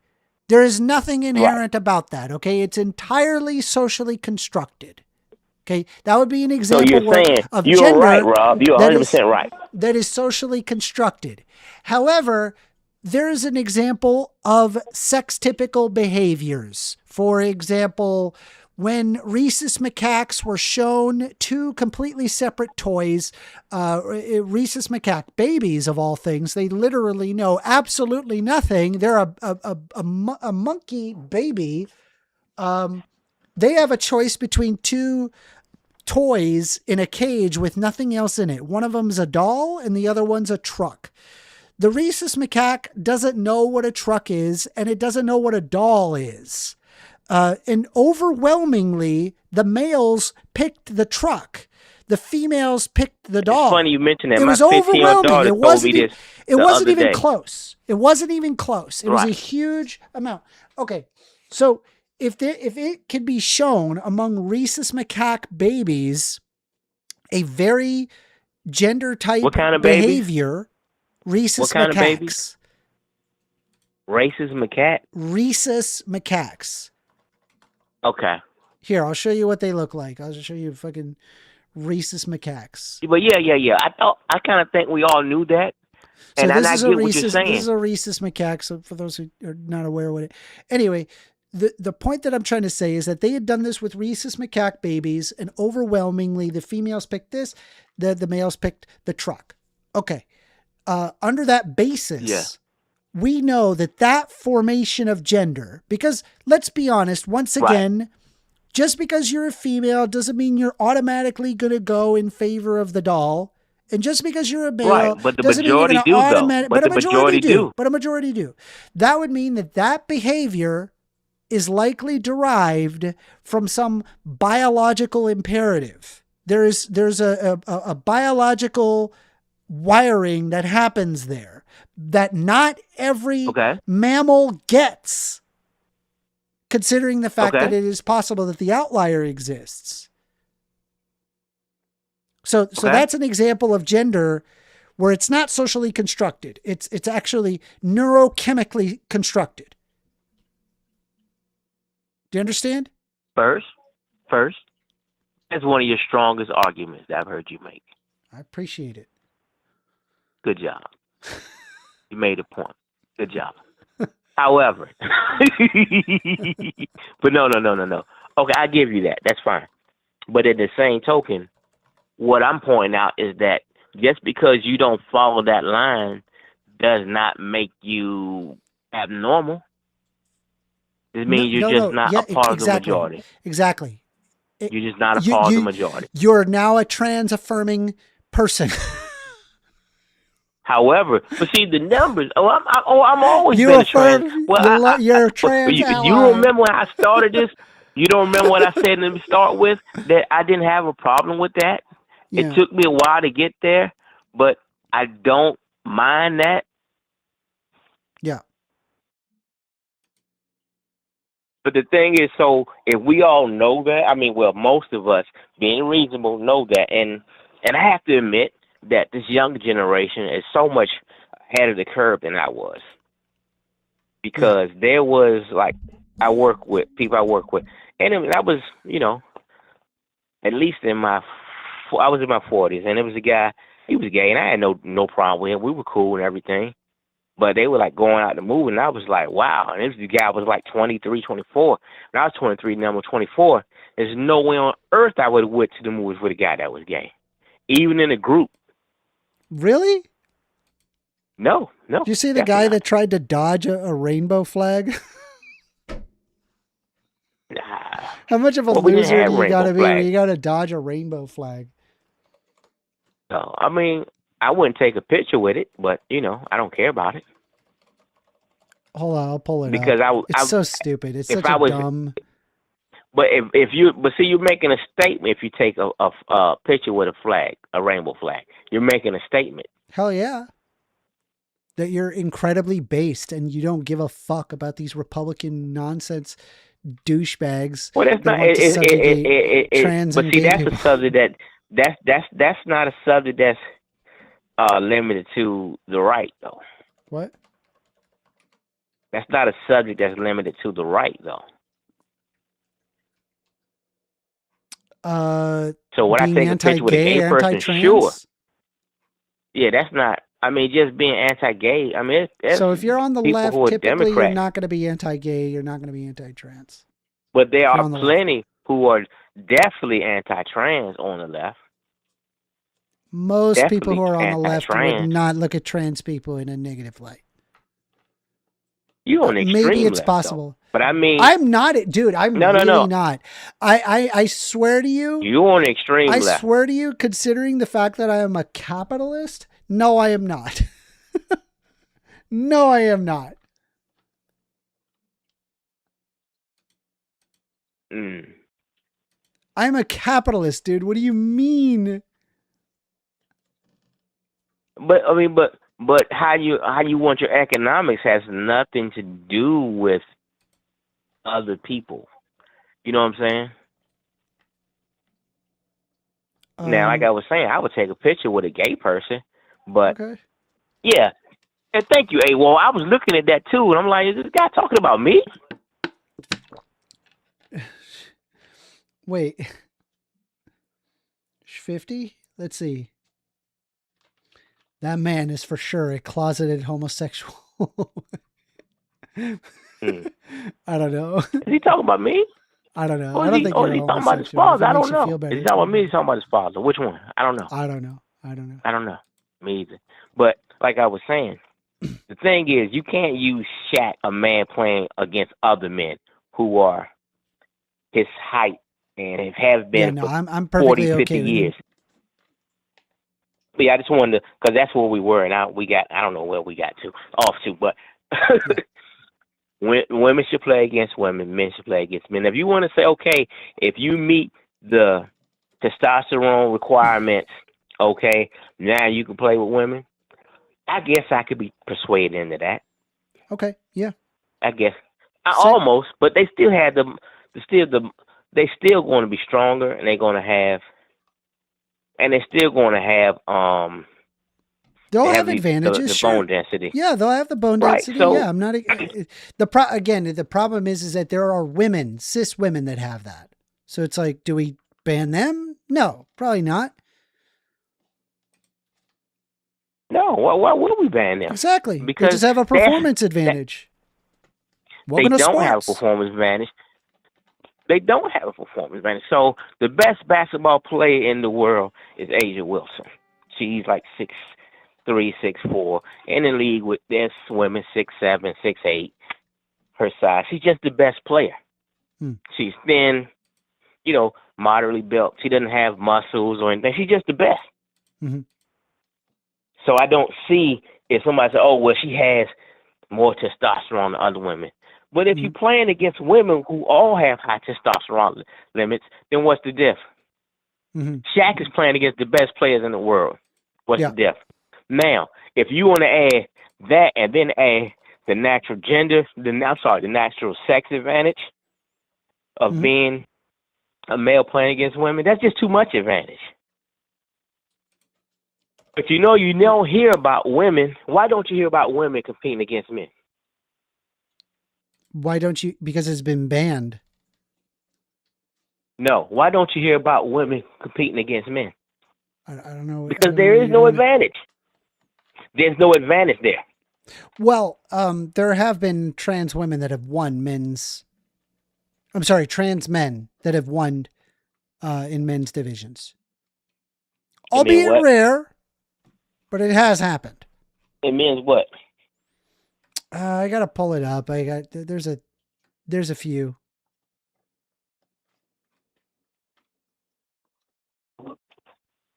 You have to take my word for it. I don't feel like pulling it up. I'm like, what sport is it? I'm not down here. I'm saying, what sport? I think it was like some triathlon or something along those lines. So obviously not at the top tier levels, but that's still an accomplishment, though. It's a thing. No, I'm saying that I'm saying that's an accomplishment. Well, I know it's it's not at the Boston Marathon or type of level, but that's still an accomplishment. I could pull some up. Let me see here.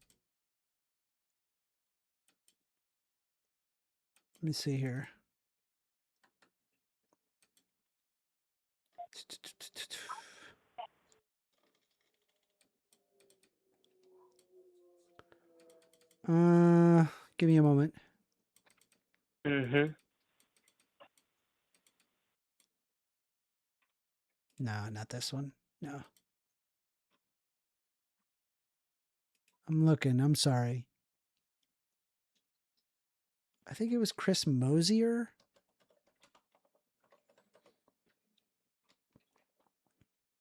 I'm asking what sport was it? I'm looking. I'm not a sports guy.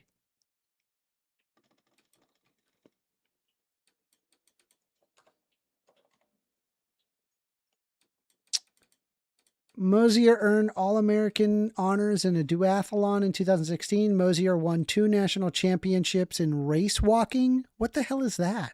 What is race walking? What the fuck is race walking? What is the race What they call walking? that? What's that? That's that walking. That's that type of combination between jogging and walking that you can do. What is race walking? Is walking that combination between jogging and walking that you can't do certain. You have to say within a certain type of form, so it's not going to be, considered jogging. Okay, so race walking. Here, I'll pull it up on Wikipedia. It's so strange. Yeah. Race walking is a long distance discipline with the sport of athletics. Although it is a foot race, it is different from running. I think we proved the point already. I think we can move on. We kind of proved the point, right? At all times, race judges carefully assess that this is maintained throughout the race. Races are typically held on either roads or running tracks. Right. Common distances range from 3,000 meters, 1.9 miles, to up to 100 kilometers, 62.1 miles. The current race walking contests at the Summer Olympics. Okay, so 20-kilometer really, race what this kind of proves my point that we already seen that a guy who was like ranked 300 something in men, I want to say swimming, he was number Leah one. Thomas? He was number one. Are you talking about Leah Thomas? Because she wasn't number one. Number one in women in NCAA, they were the best. Was it Leah Thomas? I don't That's remember. The swimming one. That sounds like yeah. that. She was never number one. And maybe it's a different one then. But did she set records? She won one race. No, they won. However, like overall, she was like 32nd. Like overall in the world, she was 32nd. She won like several events. Here, I'll pull it up. I'll pull it up. I'm pretty sure you're talking about Leah Thomas because she won more than one though. She's referenced so often, and when you actually look at her like records, like it's really not as many times as the right would have you assume. But like I said, I don't have a problem with. I have a problem with the competition thing, but as far as living, I do you. Yeah. I don't care about that, but competing is not fair to women. I think it is. She's lost to women. It's not.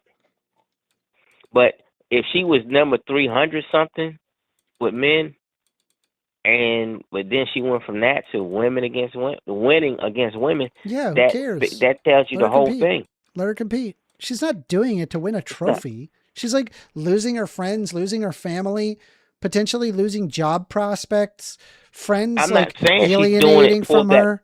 Express. And it's like I'm not saying she just she's doing it for she that just wants to compete. Let her compete.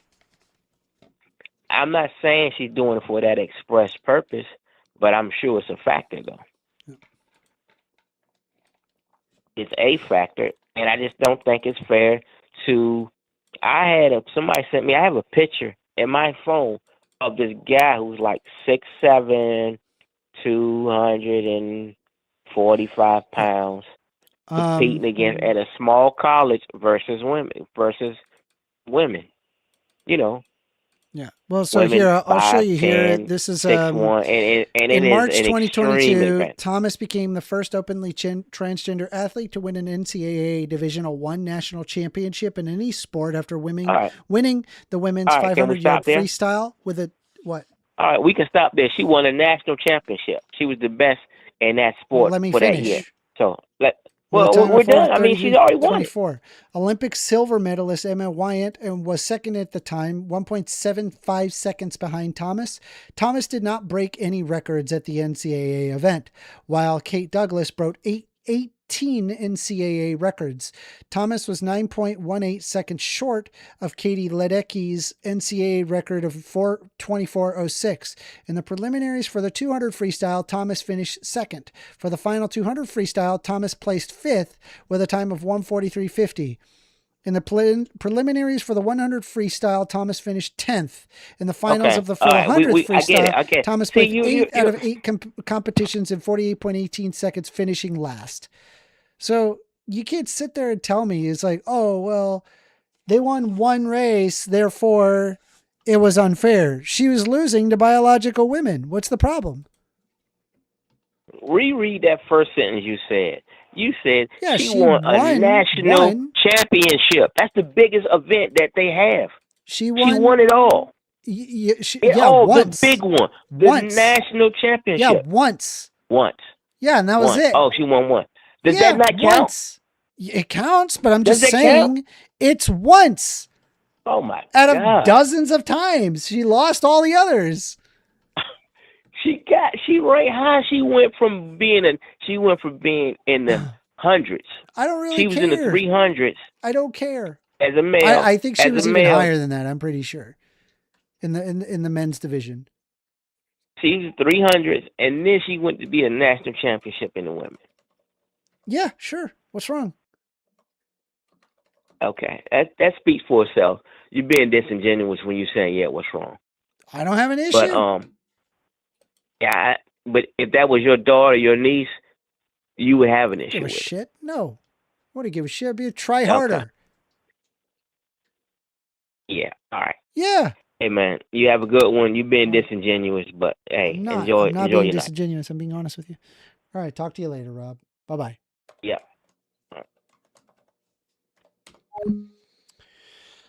Okay. Well, that was interesting. It's an interesting call. Well, let's play some more Majora's Mask, shall we? Hell yeah. What was I doing? Oh yeah, I was going to get the supplies, I think, for supplies. Let's see, hold on. Gibdo well. I do not like the Gibdo well. I don't like it. The Gibdo well sucks.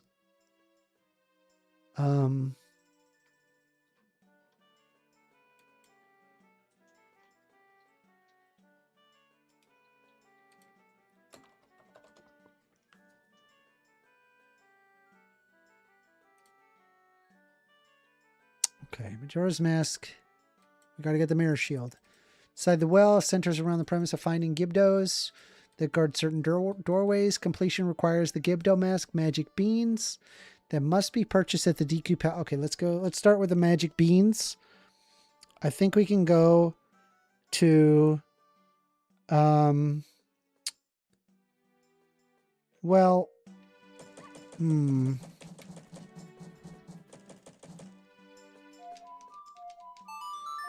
I know one spot to get magic beans.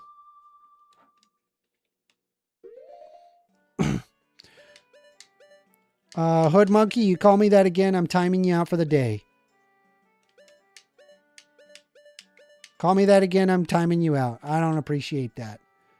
I don't offend anybody. I'm not an offender.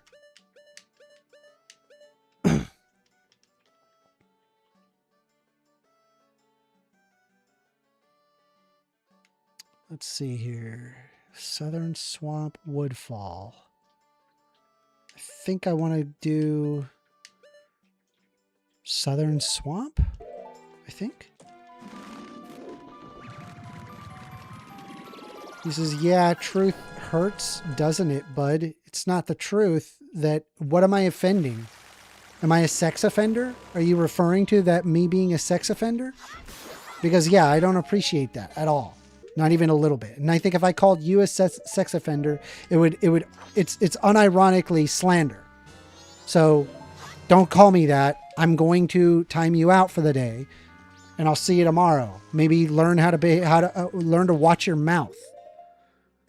All right, let's see here.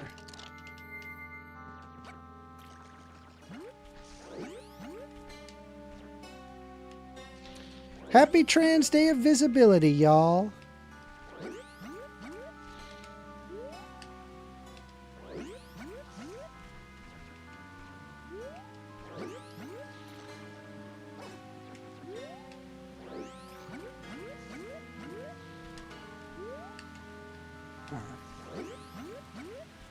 Wait, is that the entrance? No, that's not the entrance. The entrance is over there. But thankfully, I don't think we need... we have arrows now, so we should be able to kill that Octorok, no problem.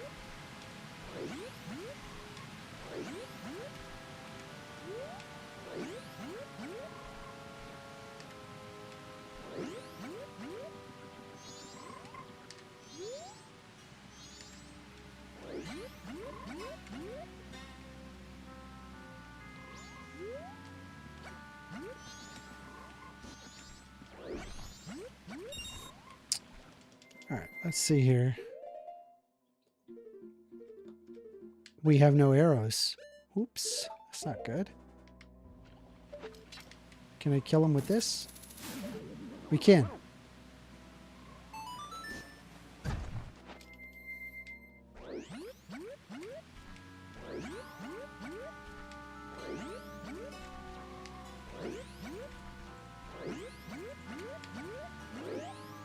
Fuck. Almost fell into the water.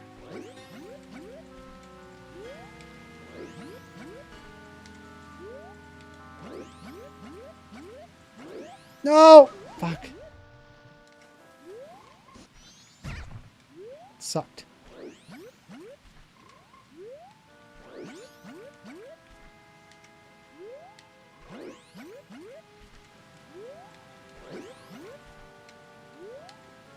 Alrighty.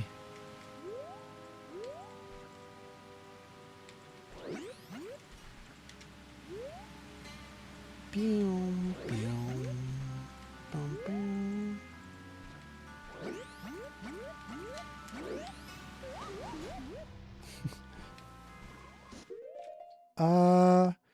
You know what? I'm in a rare mood. I'm in actually a pretty good mood. So you know what I'm going to get? I'm going to get me an alcoholic drink. BRB.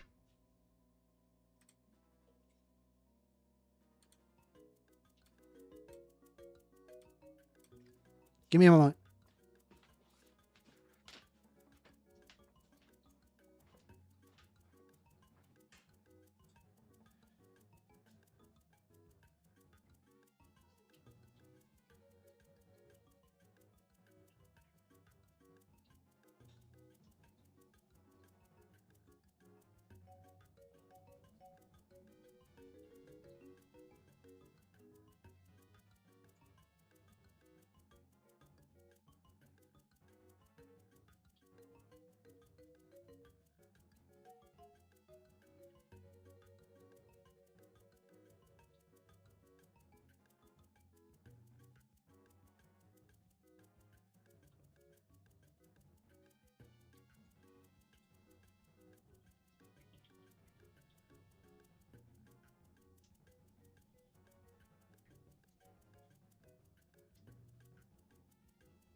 goodness. I have the concoction. Wow. Wow.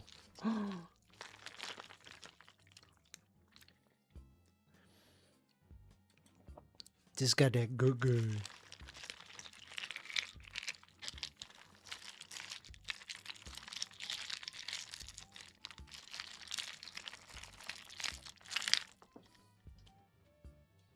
A little bit of ice fell.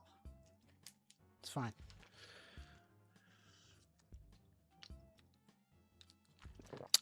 Ooh, that's a good flavor.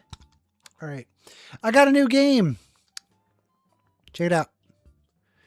Donkey Kong Bonanza on the Switch 2. I just bought it.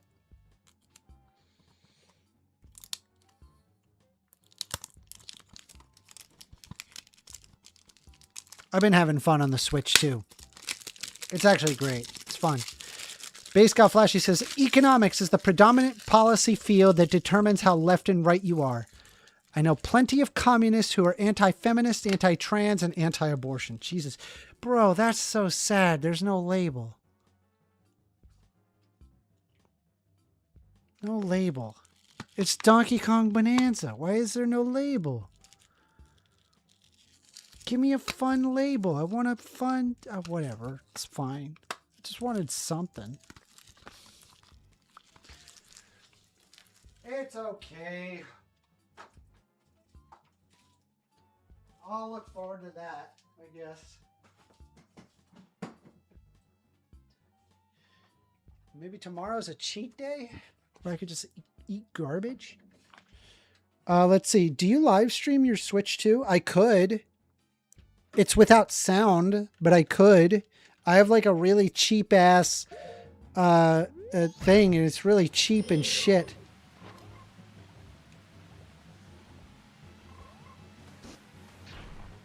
All right, well that's not gonna work. I'm just gonna go this direction.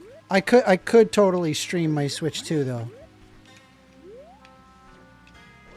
You won't hear any sound, sadly, and you may actually end up hearing the sound through the mic. So I don't know. I don't think streaming on the Switch 2 is a good idea right now, unless I get a really expensive capture card, bro. Some of the capture cards, dude. This capture card that like I was looking at is like, oh, it does audio as well. It's like fucking $160. I'm like, oh, fuck, it's so expensive.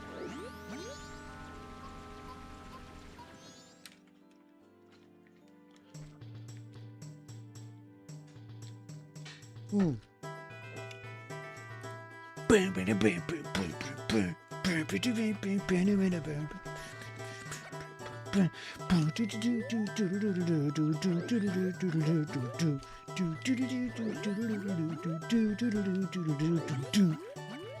Song's so fun.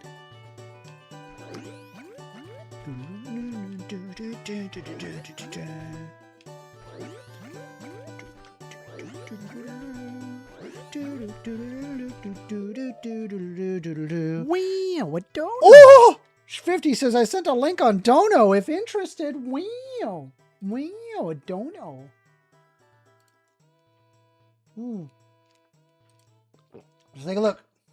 55 sending for Trans Visibility Day. Hell yeah. For that dono, you get special attention. Wow, a dono.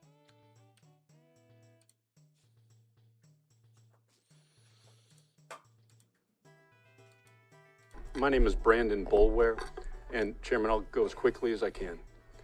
I'm a lifelong Missourian. I'm a business lawyer. I'm a Christian. I'm the son of a Methodist minister. I'm a husband. I'm the father of 4 kids, 2 boys, 2 girls, including a wonderful and beautiful transgender daughter, who today happens to be her birthday. And I chose to be here. She doesn't know that. She thinks I'm at work. One thing I often hear when transgender issues are discussed is, I don't get it. I don't understand. And I would expect some of you to have said that and feel the same way. I didn't get it either. For years, I didn't get it. For years, I I would not let my daughter wear girl clothes. I did not let her play with girl toys. I forced my daughter to wear boy clothes and get short haircuts, play on boy sports teams. Why did I do this? To protect my child. I did not want my daughter or her siblings to get teased. And truth be told, I did it to protect myself as well. I wanted to avoid those inevitable questions as to why my child did not look and act like a boy. My child was miserable. I cannot overstate that. She was absolutely miserable, especially at school. No confidence, no friends, no laughter. I honestly say this, I had a child who did not smile. We did that for years. We did that against the advice of teachers, therapists, and other experts. I remember the day everything changed for me. I'd gotten home from work, and my daughter and her brother were in the front lawn. And my daughter had sneaked on one of her older sister's play dresses.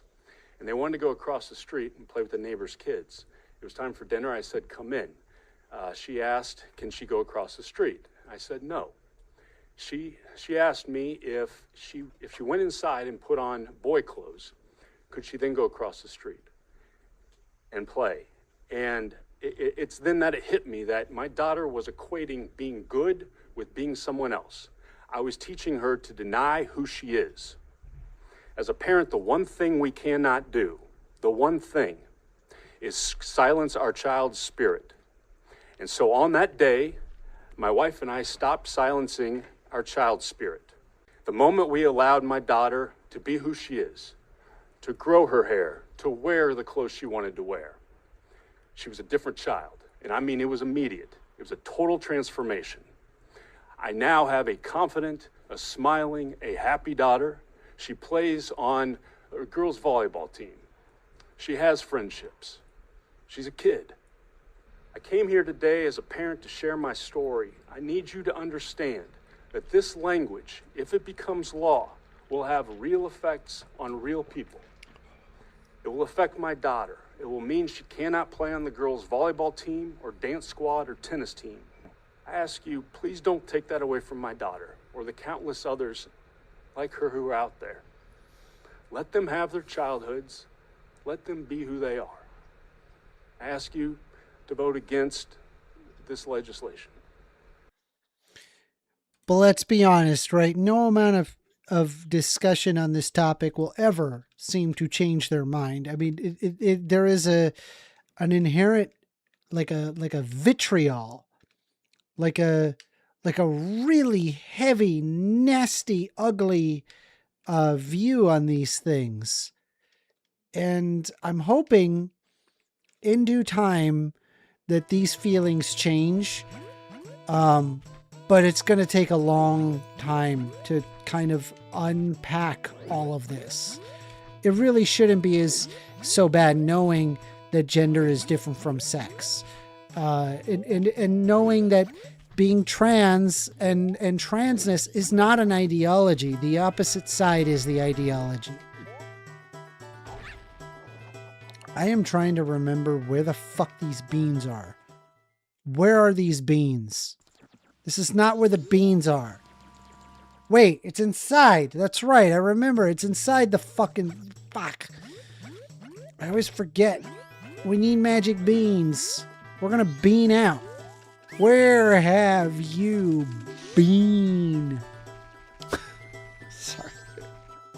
Base Got Flashy says, Amender, you should react the Sarah McBride episode on Ezra Klein's podcast on why the left lost trans rights. She's the first trans congresswoman. Listen while you play. Might not be a bad idea. I need to focus though. I need to focus on this. Fuck! Maybe I don't need to focus. Maybe I just need to play the fucking video. If you can link it on Discord, I'll take a look at it. I just feel like the dad pretty much like the people in this audience, and maybe they'll listen to him more than us. I don't know. You got to have a trans child to understand it, apparently. Yeah, it does. That's sad.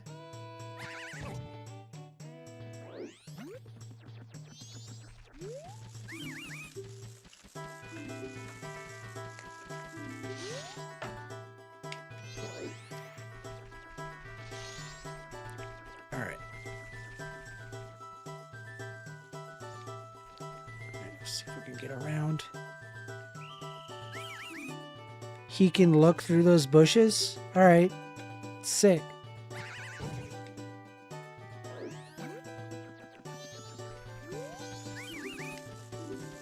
So annoying. I just need magic beans. There could have been an easier way to do this.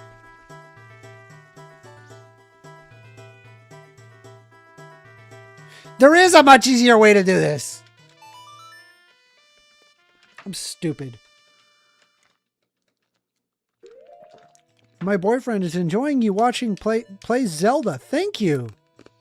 I appreciate that. I am not good at Zelda. I mean, I'm okay. I know what I'm doing, I think. I have moments. There's moments where it's like, oh, he knows what he's doing. And then there's other moments where he's like, he has no idea what he is doing. Which is true. There will be, there's just kind of splits in, like that. I meant to hit a sword, but I didn't do that. I instead did the bubble. All right, I think this guy sells magic beans. I'm almost positive this guy sells magic beans. Hey, give me magic bean. He does. Wait. I gotta be a, hold on. All right, fuck. Gotta be this. Give me a magic bean.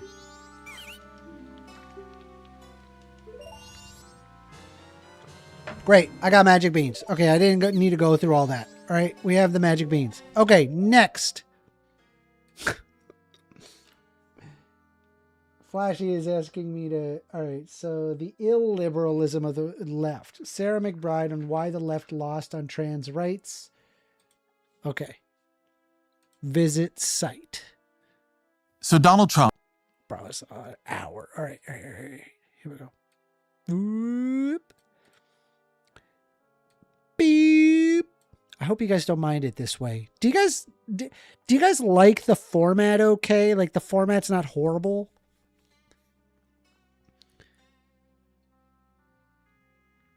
Trump, in his inauguration speech, was perfectly clear.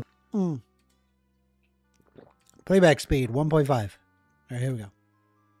About what he intended to do. As of today, it will henceforth be the official policy of the United States government that there are only two genders, male and female. Starting the day of that speech, Trump launched an all-out effort to roll back trans rights, using every power the federal government had, and some that it may not have. President Trump has signed an executive order which declares the U.S. government will no longer recognize the concept of gender identity. President Trump directing the Secretary of Education to create... Give me a second. I have to look at this. I apologize. Here, I'll put this onto the left screen so you don't have to see it. There you go. Made a plan to cut funding for schools that teach what he calls gender ideology. This afternoon, President Trump makes a move to ban transgender athletes from competing in women's sports. Ban on gender-affirming care for transgender kids. A ban on gender-affirming care for transgender inmates in federal prisons. Ban on transgender troops serving in the military. These executive orders, many of them have not actually gone into effect yet. But when I look across the country, we're already hearing the stories of impact. It's a complete dehumanization of transgender people. It's about privacy and dignity for me to be able to change my passport to male. It's going to come along with having to out myself. Hold on a sec. That's a trans man?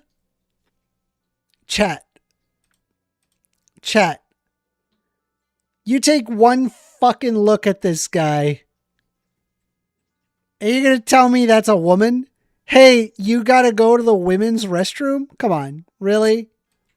Really? Bruh. You're going to tell me that this very clearly a man? Be able to change my passport to male. It's going to come along. That's a trans woman, guys. This is a trans woman. I would not be able to clock this person. No freaking way. This one has to go to the men's restroom, guys. This one apparently, men's restroom. That is wild. With having to out myself to like Border Patrol agents. We are begging to be allowed to continue our service, and you're just going to wash us away. A lot of the things Trump is doing this term have put him on the wrong side of public opinion. But not this. In a recent poll where Trump's approval rating was around 40%, 52% of Americans approved of how he's handling trans issues. And if you look more deeply into polling on trans rights, the public has swung right on. The only reason why the public has swung right on this is because they just have an intuitive brain on this, right? Obviously, like what we went over is not intuitive. There is nothing intuitive about the biology of like gonadal sex characteristics resulting in separate phenotypes than what you would typically observe, right? Obviously, that requires more nuance, more understanding. And most people, let's just be honest, in America, they're not that educated. We're really not at the end of the day. And so like obviously most people are going to react very gutturally about this. They're going to look at it and go, oh, men pretending to be women going in women's restroom. Oh, okay. Can't support that. That's bad. You know, and I get it, right? Like if they have, I can't get the ingredients for this. Oh shit. That's right. I got to do the pig thing. I gotta sorry. Anyway, let's continue. On virtually every policy you can poll. Banning trans medical care for minors, that's a majority issue now. A few years ago, it wasn't. Trump didn't just win the election. He and the movement and ideology behind him have been winning the argument. Sarah McBride is a freshman congresswoman from Delaware, where she was formerly a state senator. She is the first openly trans member of Congress. And her view is that the trans rights movement, and the left more broadly. Also, by the way, just FYI, that woman fucking based. How did you get elected? That is bonkers. Bonkers. How could you pull that off? Has to grapple with why their strategy failed. How they lost not only power, but hearts and minds. We have to grapple with the reality of where people are beyond this room or this city or my state. Meeting people where they are is not selling out.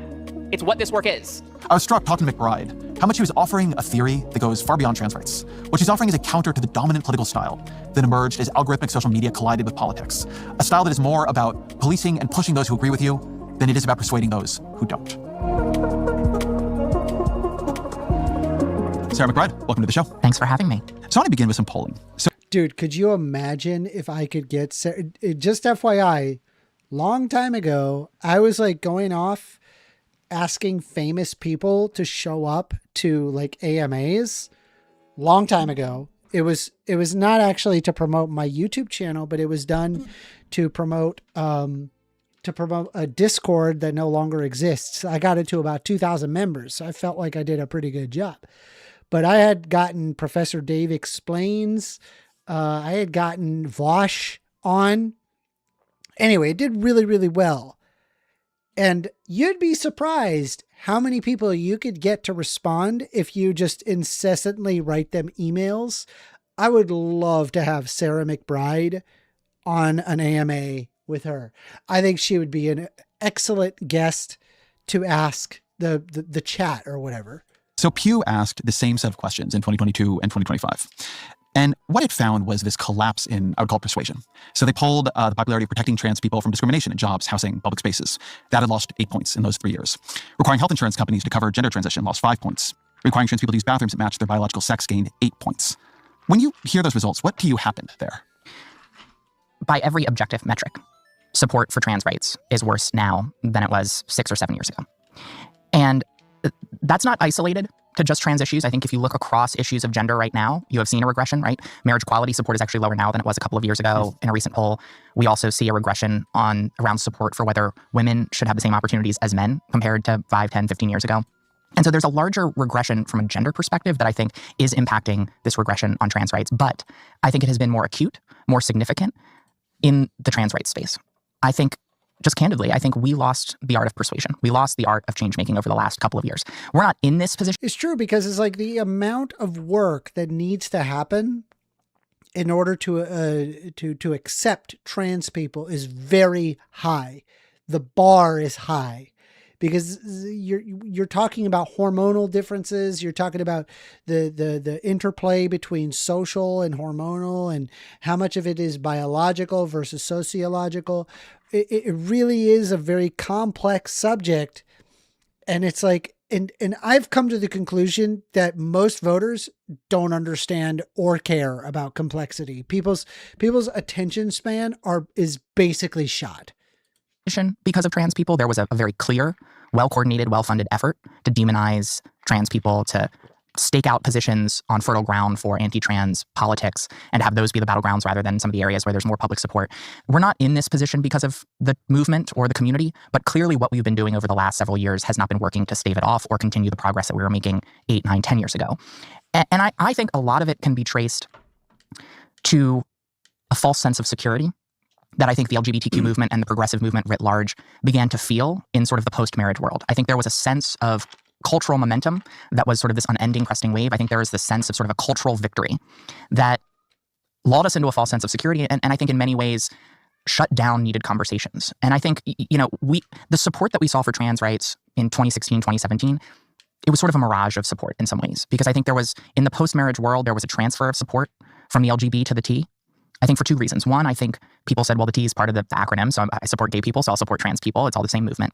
But two, I think in those early days after marriage, a lot of people regretted having been wrong on marriage in the 90s and in the 2000s.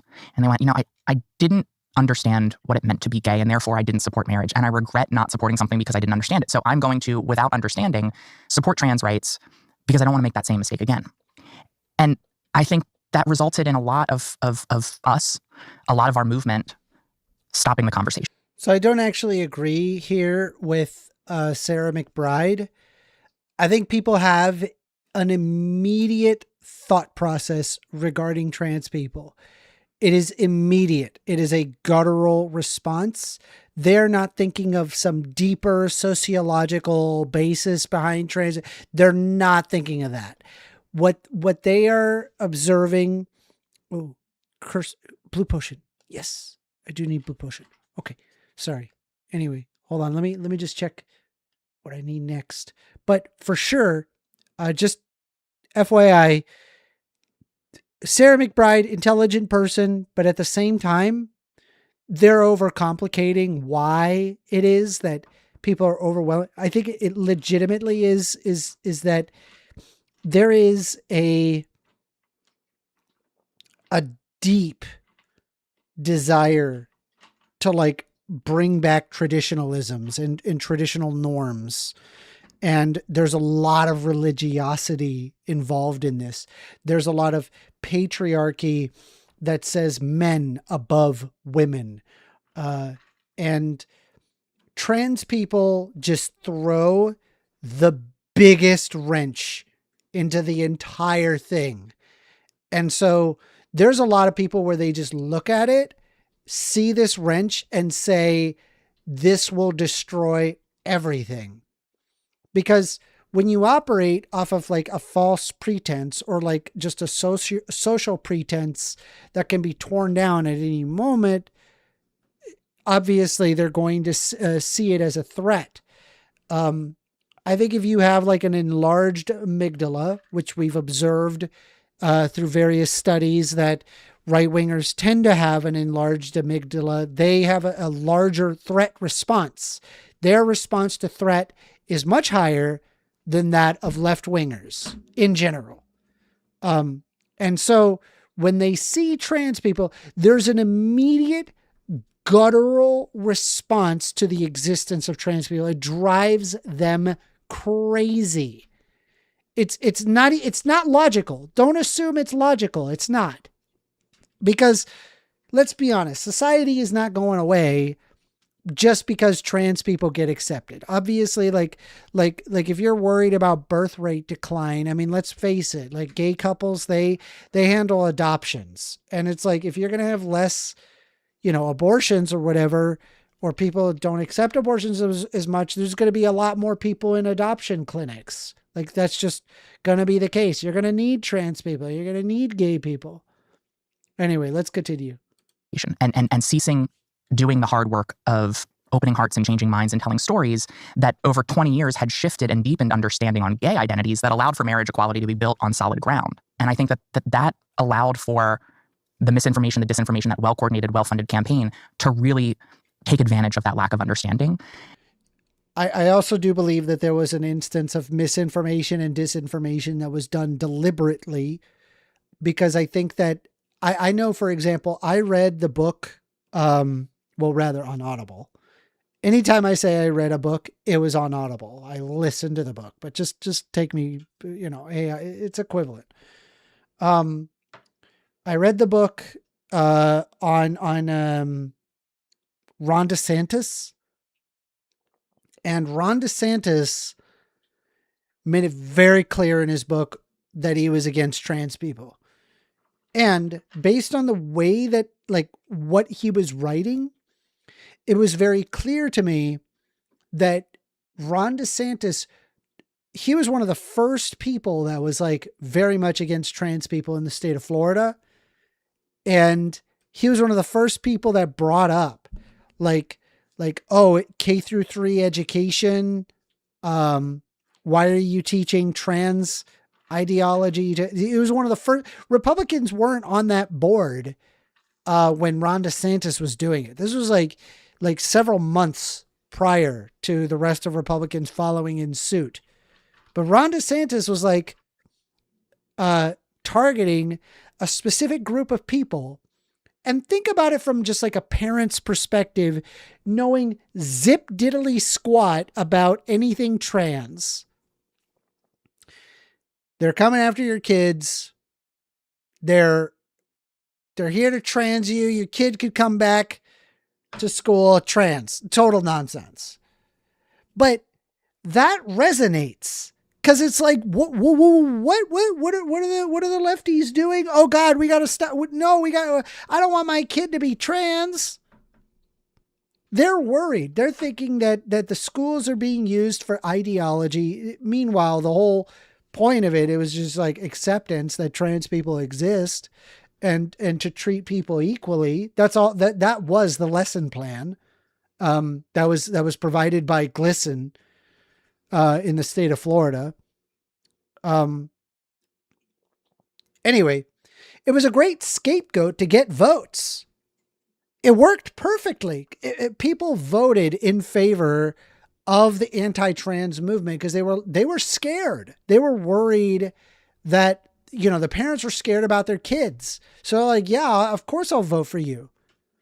But that's really what it was. It was just a scapegoat. It was done in a divisive way entirely to pit a bunch of people who are otherwise innocent people against trans people. Anyway. And the support on trans rights was sort of a house built on sand. I want to connect two things you said there, because I hadn't thought about this exactly before. So you made this point that there's been a generalized gender aggression, which is true. And you also made this point that people had this metaphor in their minds that I was wrong about gay marriage. I didn't understand that experience. So maybe I'm wrong here too. But that one thing maybe that's different here is there's a set of narrow policies here, like non-discrimination, and then a broader cultural effort, right? Everybody should put their pronouns in their bio or say them before they begin speaking at a meeting. That was more about destabilizing the gender binary. And there people had a much stronger view. Like, I do know what it means. I've been a man all my life. I've been a woman all my life. How dare you tell me how I have to talk about myself or refer to myself? And that made the metaphor break. Because if the gay marriage fight was about what other people do, there was a dimension of this. It was about what you do and how you should see yourself or your kids or your society. I think that's an accurate reflection of sort of the overplaying of the hand in some ways, that we as a sort of coalition went to trans 201, trans 301, when people were still at a very much trans 101 stage one. And then two, I think there were requests that people perceived as sort of cultural aggression, which then allowed the right to say, we're punishing trans people because of their actions rather than we're going after innocent bystanders. And I think some of the sort of cultural mores and norms that started to develop around inclusion of trans people were probably premature for a lot of people. We became absolutist, not just on trans rights. I think across the sort of progressive movement, we became absolutist. And we forgot that in a democracy, we have to, one, grapple with where the public authentically is and actually engage with it. And I think, we Yes, 100%. Nobody understands actual trans issues. The fact that we went over the biology regarding intersex people and therefore the incongruency that exists between gender and sex. Even now, I see right-wingers still not understanding. Maybe it's like we need to talk. Hey, listen, these are people too. we should accept people for who they are. Aren't you in favor of freedom? Don't you like freedom? Isn't freedom a good thing? Shouldn't the government not tell people to live a specific way? And then they say, well, if they're going after kids. No, they're not. The lesson plan is acceptance, accepting people for who they are. That's it. That's the lesson plan. Accept that is what it is. And it really is that, believe it or not. And part of this is fostered by social media. We sort of decided that we now have to say and fight for and push for every single perfect policy and cultural norm right now, regardless of whether the public is ready. And I think it misunderstands the role that politicians and, frankly, social movements have in maintaining proximity to public opinion, of walking people to a place we should. Completely agree. In order to enact any meaningful amount of change, I think you have to enact a certain level of gradualism, where you have to gradually move in a specific direction. Most people are not willing to accept the entirety of something. Sometimes it requires a gradual move. In fact, the Christian nationalists are doing the same exact thing, where they're basically making it harder for people to exist. And they're moving towards like an authoritarian theocracy. And they know this, they want this, but they know the people won't accept this. So what they do is that they go to like a gradual move, in order to get people to accept it. Right. Anyway, let's go ahead and continue. Should be ahead of public opinion, but we have to be within arm's reach. If we get too far out ahead, we lose our grip on public opinion and we can no longer bring it with us. And I think a lot of the conversations around sports and also some of the sort of cultural changes that we saw in expected workplace behavior, et cetera, was the byproduct of maybe just getting too far out ahead and not actually engaging in the art of social change making. The position for more maximalist bans is one that you need to be in a hurry. Yeah, the sports thing, that affects basically no one. Out of the total amount of people that it affects, we're literally talking maybe 200-300 people, all sports. I'm not even kidding. It's insane. I've seen the number of trans women winning a trophy at like 800. Okay. There's not that many trans women in sports. It shouldn't even, and by the way, this doesn't even include trans men for that matter.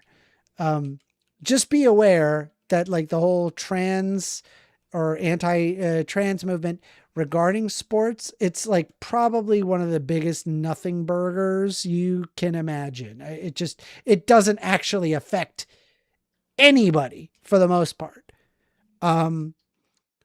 Am I in favor of trans women being in? Of course. You saw my position.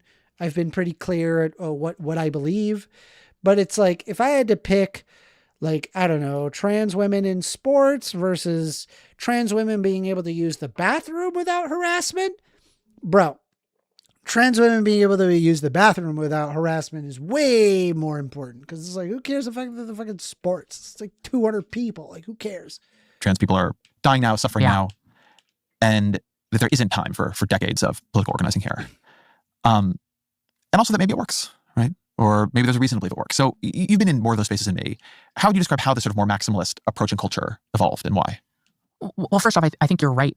It is understandable. I mean, this is a scary moment. I'm scared. As a trans person, I am scared. And I recognize that when the house is on fire, when there are attacks that are dangerous, very dangerous, that it can feel like we need to scream and we need to sound the alarm and we need everyone to be doing exactly that. I get that instinct. I understand it. I understand that people would say, if you give a little bit here, they'll take a mile. We're not negotiating with the other side, though. In this moment, we have to negotiate with public opinion. And we shouldn't treat the public like they're Republican politicians. And when you recognize that distinction, I think it allows for a pragmatic approach that has the best, in my mind, the best possible chance of shifting public opinion as quickly as possible. It would be one thing if screaming about how dangerous this is right now had the effect of stopping these attacks. But it won't. You call it a sort of abandonment of persuasion. Yes. Became true across a variety of issues for progressives, also for people on the right. Very and true. Sometimes I wonder how much that reflected the movement of politics to these very unusually designed platforms of speech, where what you do really is not talk to people you disagree with. It's talk about people you disagree with to people you agree with, and then see whether or not they agree with what you said. And there's a way in which I think that breeds very different habits in the people who do it. I think that that's absolutely right. I mean, again, we're not in this place because of our community or our movement, but clearly we aren't in this place because we weren't shaming people enough, because we weren't canceling people enough, because we weren't yelling at people enough, because we weren't denouncing anti-trans positions enough. I think the dynamic with social media is that the most outrageous, the most extreme, the most condemnatory content is what gets amplified the most. It's what gets liked and retweeted the most. Bro, true. I have discussed this plenty of times, but there's something wrong with our social media when the way that things get propagated is through more engagement. But like, just because it's more engagement doesn't mean that it results in a better outcome. For example, when people just deny basic facts, you know, like I'm thinking like a Candace Owens, obviously most of what Candace Owens says is just empirically false. Like you could just disprove it immediately. But Candace Owens, because they just say, you know, oh, that's faking gay or whatever, people respond to that negatively, very negatively. They're like, oh, blah, you're wrong, XYZ, this is why you're wrong. But then other people say, oh, but they're right, XYZ, this is why they're right. And then there's a back and forth, constant fighting, constant comments, likes, dislikes. And it's like Candace Owens just explodes in popularity. One of the most popular podcasts ever, Candace Owens Show. And it's like, but Candace Owens says nothing but bullshit. They propagate bullshit. Even Candace Owens said she thought that Charlie Kirk's wife was deliberately tried to kill Charlie Kirk. Could you imagine saying something like that? And of course, everybody responds, you're wrong. No, she's right. And then fucking the bots, the people. And there she's got, 5 million subscribers or whatever the fuck the number is. This insane number that I can't even hope to reach because I'm not nearly that provocative. It's like, is that really the way that we want to reward social media, is just strictly through engagement? And people mistake getting likes and retweets as a sign of effectiveness. And those are two fundamentally different things.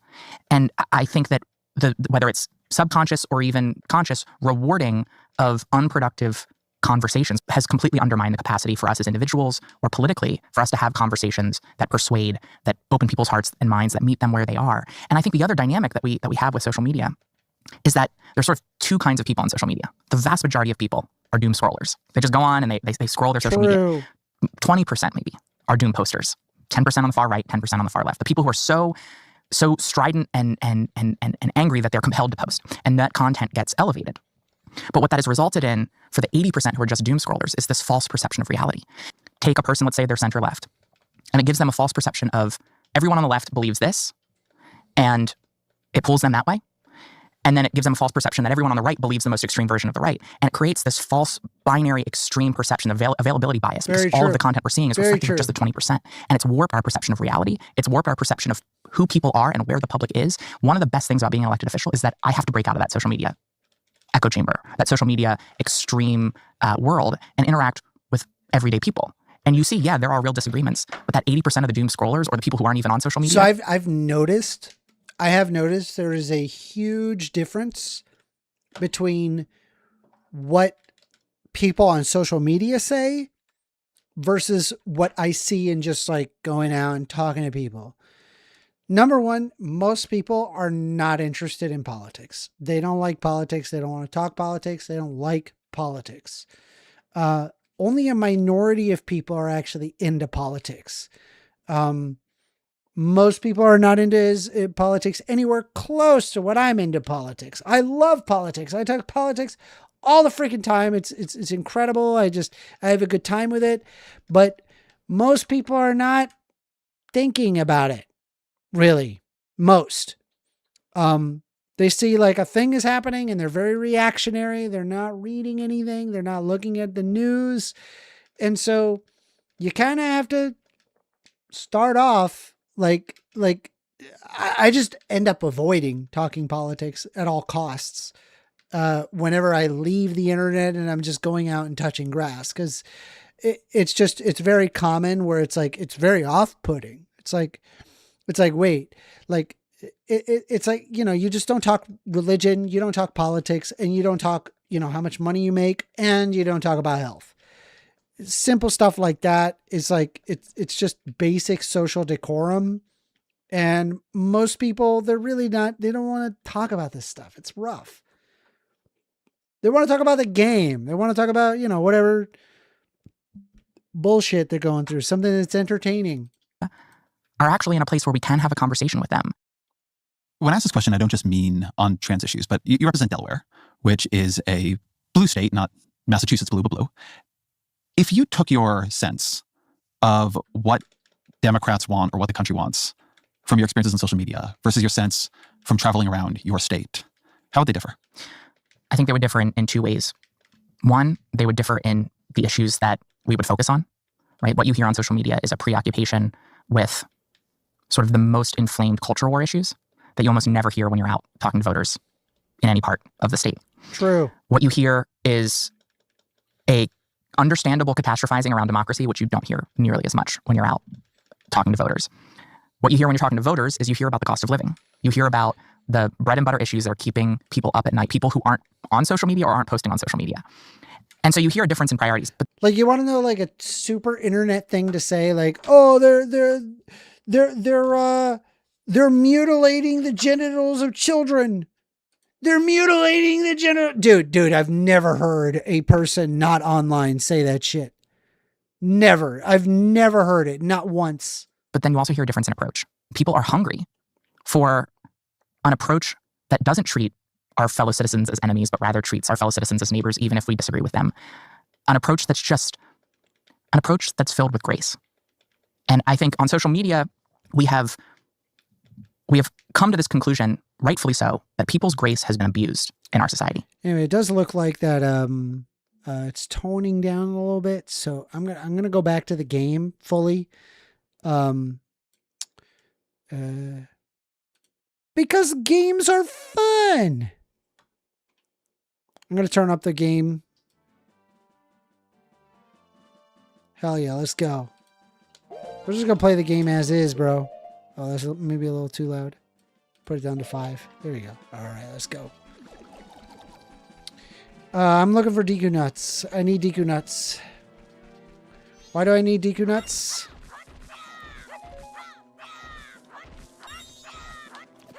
We need that Deku nut.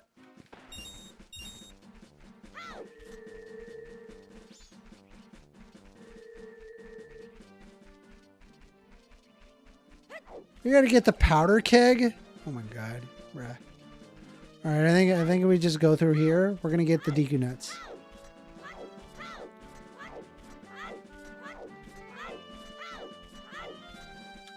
Let's see. GGM says the trans stuff in general isn't present in the real world, and the phenomenon is rooted online in Tumblr.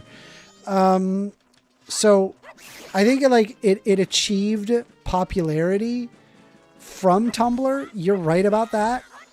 However, it existed far before Tumblr. It just wasn't in like popular presence, I guess, if that makes sense. This is Lon Lon. I don't want Lon Lon Ranch. We need to go this direction. Why is my time not slowed? Holy shit.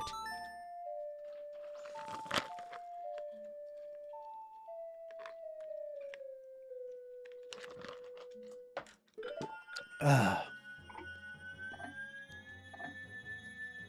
right. So we're gonna go. I need a Deku nuts, and I know how to get Deku nuts. We got a bunch of stuff that we got to get. There's a bunch of crap we got to get. Let's see here. So we're going to go to the southern swamp, if I'm not mistaken. There should be a Deku nut having motherfucker. And by the way, I'm going to finish the fucking I'm going to finish the Gibdo well tonight. I just need the supplies, and then from there it's just open up doors. It's easy. It's just opening up some bitch doors. Look, did you see that? That was a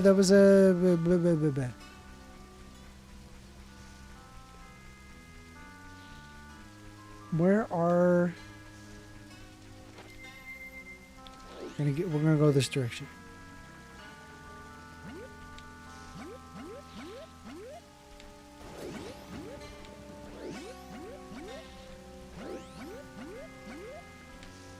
And I know it's 10:30. It's 10:37. And I'm going to end up running this late. I'm so sorry. Just FYI, like this game is not very friendly to just saving and leaving. Like the save is basically restarting and then not having any of the supplies that you started with. What is this? What's this bitch doing?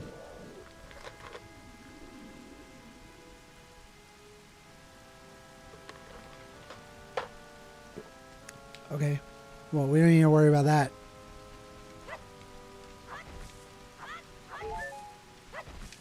Any Deku nuts here?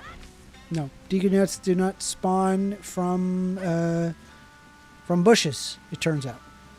Deku nuts spawn from Deku monsters. Come on. Go up. What does the T have to do with LGB? Yeah, you deliberately removed the T from LGB. That's fucked up, man. That's fucked up. What did the T do to you? We've gone through so much stuff. You really need to realize that you just got to accept trans people. You got to accept them. Trans people did you no wrong. They really didn't.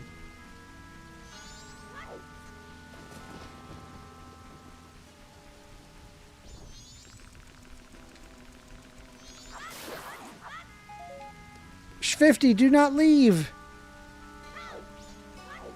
Sh50 says, this is painful. Take care. Please do not take care. Please stay in chat. Please. I appreciate you.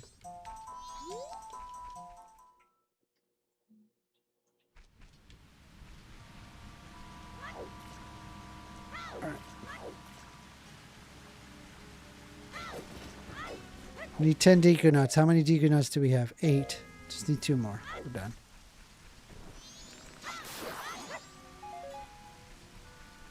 Sh50 says, I'm here. Thank you. Thank you, Sh50. I appreciate you so much. You're great. Do not let these people scare you off. Please do not let them scare you off. Because then I just end up in an echo chamber of right-wingers. Okay, I need a fish. Next step, fish.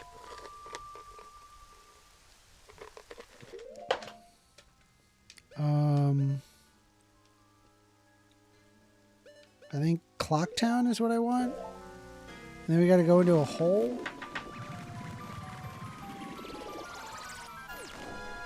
How to get a fish Majora's Mask.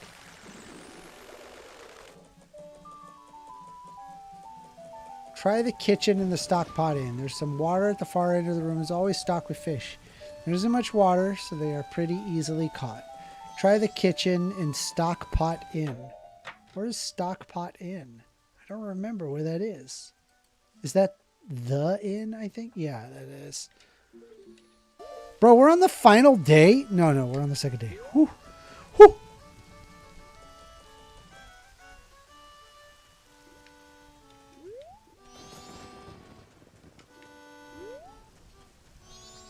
I'm trying to understand. What does a man wanting to have sex with other people who have penises have to do with a man who wants to remove his penis? Not all trans people want to remove their penis, GJM. In fact, a majority of trans people are perfectly okay with not removing their penis. It's like over like 98%, I think it is. It's like a huge amount of trans people that don't remove their penis. Okay. Hold on. Stock pot in the kitchen. There's a kitchen. Kitchen. This kitchen. Fishing kitchen. Wow. Thank you, fishy. Okay, we did it. Fish in the stock pot in. Very easy. All right, so we got the fish. Now we need milk. No problem. I know where to get milk.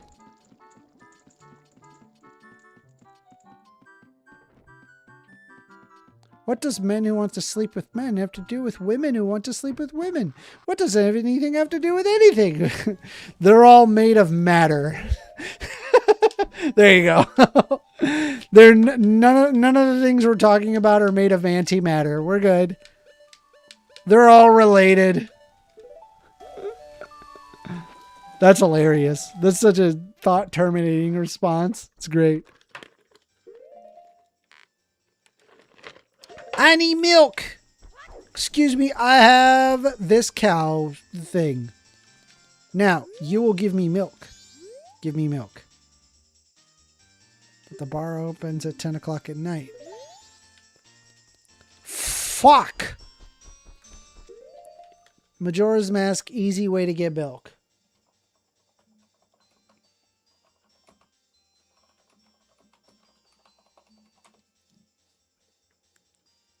Playing a bonus song to any cow, which can be done immediately upon getting a horse, or by visiting the milk bar in Clocktown. Cows are found in Romani Ranch, in a grotto near Milk Road.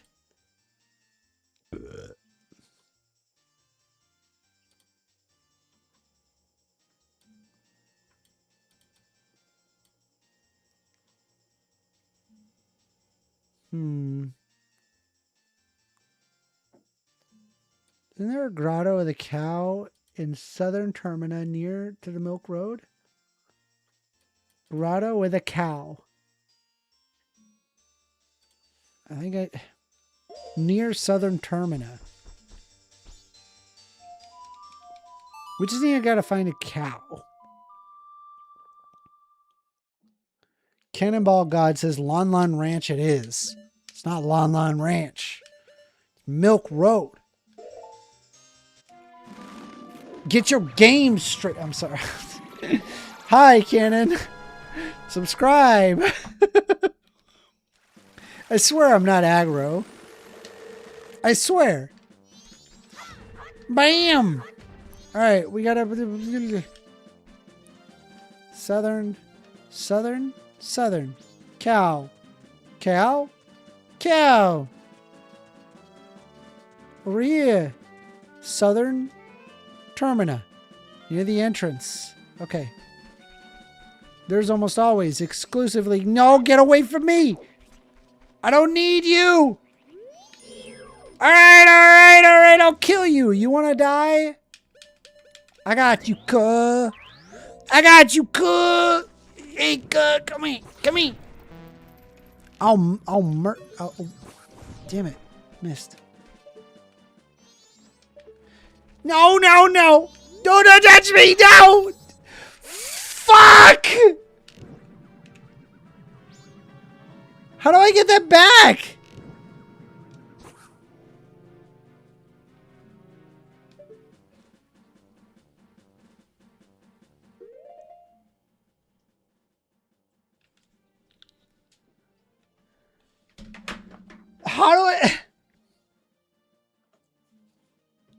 How do I get that back?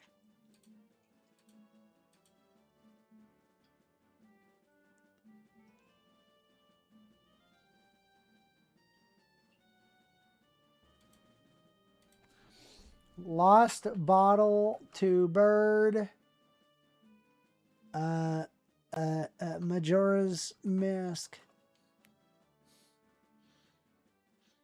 Takes it to the curiosity shop. Bitch. Dick move. Dick move. Dick move.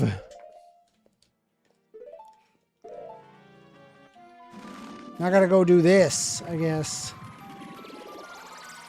Fuck. Fuck.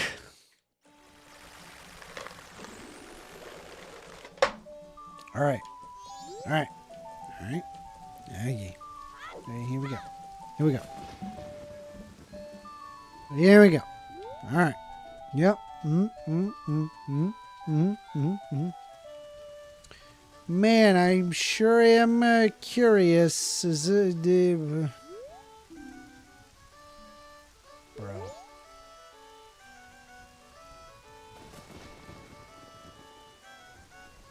I don't want to speed up time. Unironically, I can't speed up time. But what was in that bottle that I fucked up? 10 magic beans. No, I'm sorry. 5 magic beans, 10 Deku nuts, 10 bombs, a fish, milk. Honestly, we're just going to go without. What happens if I just like Song of Time? Do I get the bottle back?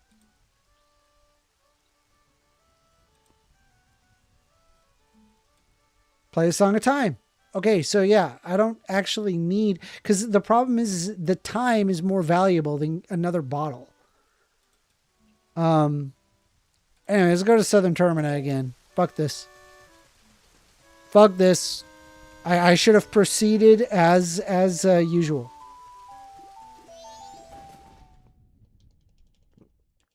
Cannonball says blue potion. Wait. Bruh, he's right. He's so right. He knows. He knows. He knows. Fucking, he's so right. Fuck. I gotta... Blue potion. Where's the blue potion again? I'm trying to remember. Blue potion is... Ah! Yes! I remember. It's fine. It's fine. It's fine. It's fine. It's fine. Fuck it. We're just gonna go get it. It's fine. Who cares? Who cares?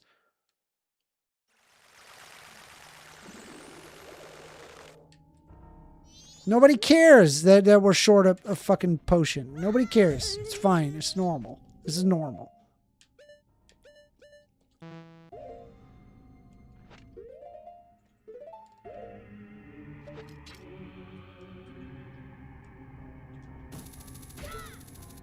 Bruh. Bruh.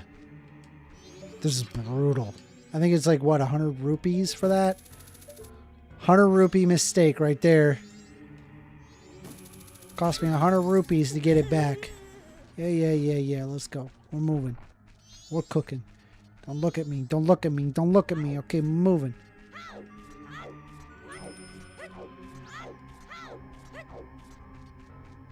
Looks like 50 and Pamela want to go at it. In which case, I would love to facilitate that VC. And we can make it live on Discord.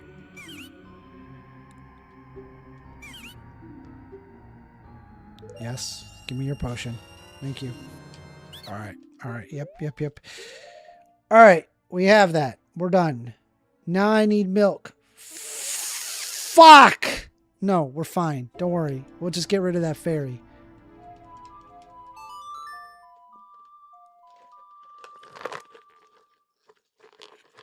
We need milk and a powder keg. That's what we need. We need milk, powder keg. We're going.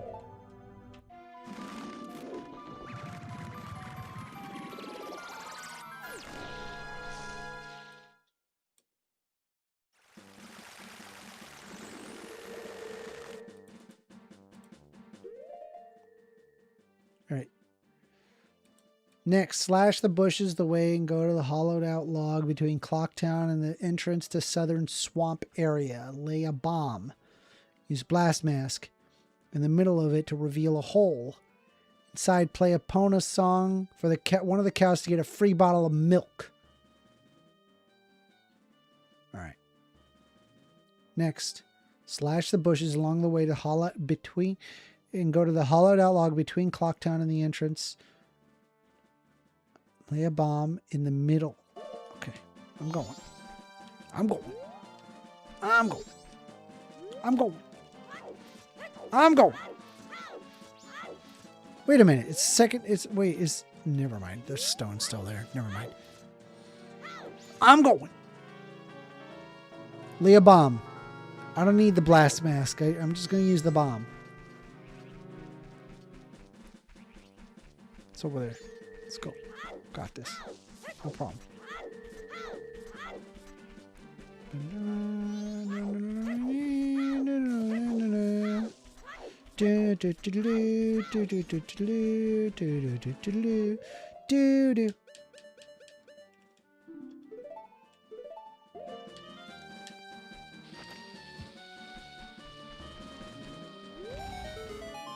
I hear the cow. That's hilarious. I heard the cow. It's like there's a cow here. All right, here we go. All right, Pona song. Let's just fucking do this. It's okay. I don't need a bottle. Fuck it. We're gonna get a bottle. Fuck that. All right. All right. Give me milk. Give me milk.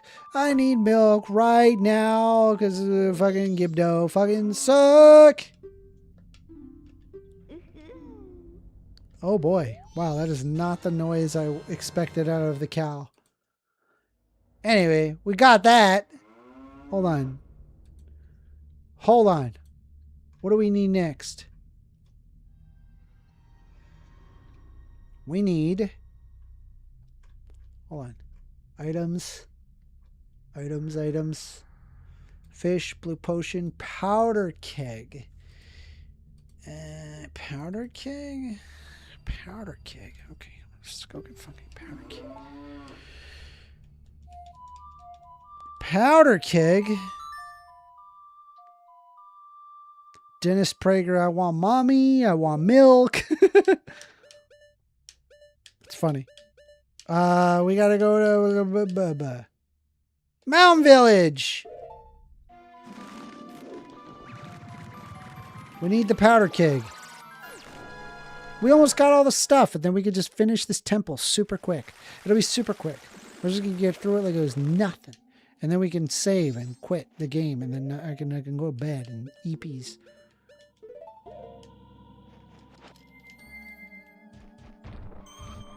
If you're not subscribed, please do me a favor. Please, what are you doing? Subscribe. Subscribe. What are you doing? Subscribe if you like this kind of content. You like whatever the fuck flavor of content I'm giving you.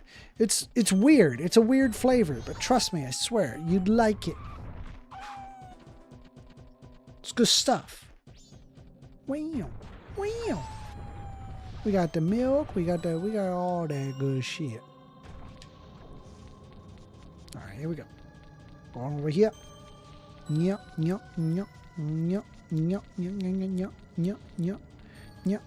And then we're gonna go over here. Nyop.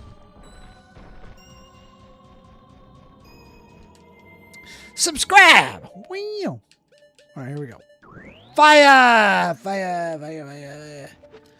Alright. Everybody's just like, what the fuck is he doing in this game? I'm just like, listen, we are preemptively dealing with the Gibdo problem. Don't worry. Hello, I am a man. I don't have 100 rupees. Give me a sec. Let me go get 100. Bam. That's not 100. Cannonball God says, I don't think you can afford it. I know. I'm getting it. Fuck. That's not what I want. Fuck. All right. 5. That's good. That's good. I need. That's not what I want. Give me what I want. No, that's the opposite of what I want. Enemy. Money? Okay, 1. I'm taking it.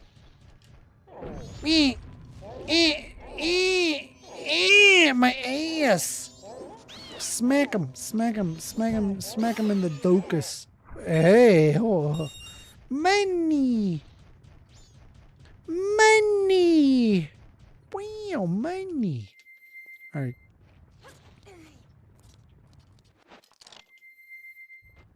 Go! I want to go to bed. I want to go to bed. I want to go to bed. I want to go to bed.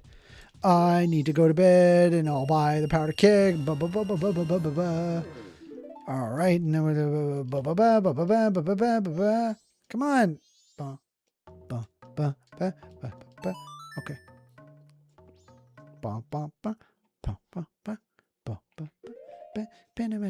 All right.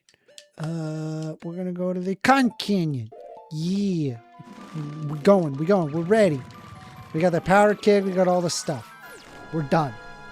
We're done. We got everything. We got everything we need.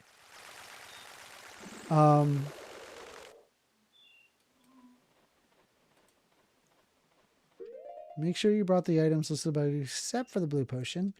You'll be using the Gibdo mask throughout this area, except for the blue potion? What do you mean? You'll be using the Gibdo mask throughout this area. Speak to Gibdos and give them items, thus unlocking doors. If you look at your map, first objective is to get the large room on the lower right side.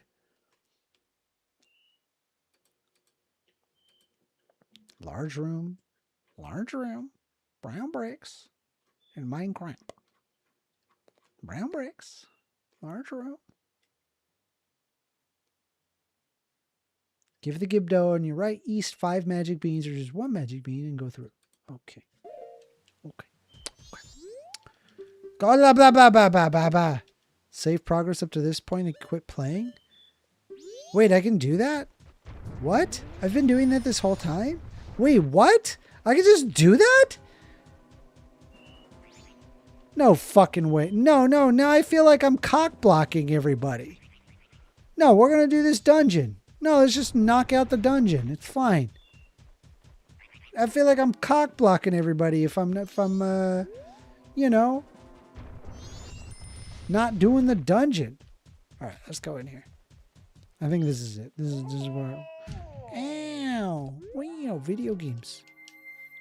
Gibdo dungeon. Oh, hold on.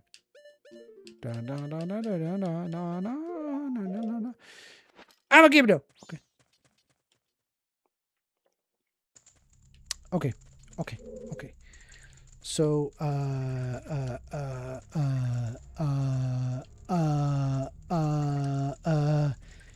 talk. Leave it. Leave me something blue that bestows health. Okay, you bitch. There you go. Wow, video games. This is what I want. Right.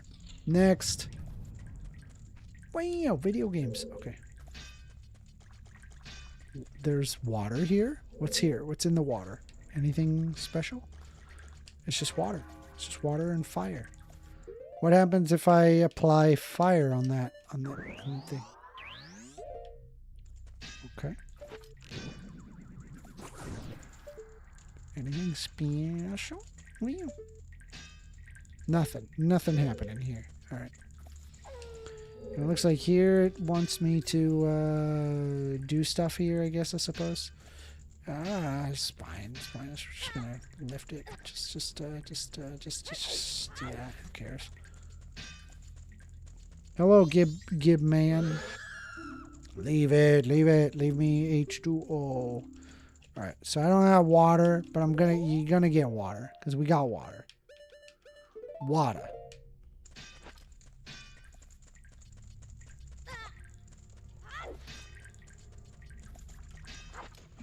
Water. That's a fish. I didn't want a fish. Drop the fish. I got a fish in a bottle, baby. Come on, man. I got the water in the bottle. There's another fish. Fuck. I don't want that. I just want fucking water.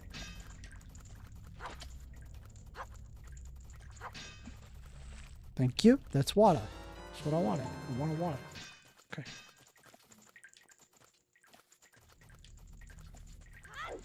Alright. I got the genie in a bottle, baby. Here's your water in the water, or water in a bottle, baby. Huh? Come a man. And, Anybody remember this song other than me? Fire? Fire. Okay, well that's not a problem. We got fire.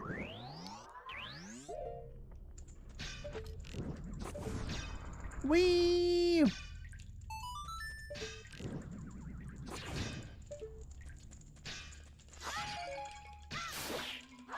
Monsters! Monsters! Monsters! Monsters! Monsters! Monsters! They got bombs and monsters and monsters and bombs! Okay.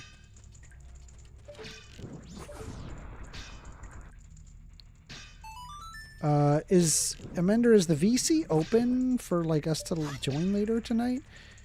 Yes, Pamela, you keep presenting this issue even though I've been clear about the position. Yes. So, I mean, do you want to just have like a quick conversation while I just, I don't know, flail around in this dungeon for a bit?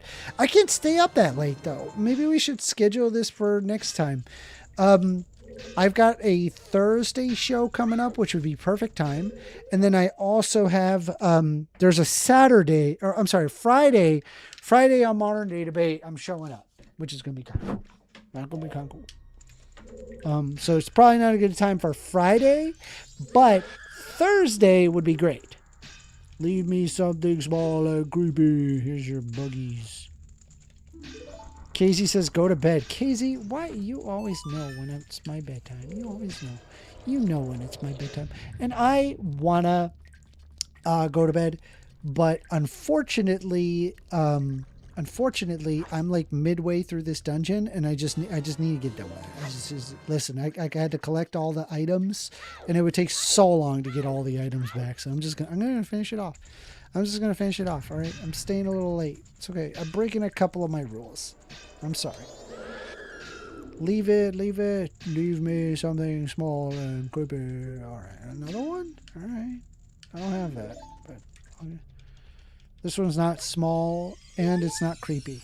Well, maybe it's small, but it's not creepy. All right. Look at that. Bruh. Let me through. Gimme. Casey, why you check up on me at exactly 11? You know exactly. You know what's up. Why you like this?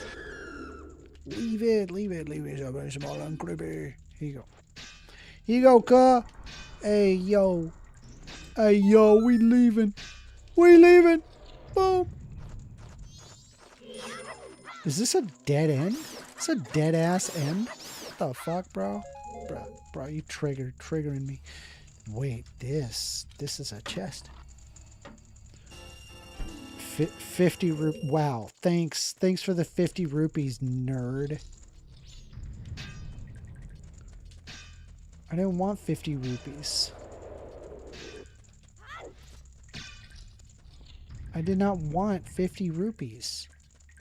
What about you? Leave it. Leave me something deliciously fresh. Is it the fish? Is the fish what you're looking for? Oh, this I bear no remorse. Wow. Wait.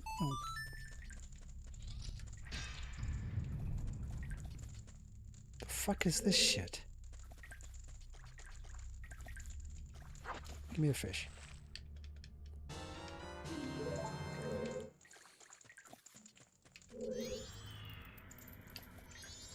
Okay. No! Ow!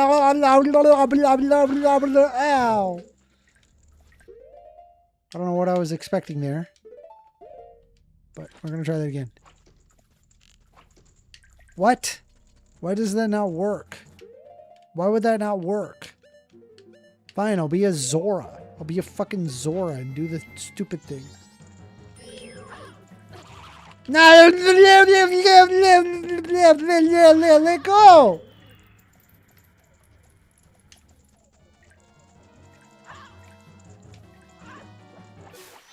Okay. All right, we did that.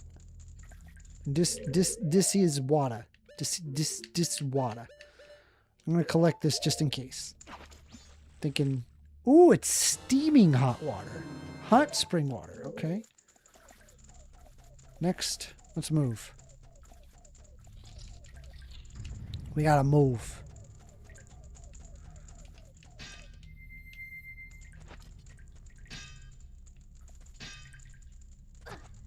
Move, please.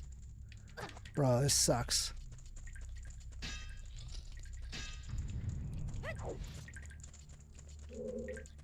Why? Oh, there you are. I didn't see you. Leave it, leave it. Leave me something delicious to chomp on. Something that sprouts when it's water. Preferably 5 of them. That's so many, dude. That is way too many. No wonder they like changed it to 1. This is what I need. Thanks, dude.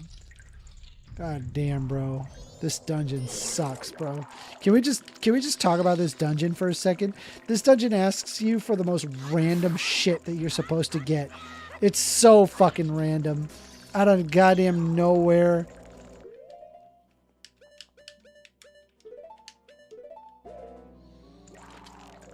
Mender, it looks like all the VCs are locked. What? The VCs wouldn't be locked. They're not locked. VCs are not locked. You have to create a VC. You basically hit the create a VC button and you can just like join in and start talking. My hot spring water is cooled. It didn't take long. Fuck. Alright, well, we got more to do. Let's keep going east. East? Leave me something that makes a blinding flash. Preferably 10 of them. God, they're so demanding, bro. This isn't even the dungeon, though. Dude, true. True, it's not even the dungeon. I agree. It's just a dungeon where it's like the biggest fetch quest in, I think, in Zelda history. Leave it, leave it. Leave me something warm that can melt ice and quench what spirits. That's the fucking hot water, ain't it? Alright, I'm going. Wait, is there one here? Maybe it's here. No, it's not here. We gotta go way back.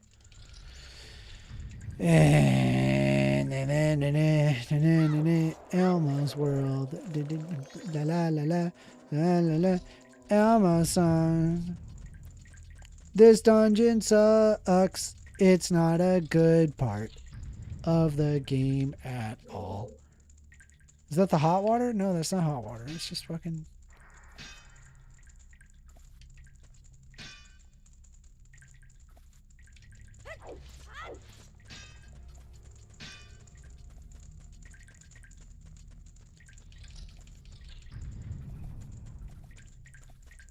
Alright, here it is.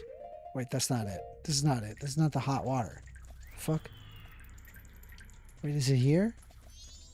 Yeah, this is it. Alright, hold on. Hold on. You gotta... Zora. And we can invite GGMP if he wishes. Yeah, so yeah, you just have to hit where it says create channel. And then it'll automatically create a channel. Right? Otherwise, all channels are effectively locked. Anyway, let's bottle this.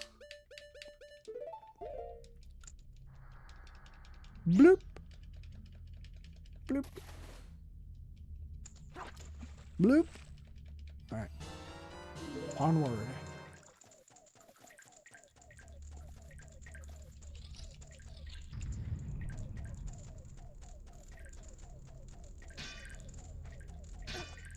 I don't care. Let me through. Bro,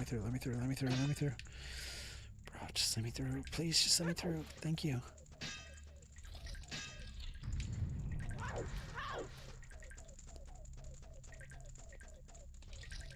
Hot. Hot and quenching. Hot and quench. Quench my hot. Here you go, Ka. Oh my god, really? Really? Really? That's right. What up? Leave me something warm that can melt ice into quenching into touch. Okay, here you go, fucking bastard. You greedy bastard. What's in here? A cow. Lovely. It's the cow. But there's milk. Oh my god, fuck me. This could have been easier. This could have been easier.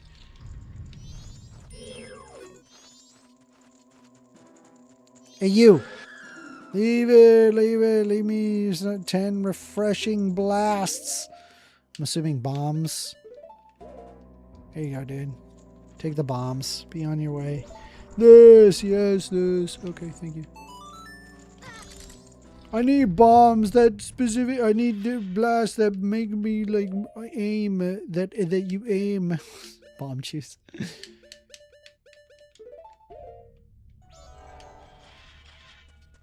Fuck? The fuck is this shit? The fuck is this shit? A big Poe? Alright, let's do this.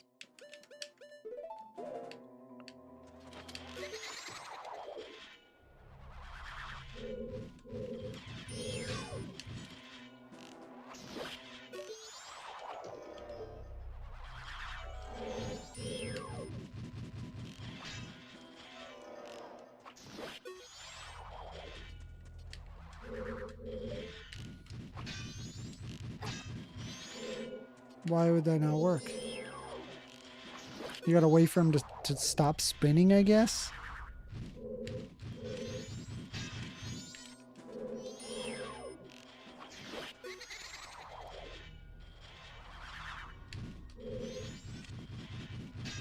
Alright. Getting into the groove of this?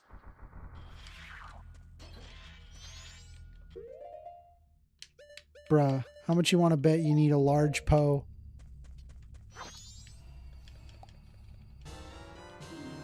Big Poe in a bottle, baby. Bigger Poe in a bottle, baby. Where the fuck do we go next, baby? Come on, man now. I'm going the wrong way in every direction. Not gonna go to bed until late at night.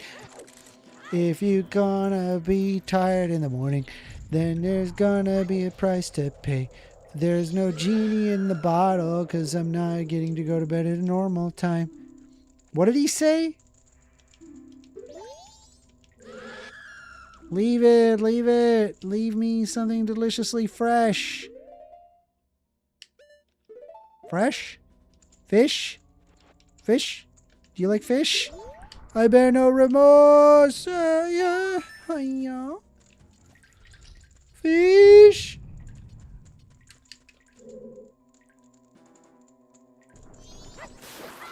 Wow, look at all these. Lots and lots of Deku nuts. They wanted to tend to Deku nuts. Yo, fuck this dungeon. This dungeon sucks dick. Can we talk about this dungeon and why it sucks fucking giant dongus?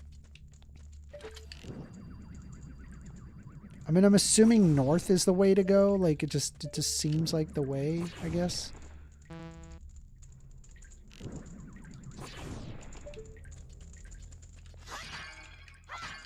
Lovely, lovely, lovely, lovely, lovely, lovely, lovely, lovely. Geez, first, LOL. What? What do you want? Leave it, leave it. Leave me a ghost. A big one. Fuck you in particular. Here's your big ghost. There you go. You happy? Fucking leave. Leave me alone. Alright.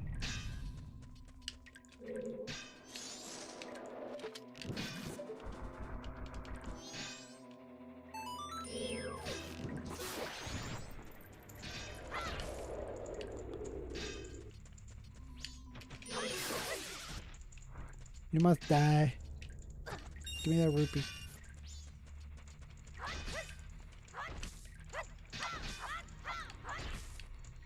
There's a bug on the fucking floor. Better collect a bug because I feel like I'll need it.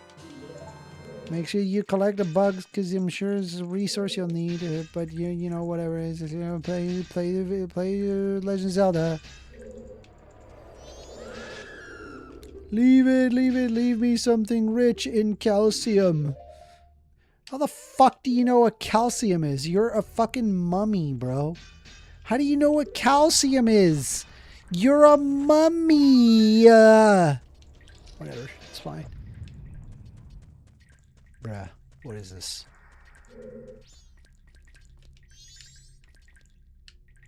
There's definitely a chest there, bro. Just fucking.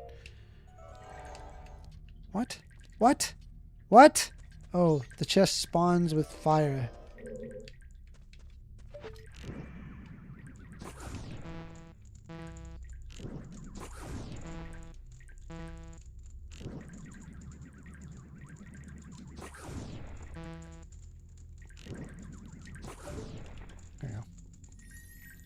Give me the chest. Alright. We don't have to touch this dungeon anymore. This is it. This is the mirror shield. We don't got to touch this dungeon no more. Man, that dungeon sucked. The dungeon's trash. Press R to assume the position.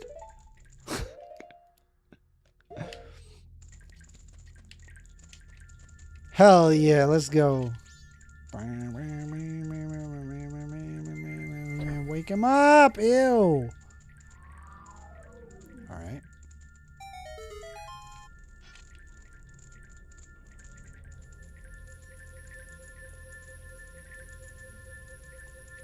Hell yeah, we done. Good. Good.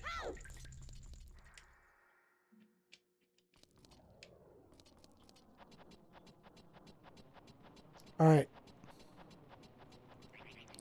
So since we're here, that means we can Song of Time because we're done. We're basically done. We did it. We did our job.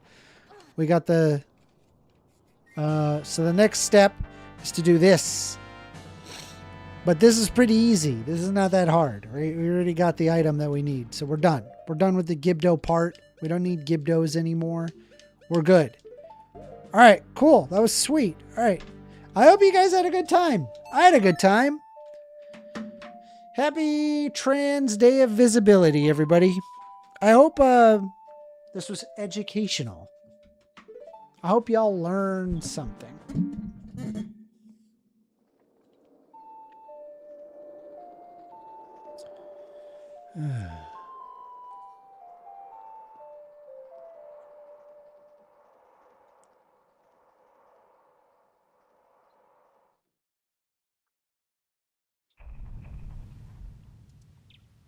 All right. All right, everybody. Have a great rest of your night. Have a good night. Bye. I'll see you. By the way, see you on Thursday. Thursday, 6:30 p.m. Eastern. I probably stream a bit earlier than that.